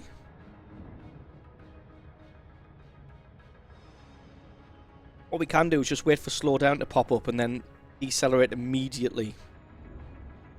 Because as soon as slow down pops up, you can normally rein it in, like there and then, and you can get under the slow down warning. Guessing we can slow down. Yeah, we can slow down fairly quickly. Although we seem to speed up fairly quickly too.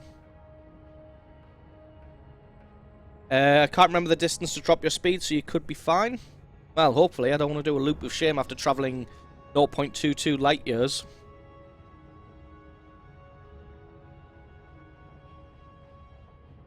I wonder how many light seconds that is. 0.22 light years in light seconds.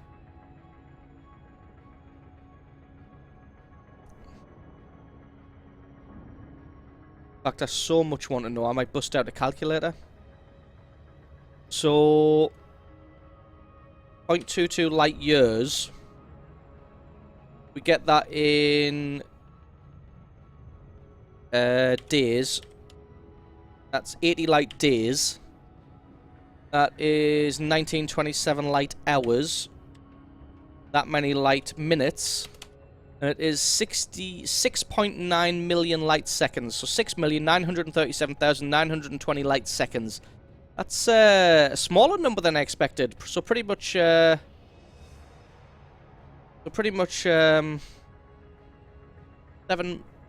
million light seconds.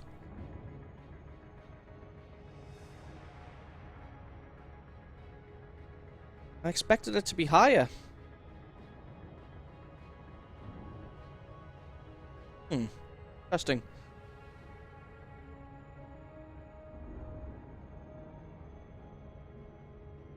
Number one lesson for Tankfest: take a hat, or look after your own sunscreen and don't trust other people.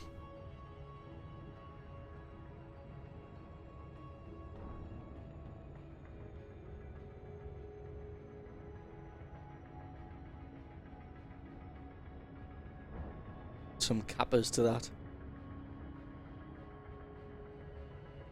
How many heavy seconds are that?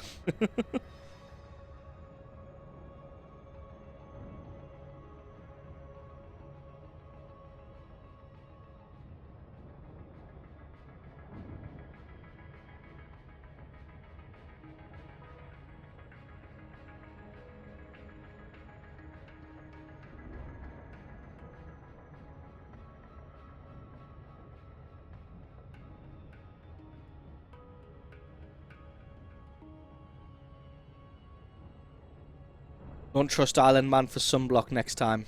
I'll see if I can remember some next time. Fair enough. Oh, I'll definitely be taking sunblock this time, next time as well, next year. Because, my god, it was hot. The first day we spent a lot of the day outside. Compared to the second day where we spent most of it inside.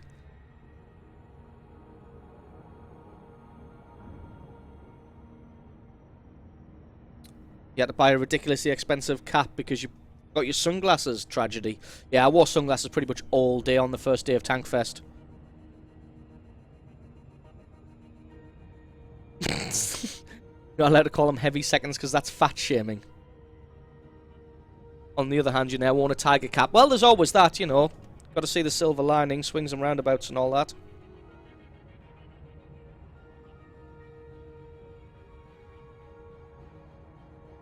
Ah, here we go, guys. We're nearly there. We are running slightly over schedule, though. I wanted to have started bounty hunting by now. 4 PM. The last 2 hours.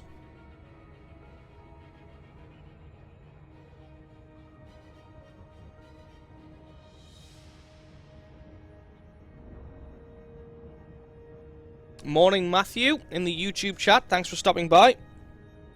I will let you know if you want to, if you're thinking about interacting a lot in the chat, you're probably best off switching over to the Twitch TV live stream. Because I am live streaming on both Twitch TV and YouTube at the same time. So if you did, and just the, oh, what's that? I'm getting pinged on Facebook, apparently. I shouldn't. Oh, it's because I've got Facebook open.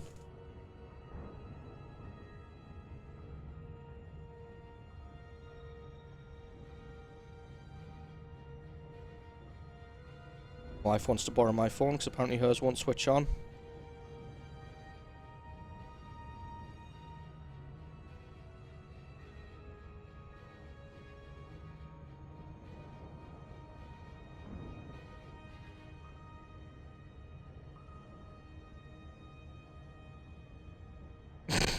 Need to go to Beijing when Tank Fest's on. Fair enough.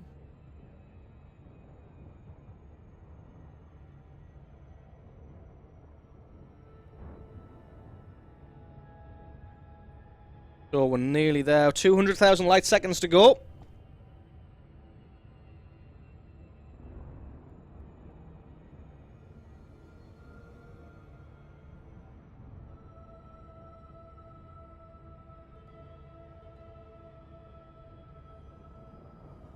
Yes, Super Ranger, I do remember those guns from Tank Fest. That was fairly awesome. Fine, you just have to hold your breath for something like 3 hours. I think that's Beijing. Here we go, guys. We're cruising into Hutton Orbital now.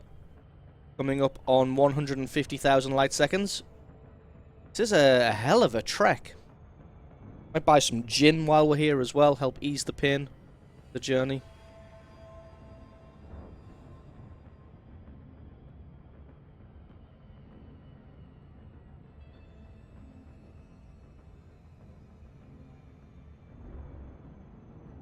That's it. Sub 150,000 light second hype. Just seconds to go now. Light seconds. Hundreds and thousands of them. Yes.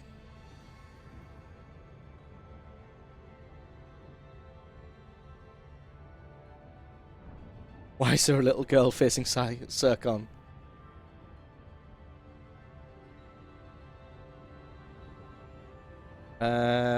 Parsecs, I have no idea.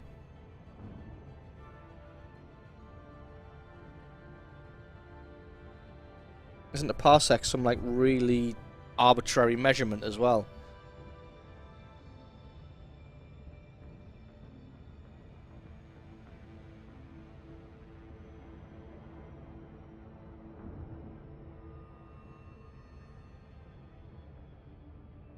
See why not many people make this journey.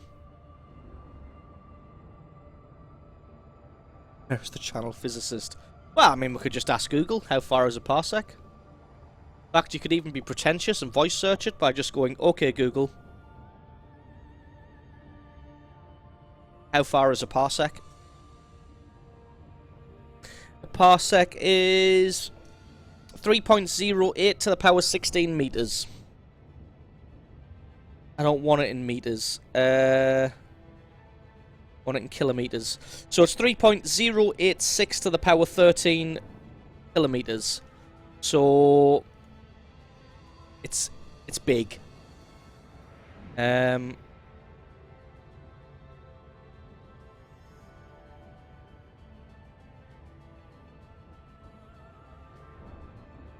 see if it can give us a measurement in light seconds.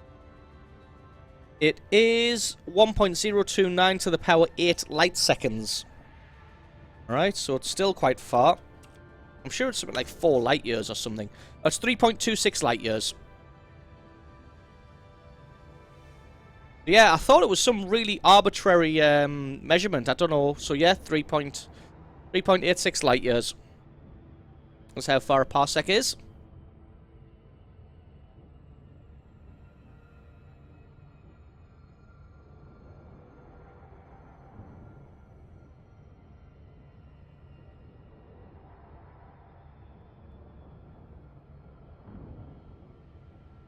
Weird in the bottom of my coffee cup. That.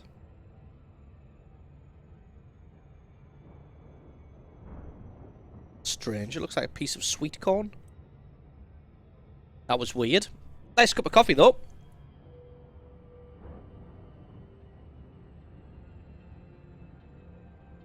Parsec is a measurement of length, so how can you make a Kessel run in under 12 of them? Oh. Yeah, more math. Of course, more math. This is the math stream. This is the learning stream. Did you not know?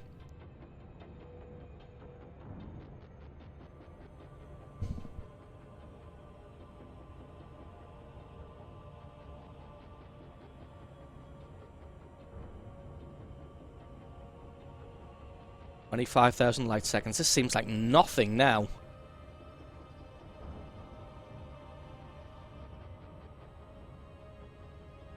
The coffee nice because of the sweet corn in it? I don't think so. I think it was just nice.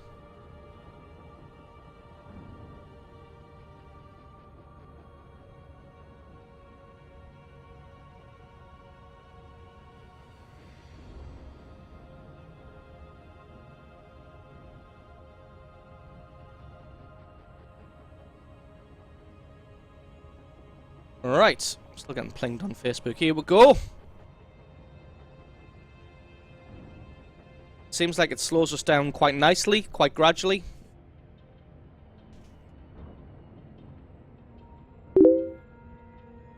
Called a factual movie error, indeed.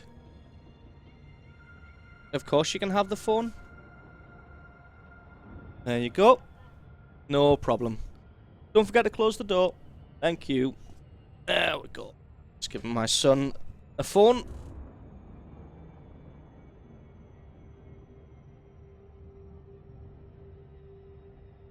Suppose your game crashes now. Yeah.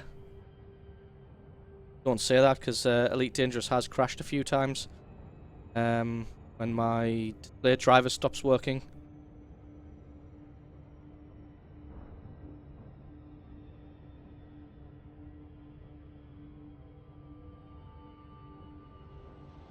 Check Kessel run on Wikipedia. That sounds awesome. Wikipedia. That sounds like the most amazing site ever. So yeah, it looks like it reins our speed in at a quite nice rate when we're at full acceleration, and then we're down to 3,000 light seconds now, which is like a normal long jump. Hopefully there won't be any pirates. Well, of course they're going to come up with an explanation after the fact, but I mean, we all know deep down that George Lucas just made a mistake. But it's nice that they've come up with a sort of in-movie explanation for it, rather than just saying he made a mistake. Just to keep the universe sort of self-contained.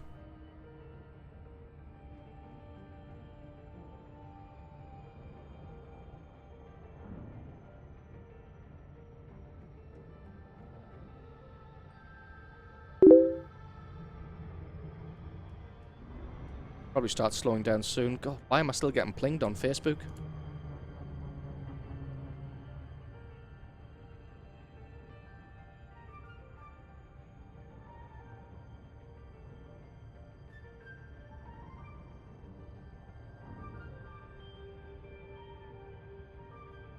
Alright, just gonna go on that. So you guys don't think you're getting plinged on Facebook when you're not. Right, let's put some acceleration back into this. Here we go. We're coming up on Proxima Centauri. A dock at Hutton Orbital. We're going to buy some mugs and some gin. The gin's just for us, though. We're not going to trade that. The mugs are to trade on Saturday when we join the convoy. The gin is just for me to drink. That's weird. I've just very suddenly become aware of the of these two bars that run down the inside of the screen. While I was making the run, I just hadn't noticed them at all. And I've just suddenly become very aware of them.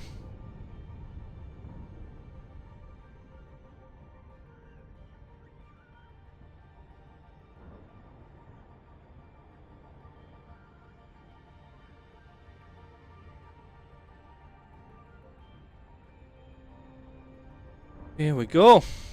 See why this is sort of a rite of passage, making the Hutton run. That was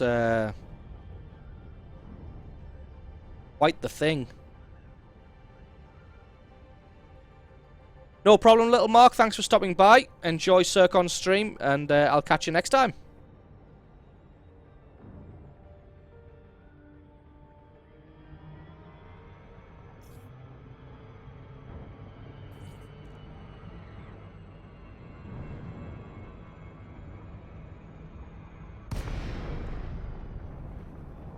Here we go, Hutton orbital. Oh, it's red.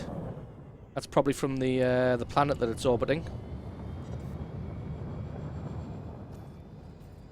I don't think we're going to get many players out here. Docking request granted. What's that for? I think I was crashing into somebody. Yep. Where are we docking?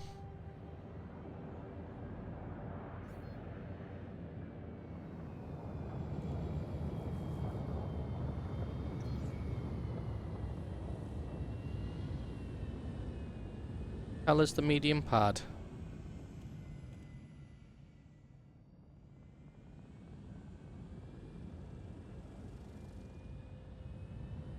There it is.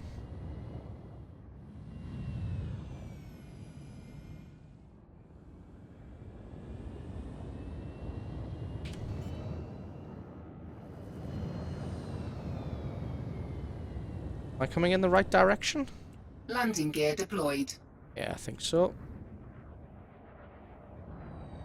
Shot that a little. Oh, no, I'm not on this pad. Oh, no, he is. Fuck me. Right, well, where the hell am I?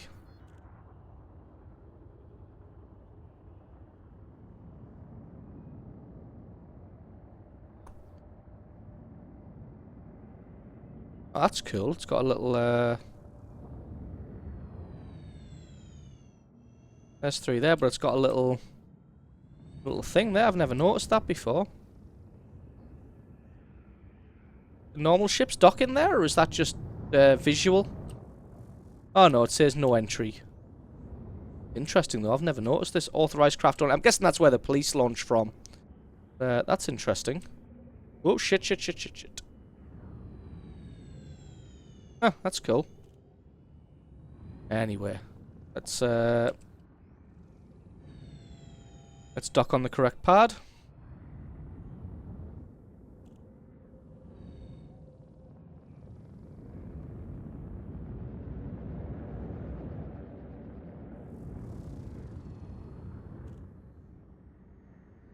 Could have gone so wrong. Yes, it could have. But guess we're lucky. Right, let's see what we can Docking buy. successful. Engines disengaged. So we're here to buy Hutton mugs and gin. We will refuel. Except my mouse is broke. There we go. Refuel. Commodities market. The Hutton mug.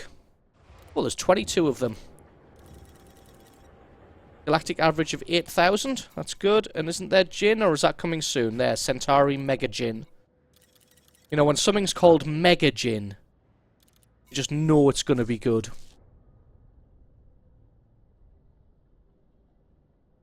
Let's try and see what happens if we fly in there. Yeah, probably would have went wrong. So we're going to hang around here for a little bit. And wait for the gin and the mugs to respawn. Once they respawn, we should be able to get up to full capacity of the mugs. Make sure I visit Jabba while I'm at Hutton.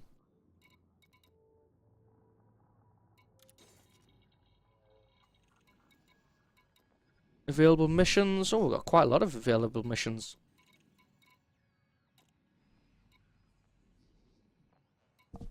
That one. Obtain animal meat. Don't really want to do any missions. I'm basically Jabba the Hutton. Basically just hanging around here until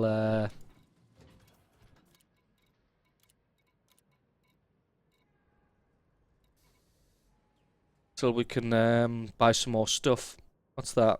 New thrusters. Thrusters don't actually affect your ability to fly, so screw that. We'll need to wait about 10 minutes for more mugs and more gin to spawn. Antari Mega Gin. Wouldn't mind trying some of that. Right, let's see what the description is. This chemical distillate is almost pure alcohol, but with subtle prized flavours, often used as an ingredient in more dangerous cocktails. The exact details of the distillation process are a closely guarded secret. Rare goods increase in value the farther you travel from their point of purchase. And the Hutton Mug. Delivered over vast distances by those in search of a profit, the Hutton Mug is only sold to commanders who make the painfully long journey to Hutton Orbital. Made from the salvaged frameshift drive plates of ships that run out of fuel before reaching the station, this is purely a vanity item commemorating the epic journey. Its value lies in its rarity and latent frameshift energies, keeping your drink that little bit warmer for the journey. I wonder if people actually make a real physical Hutton Mug. No problem, Red Hawk. Thanks very much for stopping by. And I'm amazed that you managed to stay awake so long. Enjoy uni tomorrow. I'll catch you later.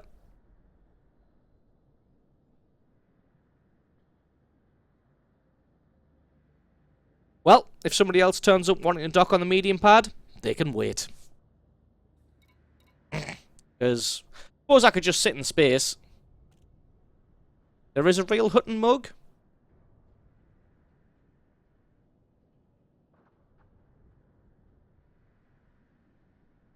Yep, send me a picture of that. I wouldn't mind seeing a picture of the Hutton Mug.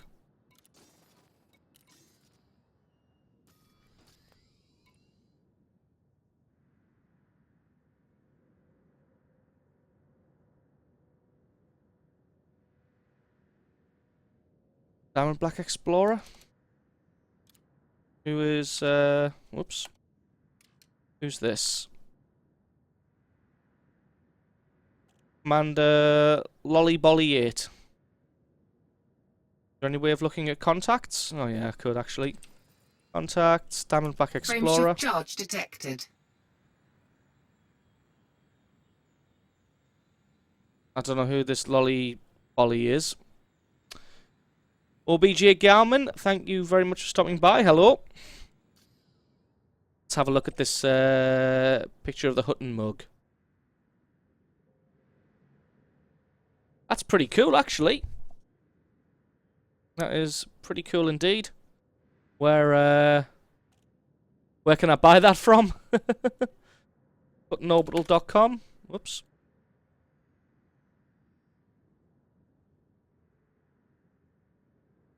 Where do I buy the mug?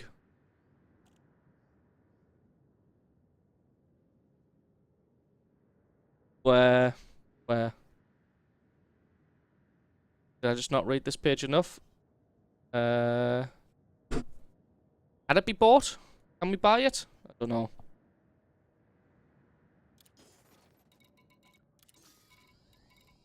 Not respawned. Can we buy the Hutton Mug in real life? Like where I just think it would be nice to drink from the Hutton Mug while playing Elite Dangerous and also wearing a Hutton Orbital cap.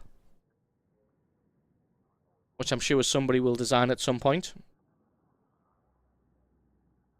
Somebody's got to, right? Somebody's got to do a Hutton Orbital cap.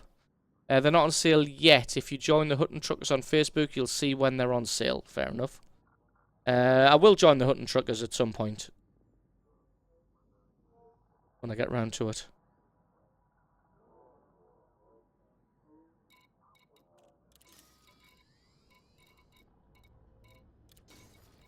On the bulletin board. So we are going to go to Ross 154. Actually, we'll set our course while we're waiting. I'll have some made easy enough. I suppose you live in Hong Kong. But to be honest, I mean, if the Hutton truckers are going to make some, I'd quite like to support them. I'd probably quite like, because I'm guessing the profits will go towards the community. I'd probably quite like to support their community.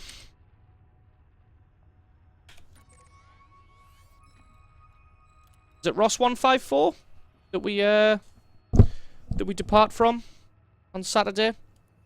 Obviously, I'll just get into Ross by a Sidewinder. I'm just going to end up with Sidewinders scattered throughout the galaxy. Actually, I'm just going to sell them off because I don't want Sidewinders cluttering up the place, so that I can find decent ships easier. But I mean, after I've made enough money, I'm basically going to kit out an ASP for exploration. And then I'll be sort of set. I'll have the Holy Trinity. I'll have a Viper, a fully kitted out Viper for bounty hunting. I'll have a decent Type 6, which I'll upgrade to a Type 7 eventually, for trading. And I'll have an ASP for exploration.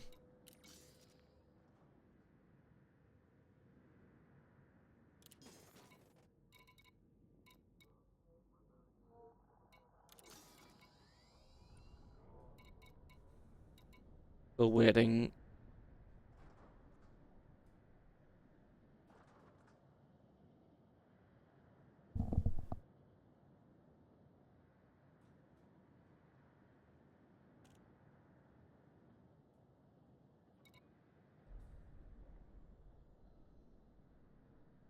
Fairly cheap here as well. It's only 125 per mug. And then 8,000 profit. Like galactic average, but obviously it'll be higher than that when we sell it. Chivinio Gateway. Set that specifically then.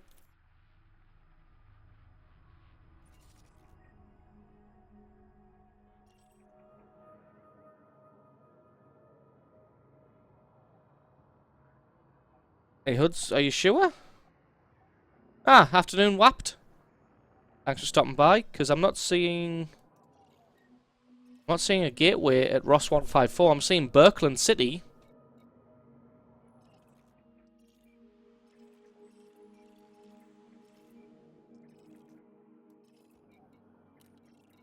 Did I get the place wrong? Ross 154. System map? Yeah, I'm seeing Birkeland, but not the gateway.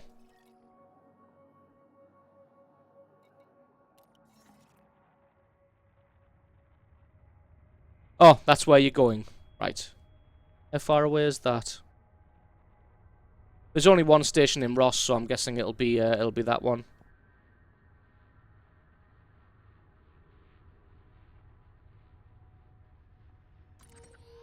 So we will be traveling 181 light years. That seems about right. Normally about 180 to 200 light years that you need to travel for your goods to be worth the maximum amount.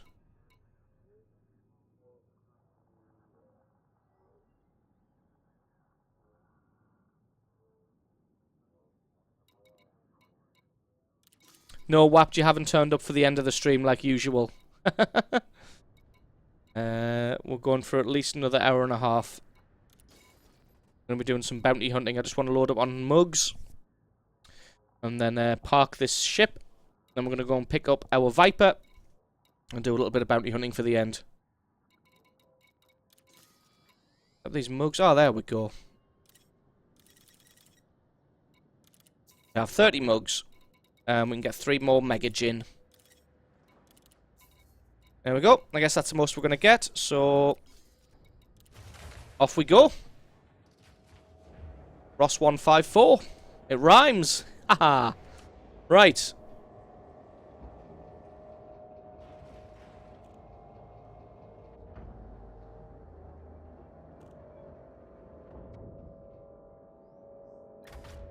Ship released. Engines engaged.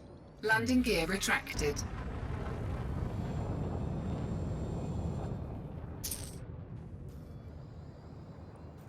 What am I doing? We should already be locked. Which we are.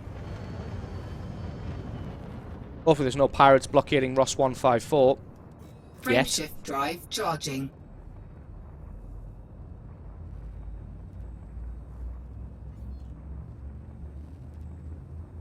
Probably Brett, because whenever I do rare commodity trading, I usually get 4, interdicted 3, fairly 2, often. 1. Engage. The NPC pirates have a much higher chance of interdicting you when you're carrying rare goods. So, Alien, what's the plan for Saturday? Like, can you still be part of the convoy without being in open play? Because you say you're going in solo play or group play. Can you still be in a convoy if you're not in open play? And if it's better to be in group play, then I guess you'll have to send me a group invite. God, we're only 12 light seconds away.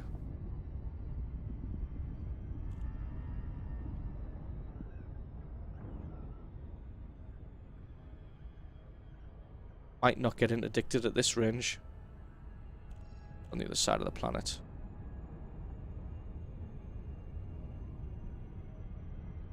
Shame that I've unbound the free look key. The free look was middle mouse button, but I've bound that to target because obviously I was doing bounty hunting at the time. Didn't want to get too close to the planet because it saps all your speed.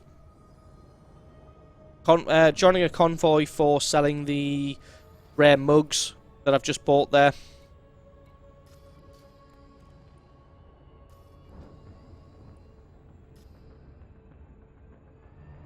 I'm just wondering how you can do that. I'll be in group and will be in the convoy as others will be in group as well. I hope just join the Mobius group on the main menu.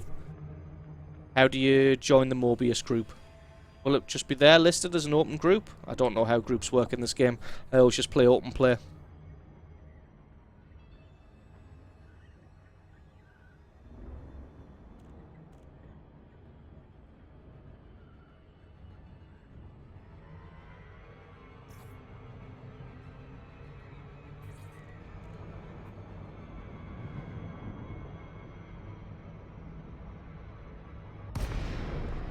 Oh, nicely came out right on top of it.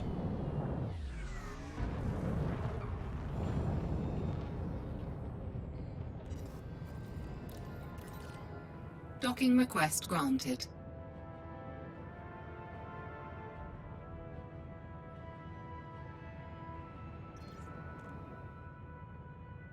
Yeah, how would I go about joining the Mobius group?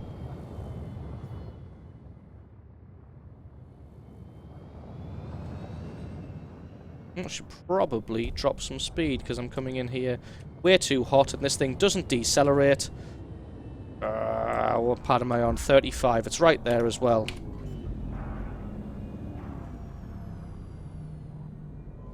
Oh wow, how did I just manage to lose all of my speed Landing instantly? gear deployed. That was good. And I don't know how I did it, but it's good.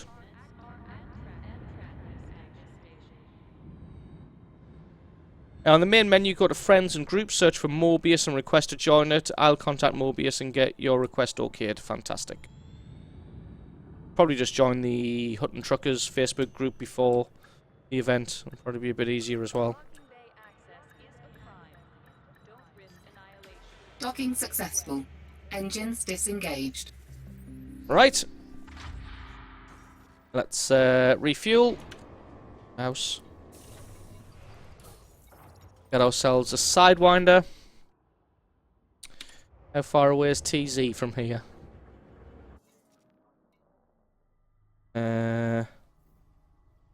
TZ all the way over there? No, it's LHS. T is there. It's 20 light years away. Buy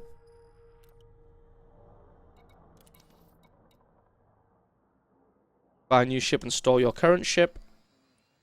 You must empty your cargo hold first. What? Why? Are you kidding? Can't leave a ship with cargo in it. Really?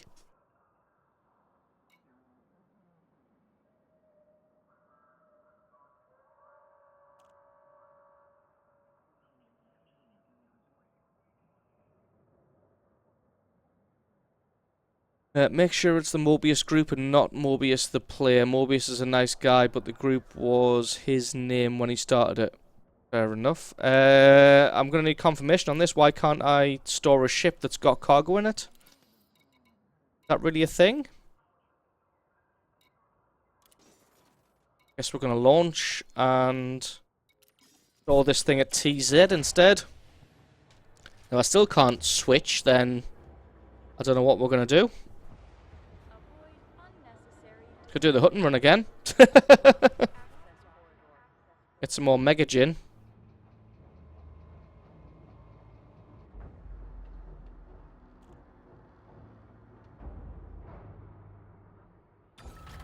Ship released.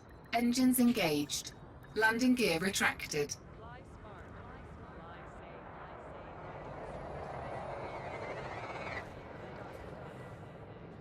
Wow. Those maneuvering skills. Are you going to move out the way, dude?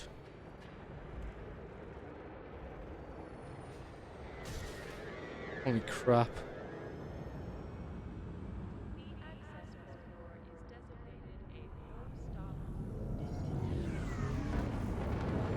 Did I set a course? I don't think I did. God, there's a gunfight going on out here. This isn't working. Right. Want to go here. People have already started pirating. Frameshift drive charging. That's all NPCs anyway.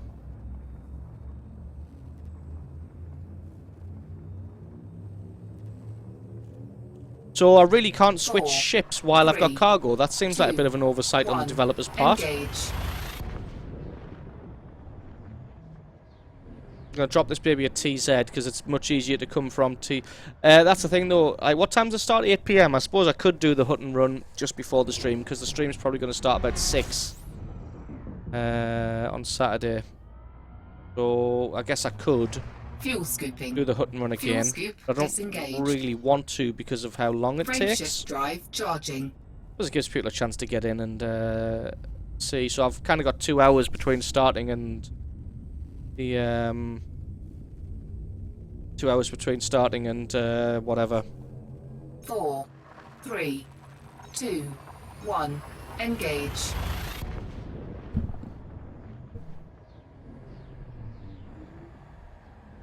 Well, see, if I can switch to the Viper now, I'll do that. If I can't switch to the Viper now, I'll go sell the mugs. And then I'll just pick some up again on Saturday night before streaming. Well, not before streaming, I'll stream it. Fuel Where are we scooping. going? Fuel scoop disengaged. Ida Enterprise.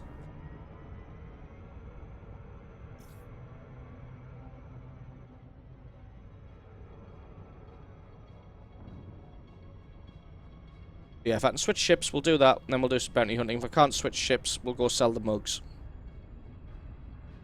And then the first part of the stream on Saturday night will be buying more mugs.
Feels like that slowdown is giving me bad information because I'm like, what? I'm still 16 seconds out.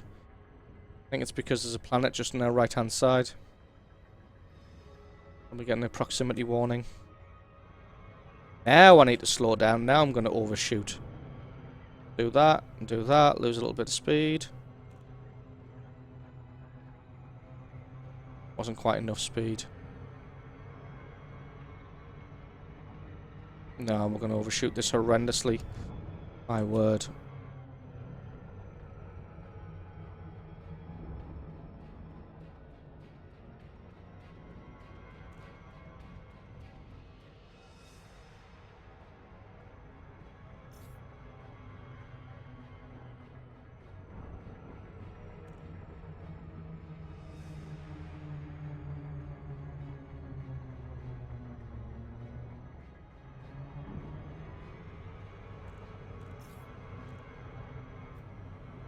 I didn't mean to drop that. Mumbo Jumbo is doing a video on wings in 1.9 vanilla Minecraft. Apparently you can fly in Minecraft now. Alright, awesome. Frameshift drive charging. They do need a lot more content 3, in Minecraft. 2, 1. Engage. Why does it do that? If disengage ready.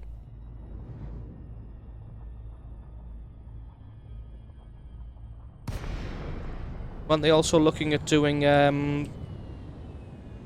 offhands in Minecraft as well? You'll have something in your right and left hand. Docking request granted.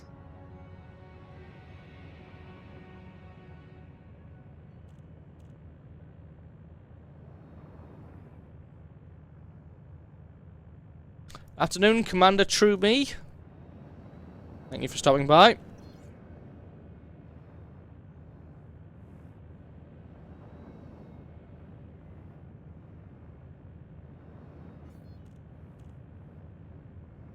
Alright, pad 11.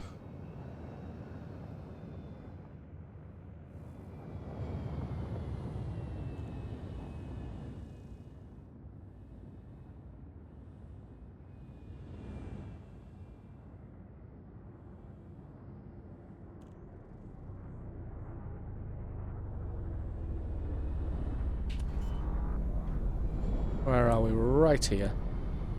As always. Right at the front door. Landing gear deployed. Yes, they have the offhand in 1.9.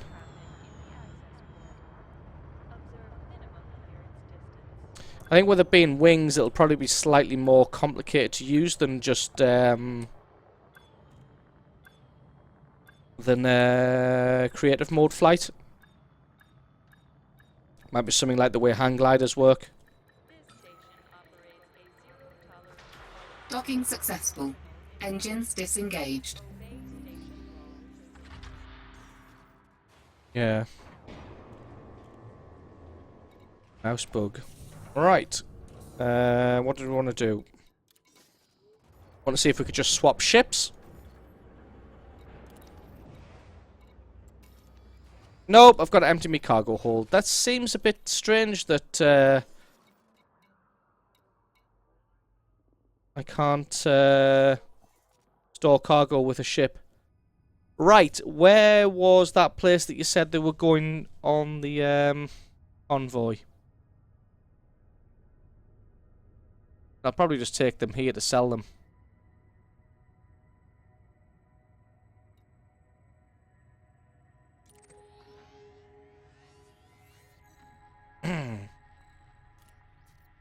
Let's go sell these mugs. In fact, what are they worth here? Let's have a quick look. They are only worth 100 and... No, they're worth 189 here.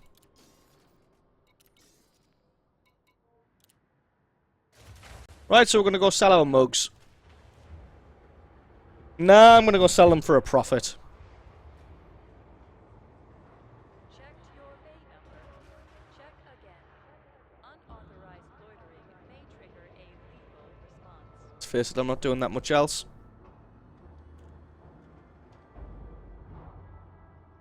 We'll just have to skip the bounty hunting for today's stream. Engines engaged. Landing gear retracted.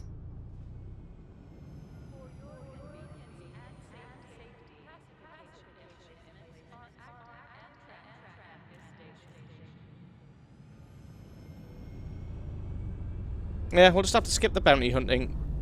Yeah, I'll have some mugs on Saturday. I'm just gonna go and sell these ones for a massive profit.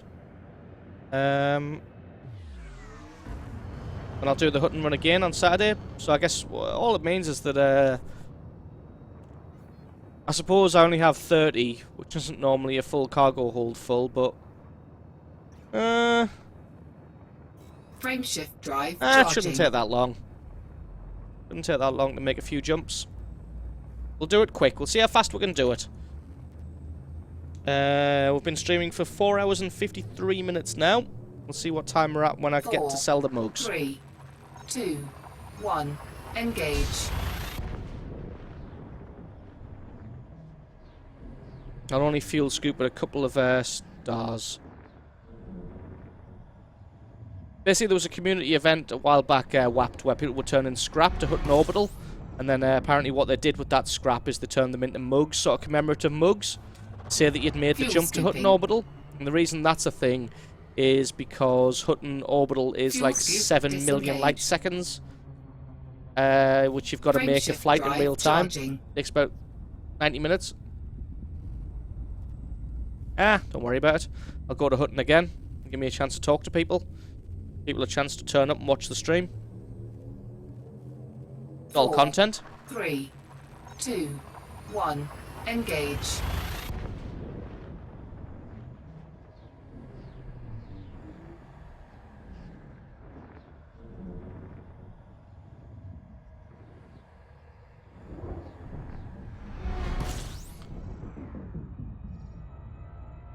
And if I'm only fuel scooping at a few stars, shouldn't take too long. Frame shift drive charging. Oops, I didn't want to tab out. I want to hit M. Tab out to get my mouse working. Ross, I think, is a proper star. Oh, there's no system data. 4, 3, 2, 1, engage.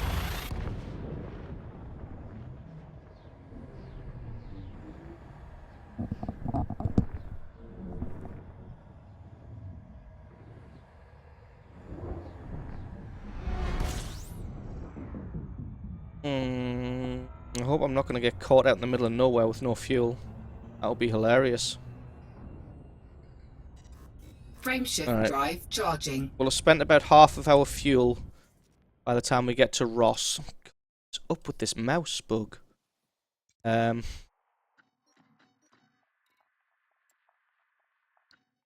4, 3, 2, 1. So if Ross engage. is a star that we can scoop, we are going to scoop it.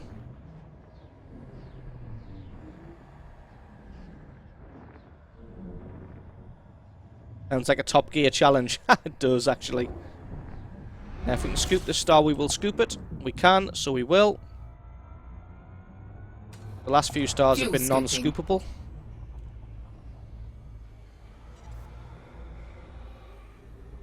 Into a good position where we're not getting too hot. Some serious fuel scooping action will probably need better shields.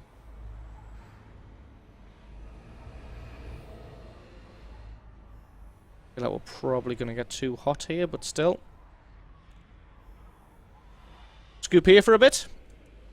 Give me a chance to tab out and have a look, make sure everything's running okay still. Close that.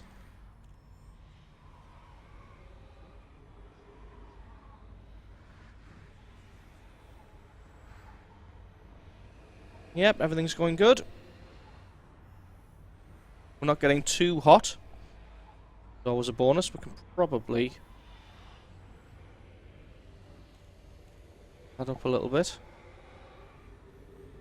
And this scoops at a maximum of 65, but the heat tends to be a little bit runaway at that point. Probably push it a little bit more. But yeah, at 65, like I said, the heat tends to be a little bit runaway, so don't want to do that. Already crept up from 66 to 69. I'm not even sure what grade of fuel scoop this is. I'm sure it's not top, but it is fairly good. Starting to get a heat warning now.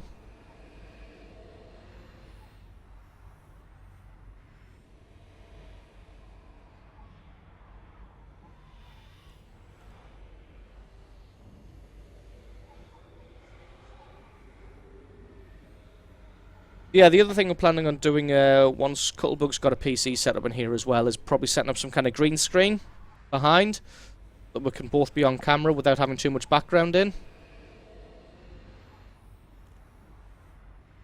Just an idea.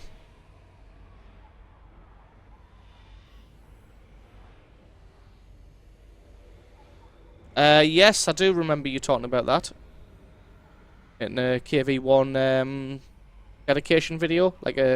Yeah, I remember. Warning, temperature critical. Fuel scooping complete. But yes, Super Ranger, I do remember that. Fuel scoop disengaged.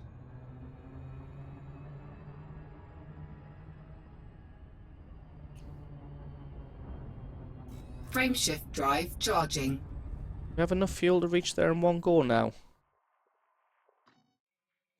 So we don't need to refuel anymore. We can make it to Mapor in one go without having to refuel, without having to fuel scoop. Well, I made it. I spent about 5 hours on it, and our director hated me the entire time, but I finished it. Oh, fantastic. Send me, do you have Twitter? If you have Twitter, tweet it at me, and I'll retweet it. If it's any good. Shit. Made a terrible mistake.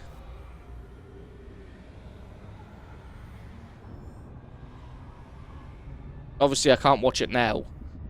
And the link will be gone in an hour when I'm finished streaming. So, like I said, oh, you don't use Twitter.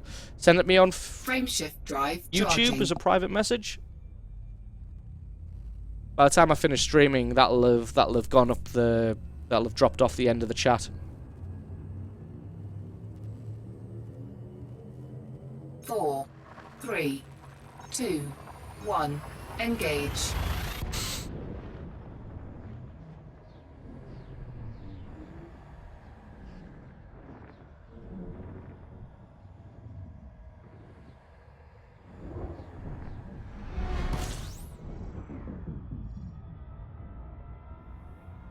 I know I've gone the wrong way, but I don't want to stay in the proximity of that star for too long. Frameshift drive charging.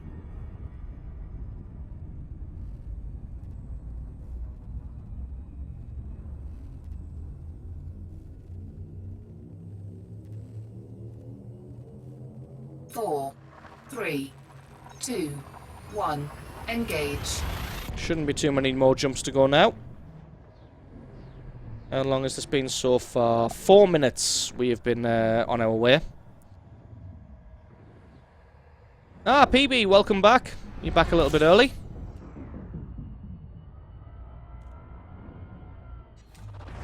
Fuel scooping. I don't really want a fuel scoop, I just want to get under this star.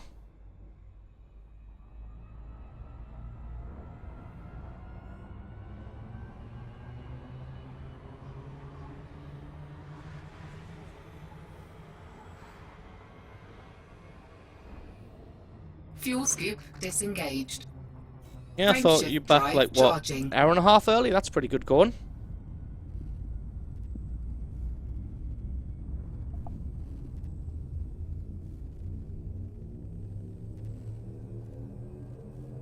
Four, 3, 2, 1, engage.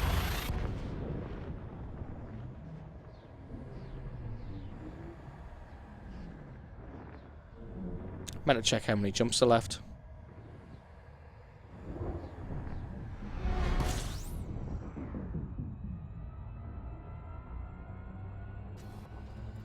Two more jumps after this one. Frameshift drive charging. I'd do a fuel scoop anyway, just in case. Even though it's only probably going to be about 1,000 credits to fill the fuel tank up, which is like nothing.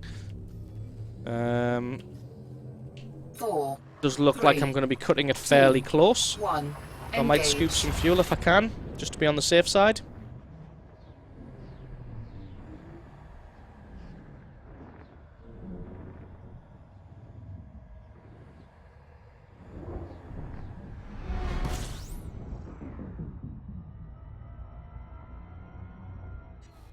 Yeah, we'll scoop a Fuel little bit of fuel scooping. here.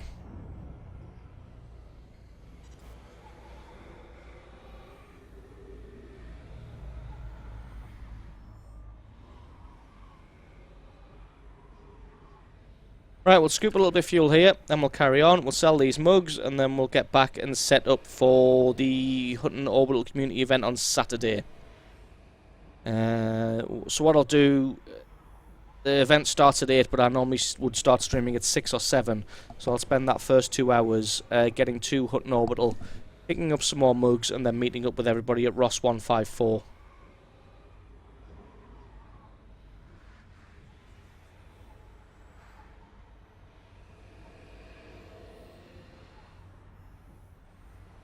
Probably enough fuel, but a little bit more.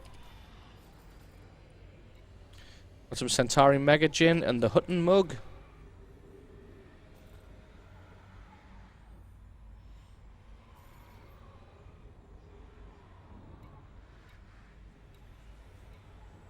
I still have a Sol permit now that I'm no longer part of the current assets? 7.8 million. Oh yeah, 'cause I've got ships, haven't I? Other ships. Yeah, I've still got the Sol permit. Not bad. Oh, that'll do.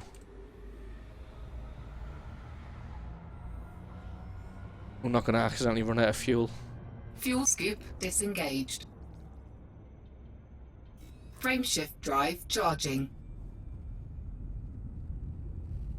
Well, best be investing in some more ram sticks then, Wapped.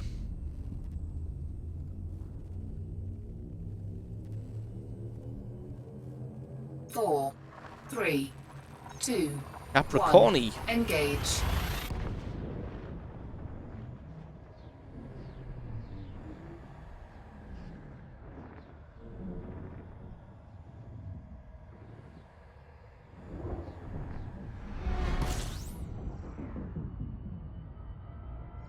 What's that? You used the song? Oh, I missed that. Fuel scooping. 2 seconds. I used the song Hail to the King by Avenged Sevenfold. As far as I know, they just monetized it. No copyright strikes or anything. Fair enough. Fuel scoop That's always good. disengaged. Frameshift drive charging.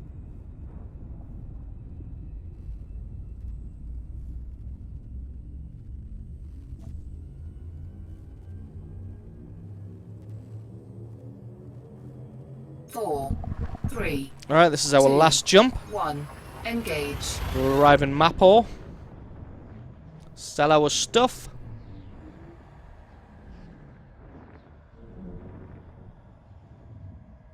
And head back down to TZ Artemis, where our Viper is located. Oh fuck, that's 2 suns. Oh fuck, that's a lot of suns. Jesus. Yeah, I saw the other day that Leighton Horizons, does it really matter? Let's go there. That actually having one star by itself isn't actually the predominant feature of the galaxy. Basically, it's about a 50-50 chance whether you'll have a single sun or multiple suns in a system. So multiple stars like this are actually fairly common.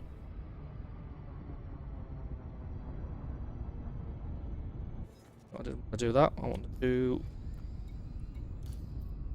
this. Look at the system map. Even though I'm now... It crashed. My mouse has. Felt like that was going really wrong, really fucking quick, because it took too long to load up. Have another look now that we're going a little bit slower. Oh no, just 3 suns. Felt like more. Guess those are the ones as planets.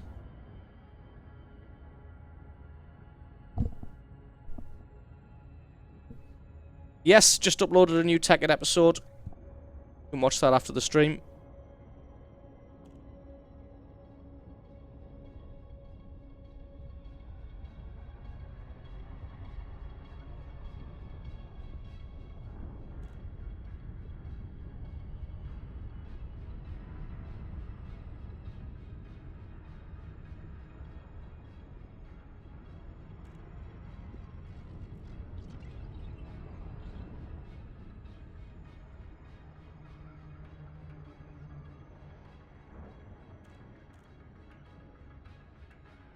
So far, this has taken us 15 minutes to get these hunting mugs to this point. We'll probably look in about 20 minutes to actually sell them. Probably going to overshoot this bad boy.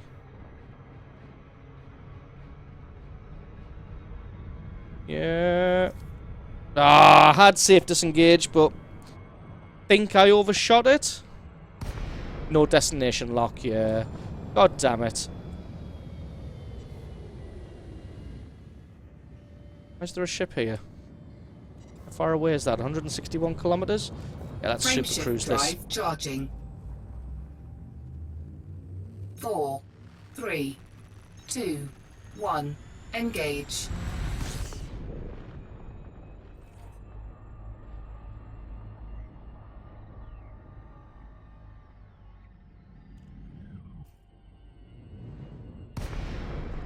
There we go. Oh, 19 kilometers, holy crap. Well, we're going to boost this one out. Where's the door? God. Is it? There it is there.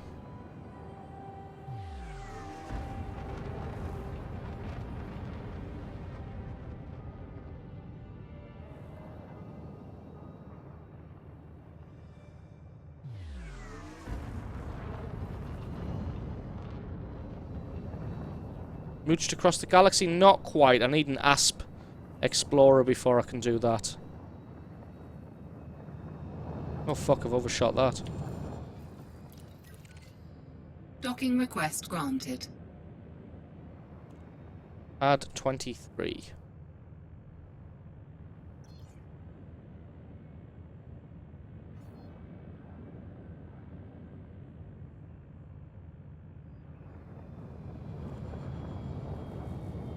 Oh shit, this is going wrong.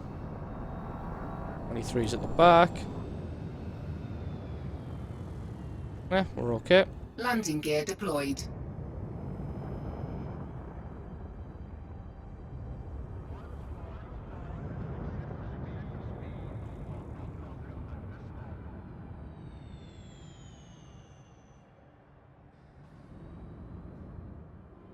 At the landing tower.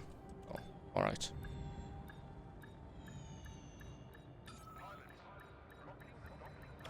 Docking successful. Engines disengaged. Right, let's sell our hunting mugs. First we'll get our mouse working, we'll refuel. Head to the commodities market. And the mugs sell for 8 grand each. That is a nice 500,000 credit profit. The gin sells for 10 grand. Which on top is another 120 grand. So, about a 500,000 credit profit. Isn't bad at all. What I want to do now, though, is... Where am I? I'm in Clayton Horizons, which is in Mapo. I want to find... if I can sell anything. Mapo. And I'm going to TZ... We have 100 tons cargo, and we have like what, 3 million?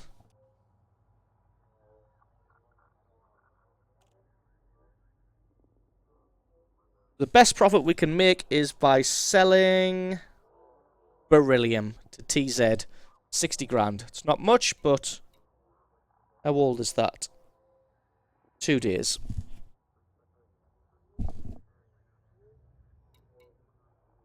Right, let's do that then. Commodity market. I want to get some beryllium. We're heading back that way anyway. Beryllium's actually quite expensive here anyway. Right, let's hope we don't get interdicted and blown to shit on the way. Famous last words. And away we go. Selling beryllium to Snyder Enterprise in TZ Aritis. However the hell you pronounce it.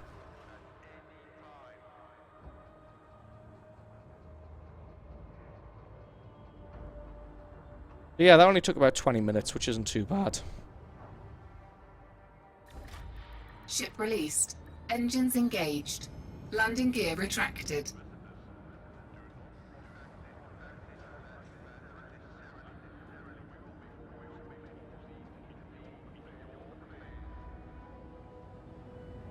Got someone coming in.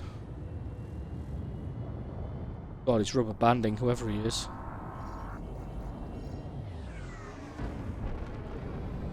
Let's get the fuck out of Dodge. Should have planned a route before we took off, probably. House bug, right, where? God. We're going there. So I will need to refuel. Or we get probably at X Capricorn? Why can't I have system data? I've been there. Why is there no system data for these places that I've already been? Frameshift drive charging. Well, let's get going.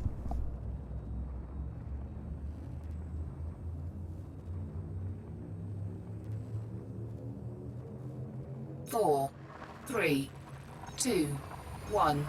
Engage.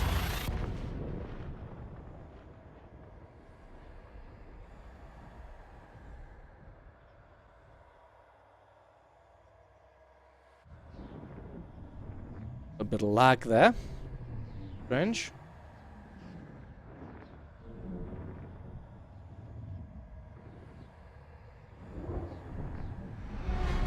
Taking quite a while.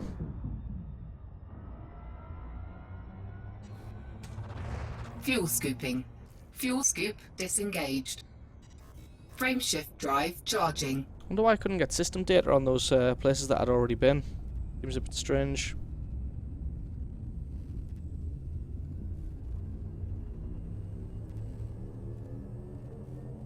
Four, 3, 2, 1. Engage.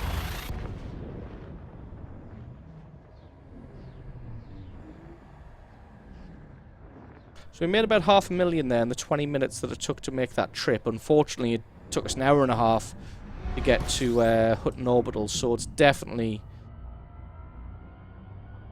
not sort of something you could do repeatedly. Frameshift drive charging.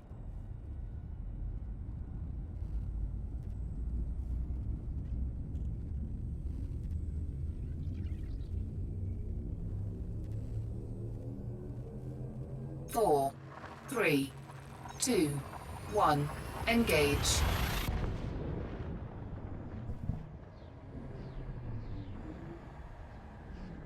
Right, next couple of jumps we'll have to look at starting to scoop some fuel.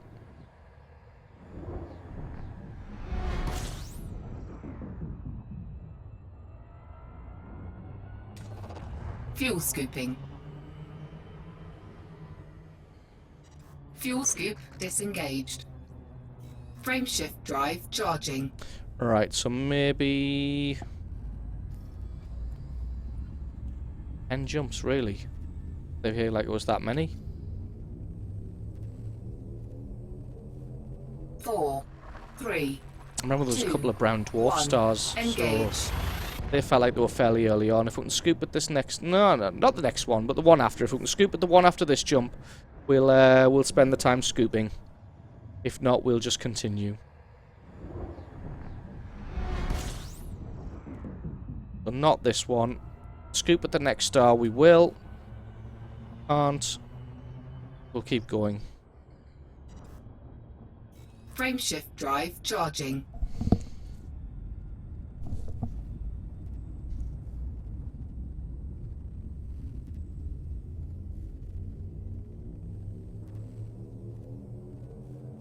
Four, 3, 2, 1. Engage.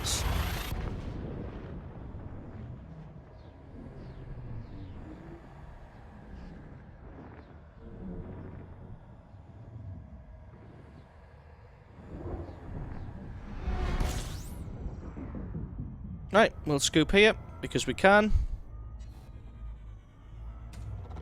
Fuel scooping.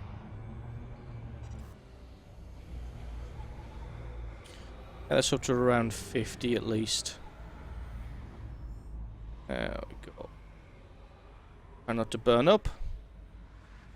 Can't deploy heat sinks while it's super cruise. We'll scoop some fuel and then we'll head off back to TZ Artemis, pick up our Viper, and position ourselves ready for the Hutton run,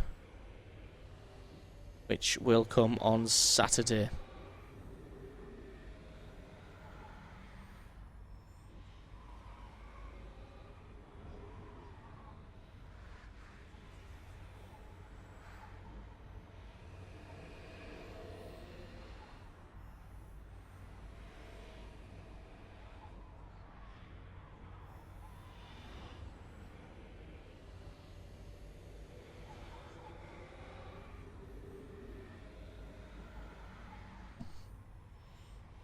How we doing?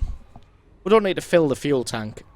I'm not that much of a cheapskate. We just need enough to be able to reach the area.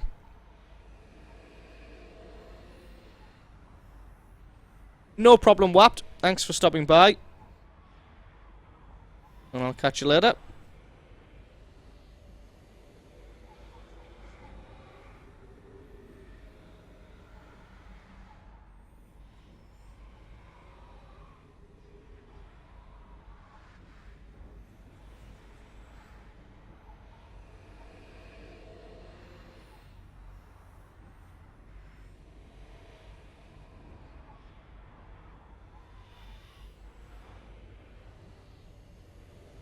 Something happened with Twitch? It looks like Twitch is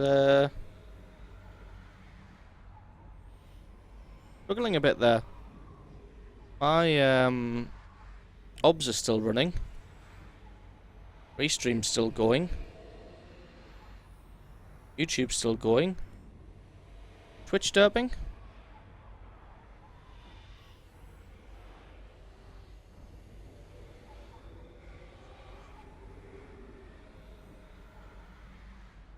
Maybe it's just me. Maybe it's just derping for me.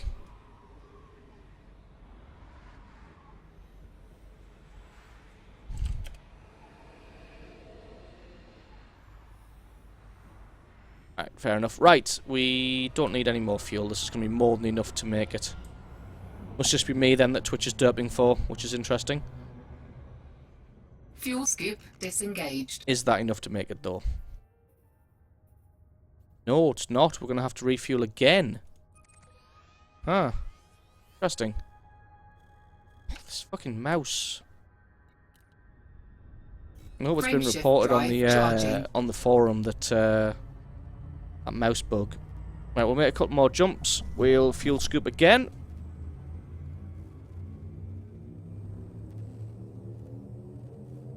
Four, 3, 2, 1. Engage.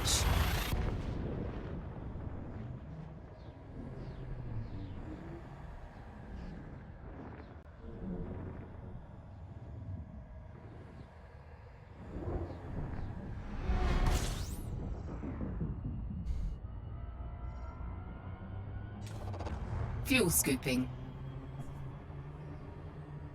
Definitely looking Fuel forward to scoop trying out disengaged. exploration in this game. I have heard that it's one of the more boring things to do, but then again, I Frame quite shift enjoy drive the I quite enjoy the long treks and the intimate chats that we have. Seems like one of the most fun parts. 4, 7 more 3, jumps. 2, 1. Engage.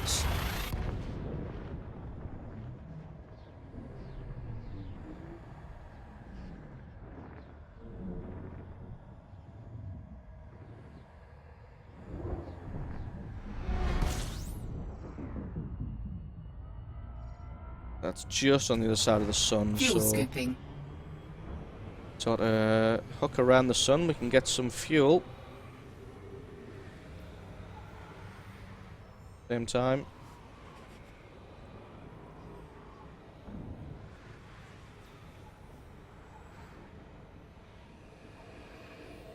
Not that that's much fuel, but it's some.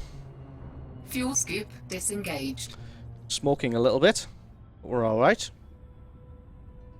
Frameshift drive charging. 6 more jumps.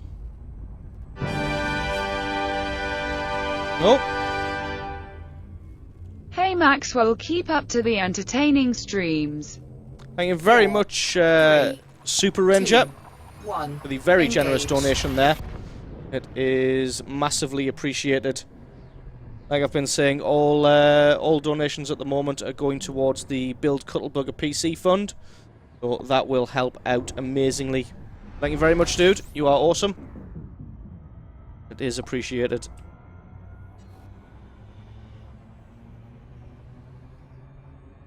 Might have to get a voiceover that's slightly better at reading messages, though. I think she does fair. I think she does well enough, though. What do you guys think?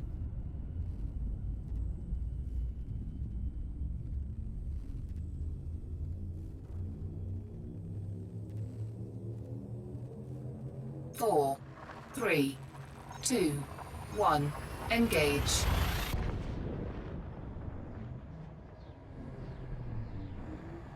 Where are we going now? We're in X Capricorni. We're gonna have to fuel scoop soon. If only I would allow to tip you. Don't worry about it, PB. Although donations are massively appreciated, they are by no means required or expected. If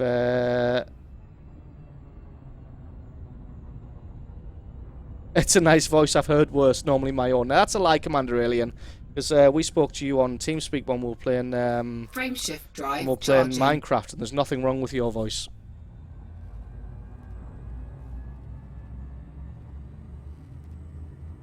You almost wish it was Mr. Torg from Borderlands 2 that read the messages. That would be pretty good, 4, actually. 3, I wonder if I could get a voice 2, mod for that. 1. Engage. But yes, PB, don't worry about it. It's definitely not required or expected at all. The content on Twitch and on this YouTube channel will always be free.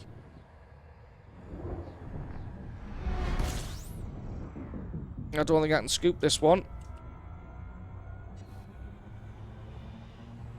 No. Fuel is getting a little bit of a concern. Wolf 918, if we can scoop fuel at Wolf 918, it's fine. If we can't scoop fuel at Wolf 918, we might have to start looking for a short jumps nearby. Where we can definitely scoop some fuel. Because we've left this a little bit late. 3, 2. You're too 1. kind. Engage. Not at all. Not at all. You've heard my voice, haven't you? Jesus. Sometimes the words that sometimes the things that I say make me cringe. Sometimes I'll say something and then I'll hear it in my own head and I'll be like, why the hell do I sound like this? Yes, we can scoop. We aren't going to die in obscurity. Fuel scooping.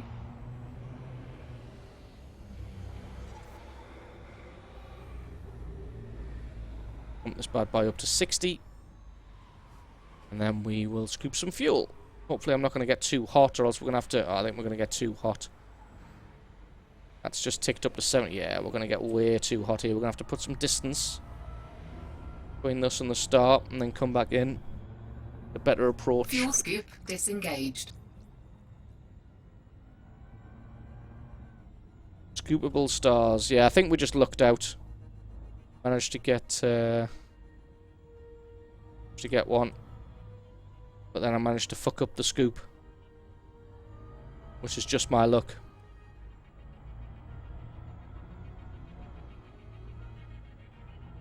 It's coming over the top of this bad boy.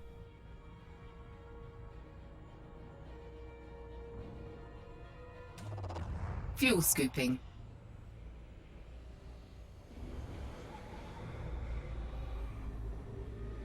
I kind of want to do this scoop quick. But I kind of want to not burn up like the last time, because we kind of need this fuel or we're fucked. Get up to 50. And then pull up ever so slightly. And yeah, we should be okay there. Yeah? Yeah. Should be. Famous last words.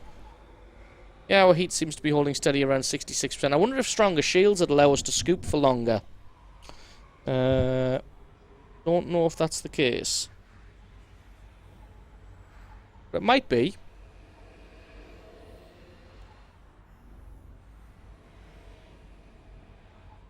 A phrase to help you remember which stars are scoopable, or be a fine goat, kiss me. That's pretty good. Although if I don't have system data, can I check these kind of things? Am I turning? I am. Right, there we go. Oops. Didn't want system map, I want galaxy map. Or can you just get the information from the galaxy map? At least I can help out Laura's PC with Windows. Yes, that's true, PB. That would be a massive help. Galaxy map. I think we can get the information from here. So if I hover over Ross here, look at information. It's an M star. Yeah, so you can get the information from there. That's good.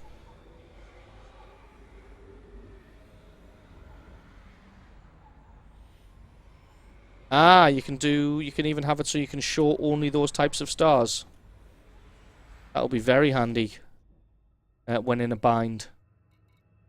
So you go to...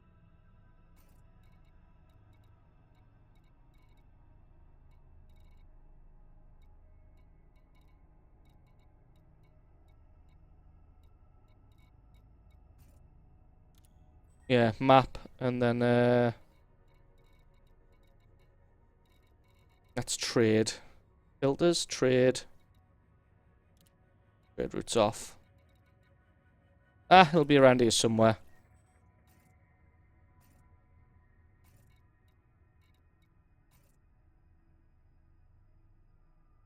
Galaxy map. View tab.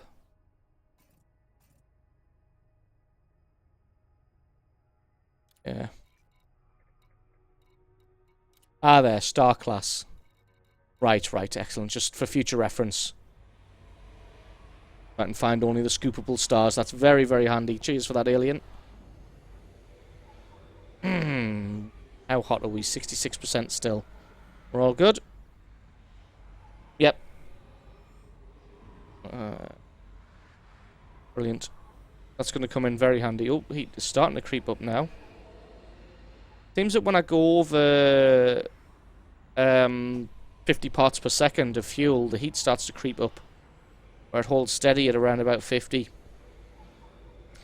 So although 65 is the maximum of the fuel scoop, it looks like 50 is about my maximum to maintain a steady temperature.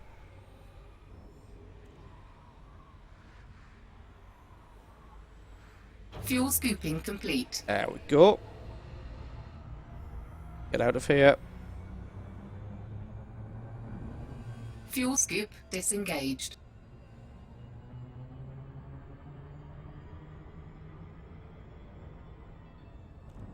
Frameshift drive charging. What's this? 2 more jumps after this one, so 3 jumps in total.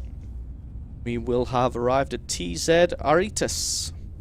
We can sell off our... What on earth are we even carrying? Beryllium. 4, 3. Pick up 2, our Viper and be in a 1. position to easily get to Proxima Centauri. I think. I'm not sure how far away Proxima Centauri is from TZ. But we shall see, because we can just look it up on the map. Very, very easily.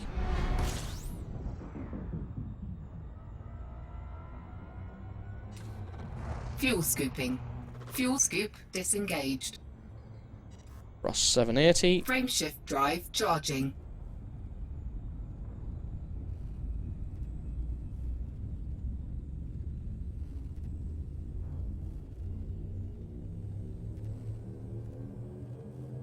Four, 3, 2, 1.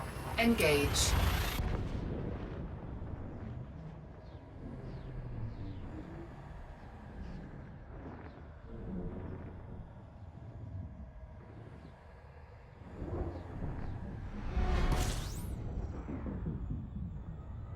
Right. Ah, so last jump.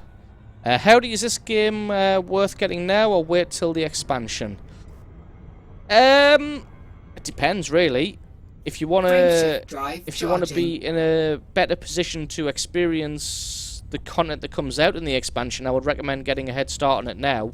So picking the game up now and then you'll be in a better position because you'll have more ships, more credits. You'll be 4, in. 3, You'll understand 2, more about the game. 1. Engage.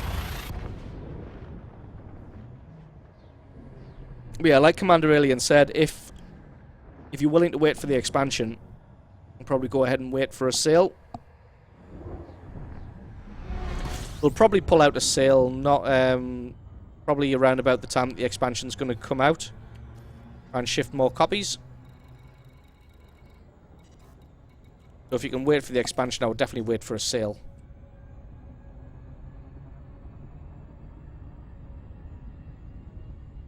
Alright, 800 light seconds to Snyder Enterprise. We'll dock there. Sell off our beryllium. Refuel. Check where Alpha Centauri is from here.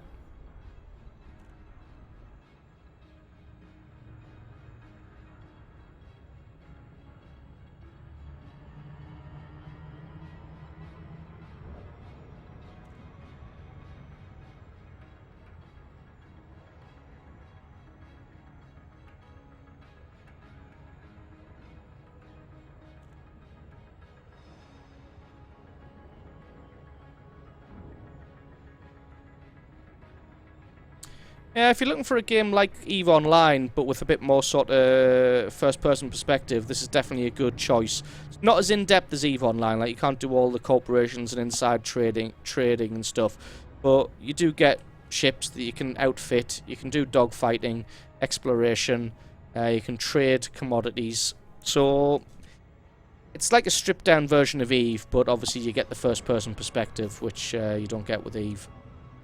It's always got that going for it.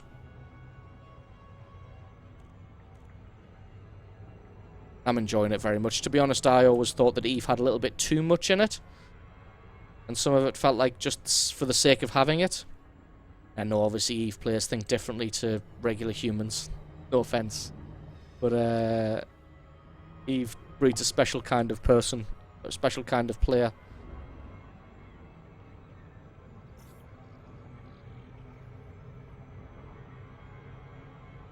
I think we might overshoot this one. My finger poised on the... No. We were going way too fast. My finger poised on the disengage button there, but we were going way too fast to hit that. As we were flying past it, we were still our speed was still too high. We should be fine this time. A pretty busy system, this one. There's a lot of contacts here.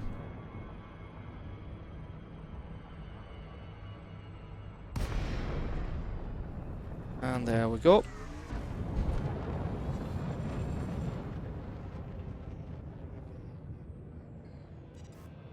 Nicely right in front of the station.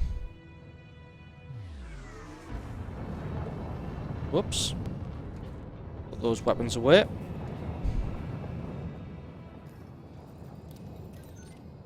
Docking request granted. There we go. Should be lined up nice. Oh, we've done pretty good this time. Yeah, we've done fairly good.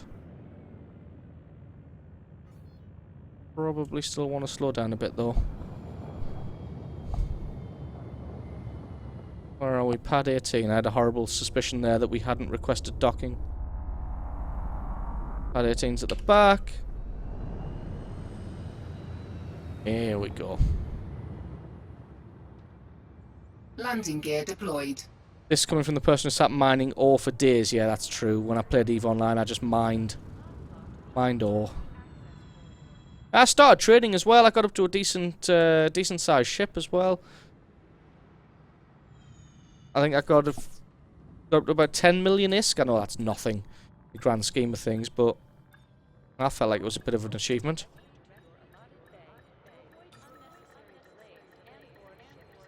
There Docking we go. successful.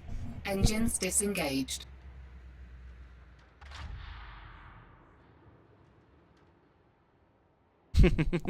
Makes you a little psychopathic. Fair enough.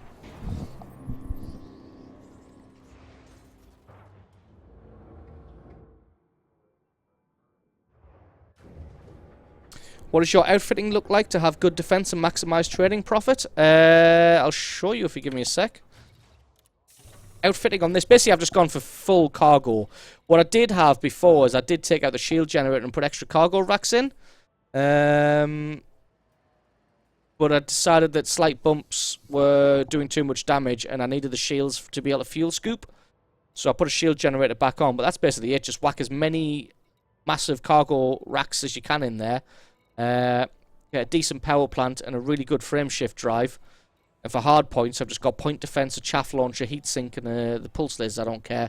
If you get interdicted by an NPC, you can literally just boost away, no problem whatsoever, if you have all of your power into engines, like I've got there on the right-hand side, down here. You can just boost away for days. If you get interdicted by a human player, just do whatever they tell you. If they tell you to drop the cargo, drop the cargo. And I'm selling my beryllium. This isn't a very good trade, but I just wanted to get back to the station. Here we go. Yeah, it's only 300 credits profit.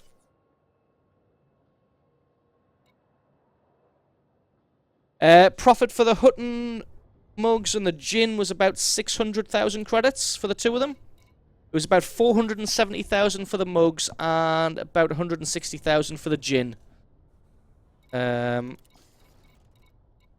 Now what we're going to do is switch over to the Viper, which is our bounty hunting ship. So I was thinking about picking this game up today, but I'm still not sure about the player interaction part of the game. Is there anything like guilds, alliances? How is the PvP? Can you just fire at any player you see, or are there some kind of rules? Well, there are rules, but you can fire at them. The rules are like laws rather than hard and fast coded into the game. Like if you shoot at somebody, the police will come after you and you'll get a bounty on your head. But player interactions, you don't really interact with players that much because, surprise, surprise, space is fucking big. So you don't run into people that often. But when you do run into people, it's generally friendly because you don't get that many trolls. But I mean, if you want to, you can pirate. People can fly at faster than the speed of light, but obviously you can chase them down and you get something called an interdictor and you can force them to drop out of faster than the speed of light, and then you can tell them to drop the cargo or you'll blow the shit out of them, or you can just blow the shit out of them. It's up to you. But yeah, so are there ways to legally attack and kill? Oh, there are ways to legally attack and kill people as well, obviously. This is what this ship here is kitted out for. It's a Viper and it's kitted out to do bounty hunting. If someone's a criminal, they'll have a bounty on their head. And I've got something here called a kill warrant scanner. And what that does is you can scan someone's ship, and if they've got a warrant out for their arrest or their destruction, you can blow them up and then you claim the bounty for their destruction. So, and this is kitted out. This ship is kitted out very, very nicely. In fact, we're going to go ahead and do some bounty hunting right about now. Yeah, I know it was a really good profit there, what expat. The only problem is, obviously the Hutton mugs are limited to 30 per person, per cargo hold. So I could only buy 30 at a time. Obviously, if I had somebody else with me, they could buy some, drop them, I could pick them up, then they'd go back and rebuy them. Engines engaged. Which would probably be a fairly good way of doing it. Right, must remember, this ship is a hell of a lot more nippy. The last one I was flying. Yeah, shit, a hell of a lot faster.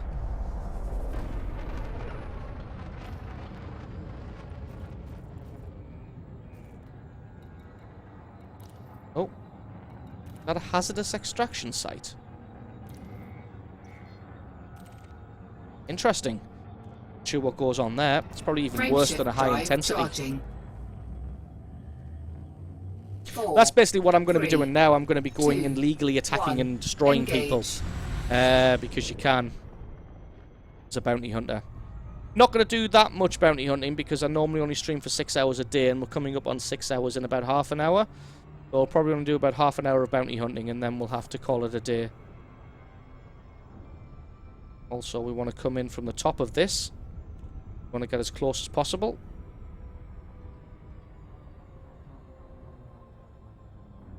Let me slow down quick there, shit. There we go.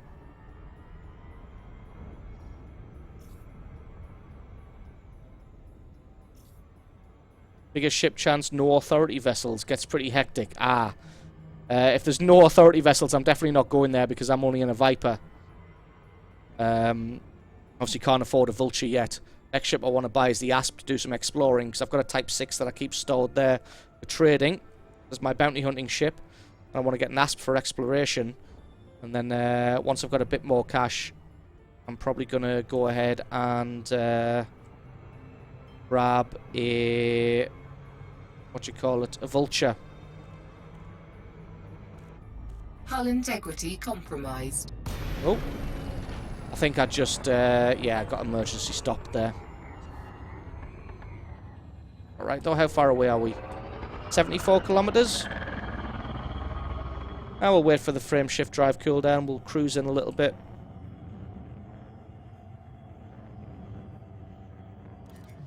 This is going to take a while.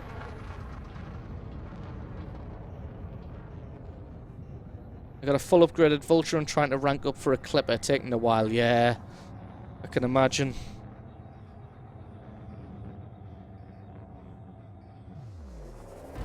Oh, we got some shit spawned over here.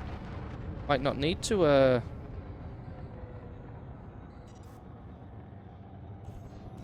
Power plant capacity exceeded. transporters. Fair enough. You won't have a warrant out. Coming in to do some, Cannot comply. Of course. Frame shift drive is disabled. I'm bad at combat, and even I wouldn't be scared to bounty hunt in there. Frameshift charge detected. Frameshift drive charging. 4, 3. Checking each station, 2, who you're doing 1. missions for. If you were Engage. allied with them, do missions for someone else. Fair enough. I just wanted to, I quite like doing the bounty hunting here just because it's, Power plant capacity exceeded. what am I trying to say? Because the extraction sites are really, really close to the station. Just a short hop between the two, so I just found this is quite a nice place to do it.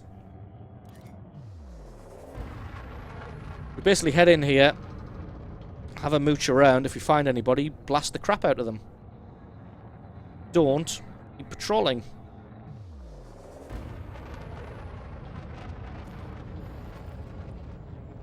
What's offline? Cargo hatch and frame shift driver offline. Yeah, we're okay. Oh god, modules have taken some damage there from my ridiculous drop in. 5 more promos to go.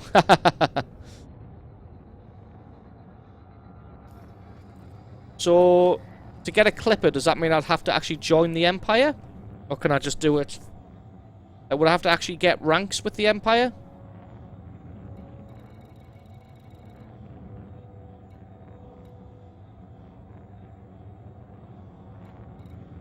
I think I'm allied with the workers, but not the other guys here. What are you? Cobra Mark 3. Say you're clean, but are you really? Oh yeah, you're mining. Well, we're still going to do it just in case. You get Baron rank with the Empire, so I'm going to have to... Do I have to actually join the Empire, or can I just do missions for them? I guess I can just do missions, can't I? Yes, you are actually clean. Fair enough.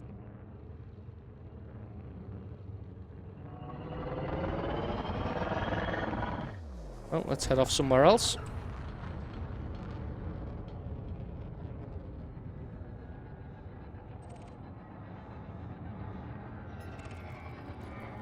Asp, you look clean too. Oh, there's a few ships coming in there. Whoops. Exceeding G-force limits. Oh god, I've never had that before. Python. I'm pretty sure there's new scan sound effects as well.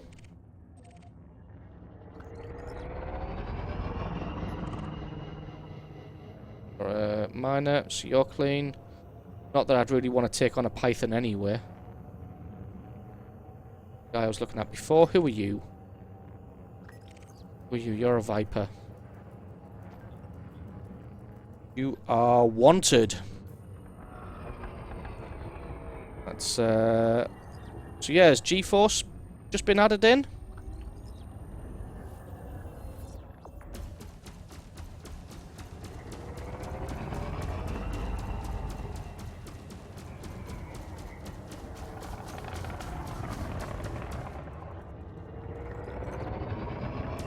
This is the point in the game where I actually do need, a stick. This is when having a stick would come in massively handy. Is he going to go above? Yeah, having a stick at this point would be hugely advantageous. Scan detected.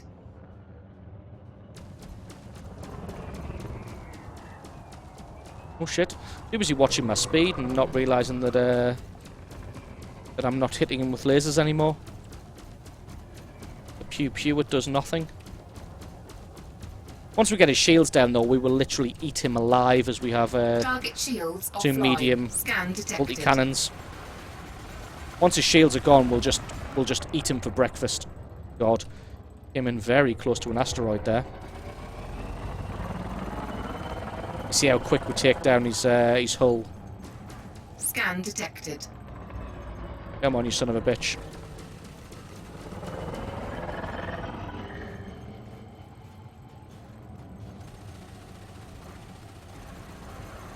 Boom! Bye-bye. Bounty like on that. 46,000. Not bad at all. Who are Friendship you? charge detected. Are friendly. And that is how you bounty hunt. Redout's always been in the game, just never seen it before. I'd never seen it either, and I've pulled some pretty tight G turns as well. Who are you? Wanted, and you're an adder. Can I take an adder and a Viper? Don't know. Don't think I can. What do you guys think? Can I take an adder and a Viper? Fully kitted out Viper, but still just a Viper. You. Python, you're going to mine. I'm guessing this guy's going to attack you.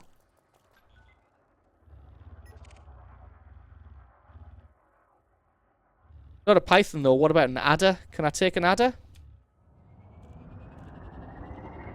You can take an adder, have some balls. Fine. Jesus Christ. Did I kill warrant scan him? I did.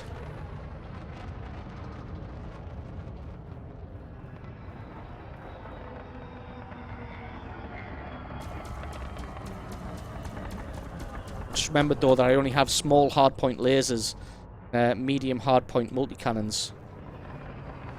Being sneaky, hiding behind this asteroid here. Here we go. Let's try and turn on him. I'm probably more maneuverable than he is.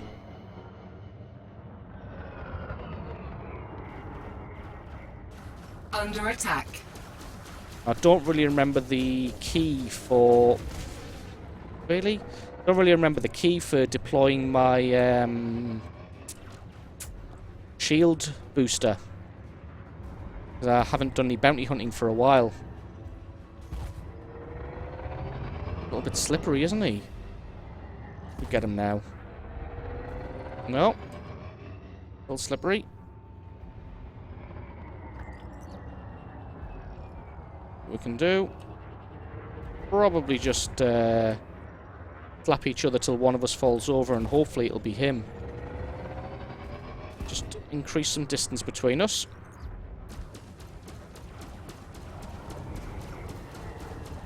Again, once his shields go down, we're going to eat him alive. Target shields offline. Shields offline. Our shields are Taking offline. damage. What's my shield booster key? God, I wish I could remember this.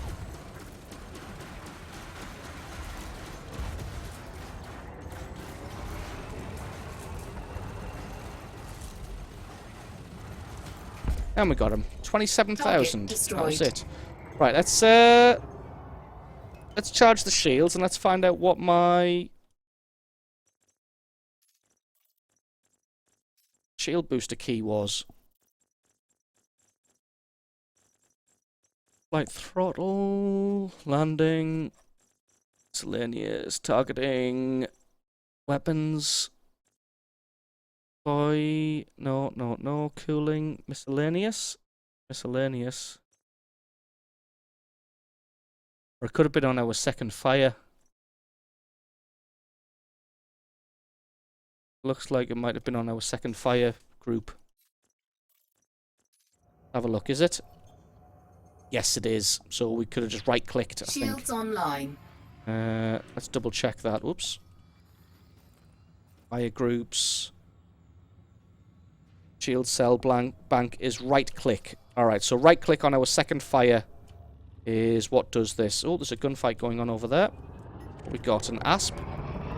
He's probably the friendly guy. Diamondback Scout. I know we can take a Diamondback Scout. My shields are a little bit worse for wear right now. Spend a little bit of time scanning him. No, we're not going to have time. We're going to have to take him. Got no shields. Didn't have time to scan him. 20 grand. Target That'll destroyed. do. Oh, there's another player here. Who's this?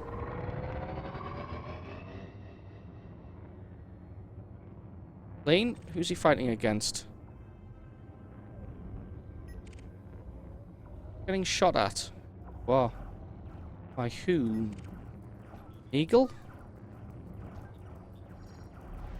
Target shields Yes. offline. Let's try and take you out. You're gone. Get the bounty. Target destroyed. Who's that? It's Dejemp. Whoever he is, that's security. Scan detected. Right, there we go. But there is another player here. And we are getting close to the end of the stream, so I think probably a couple more bounties. You... What are you in? You're in an Asp. You're clean. Probably one or two more bounties and then we'll have to call it a day, unfortunately. Cobra Mark 3. Are clean. Apparently. Yeah, you're mining. You probably are clean. Someone else with you? It's protection. Who are you? Probably use the contact screen. It'll probably be a lot easier. Asp. Deadly. Is clean. We're a Sidewinder. Also clean, but there's something going on over here.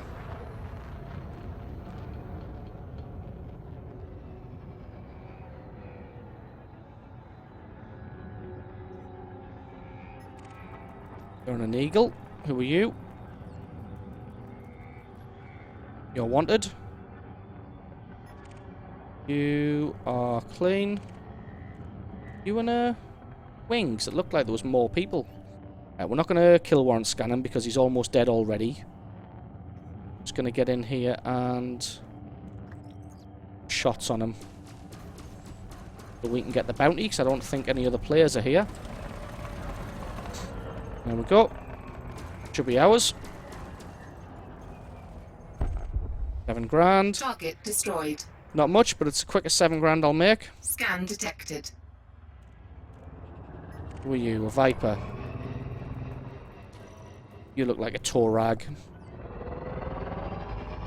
You are wanted. We'll probably have time to kill warrant scan you. We're all the way over there.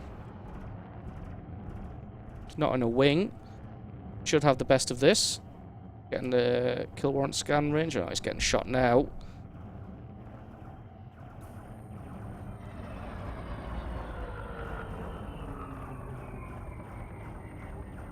Should still be able to get this off before shooting.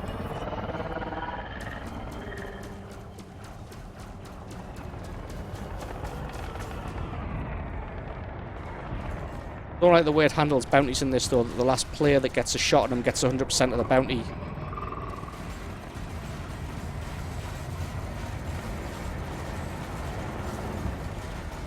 think I just accidentally shot a member of the security force.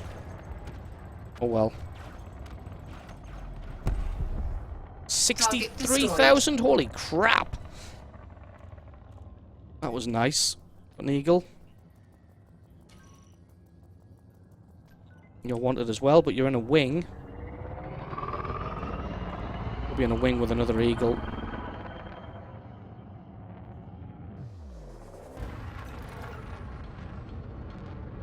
Tough catching him. Eagles are very maneuverable. Don't generally like tangling with more than one of them. But they are otherwise engaged.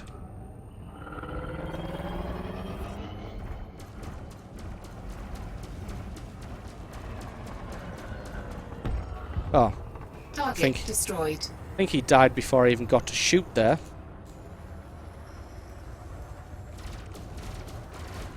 No, I've opened fire on this guy before I've even finished scanning him.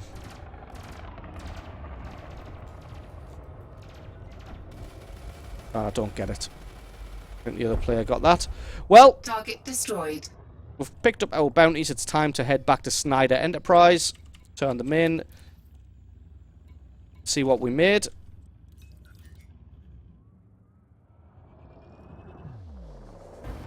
Cannot comply. Oh yeah, frame shift drive is disabled, isn't it, while hard points are out? Because power issues. Frame shift drive charging. You can't get a... 4, 3, 2, 1. Engage. Well, yes, I understand that it's like asking if I can take out a weaker tank, but to be honest, I don't know comparatively how many of the ships stack up. I don't know if an ASP or an Adder stack up against a Viper. Now, I know Viper's a good combat ship, but like I said, I'm not 100% sure how well it stacks up against other ships just yet.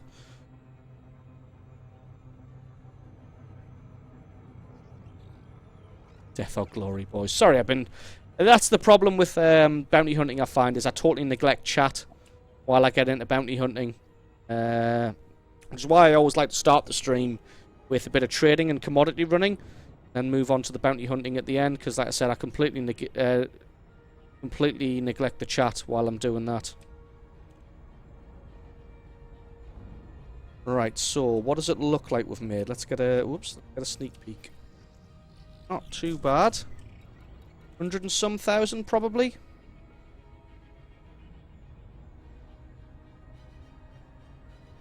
Shame we can't buy more than 30 of the Hutton mugs, because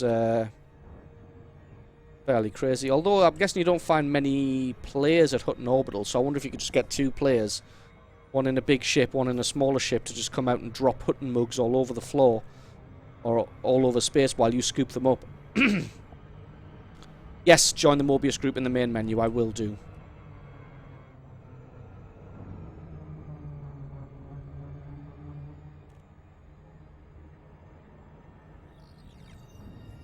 I'll join the Facebook group as well, just to let people know that I'm coming, that I will be streaming it.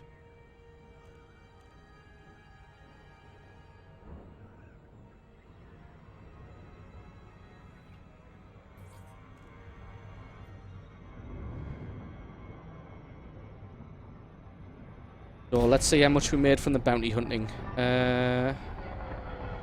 Bottom.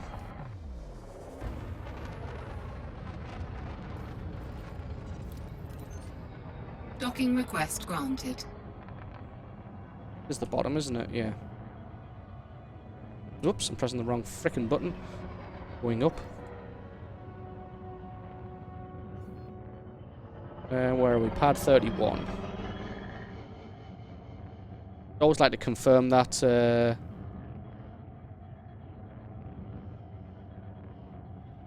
always like to confirm it just to myself to make sure that I have docking permission. Oh god, we've overshot that one. Scan detected. We're okay though.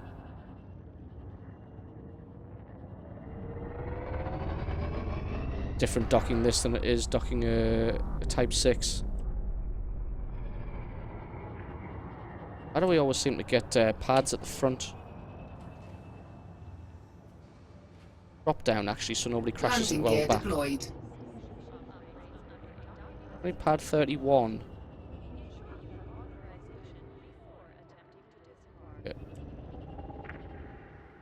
Trust your instruments. Should be right on top of it. Yep, pretty good.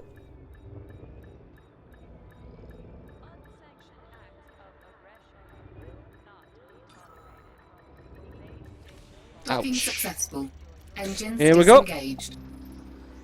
You can start in a small ship, make money, buy bigger ships. That's the game in a nutshell.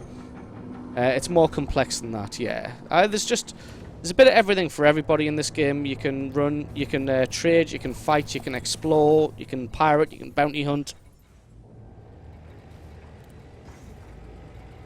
Do missions. That at 95,000. I feel like I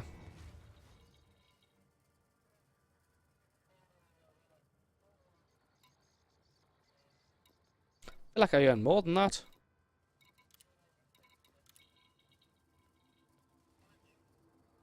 Problems turning these in. Oh.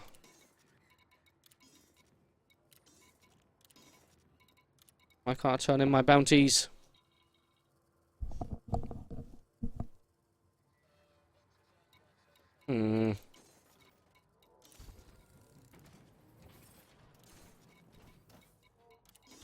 Well, not letting me turn the bounties. I guess we'll have to turn them in next time. So, thank you very much for watching, everybody. You're going to have to call it a day on the stream, because I only streamed for 6 hours, and it's been 6 hours and 5 minutes. We did some fantastic trading, made ourselves about, well, we started today with about 1.2 million. We've made about 2 million credits today, which isn't too bad in the 6 hours. I'm happy with that. 2 million in 6 hours. I know some people make a lot more than that, but we did make the Hutton run in the middle, which takes about an hour and a half. Got a decent profit out of the mugs, but getting there, I kind of feel like you'd need about a cargo hold of about 100. And even then, it wouldn't really be worth it, because it's an hour and a half. Get there, and another 20 to 30 minutes to get somewhere to sell them. So, yeah. So, like I said, thank you very much for watching, everybody. If you're interested in Elite Dangerous, and you haven't already, scroll down.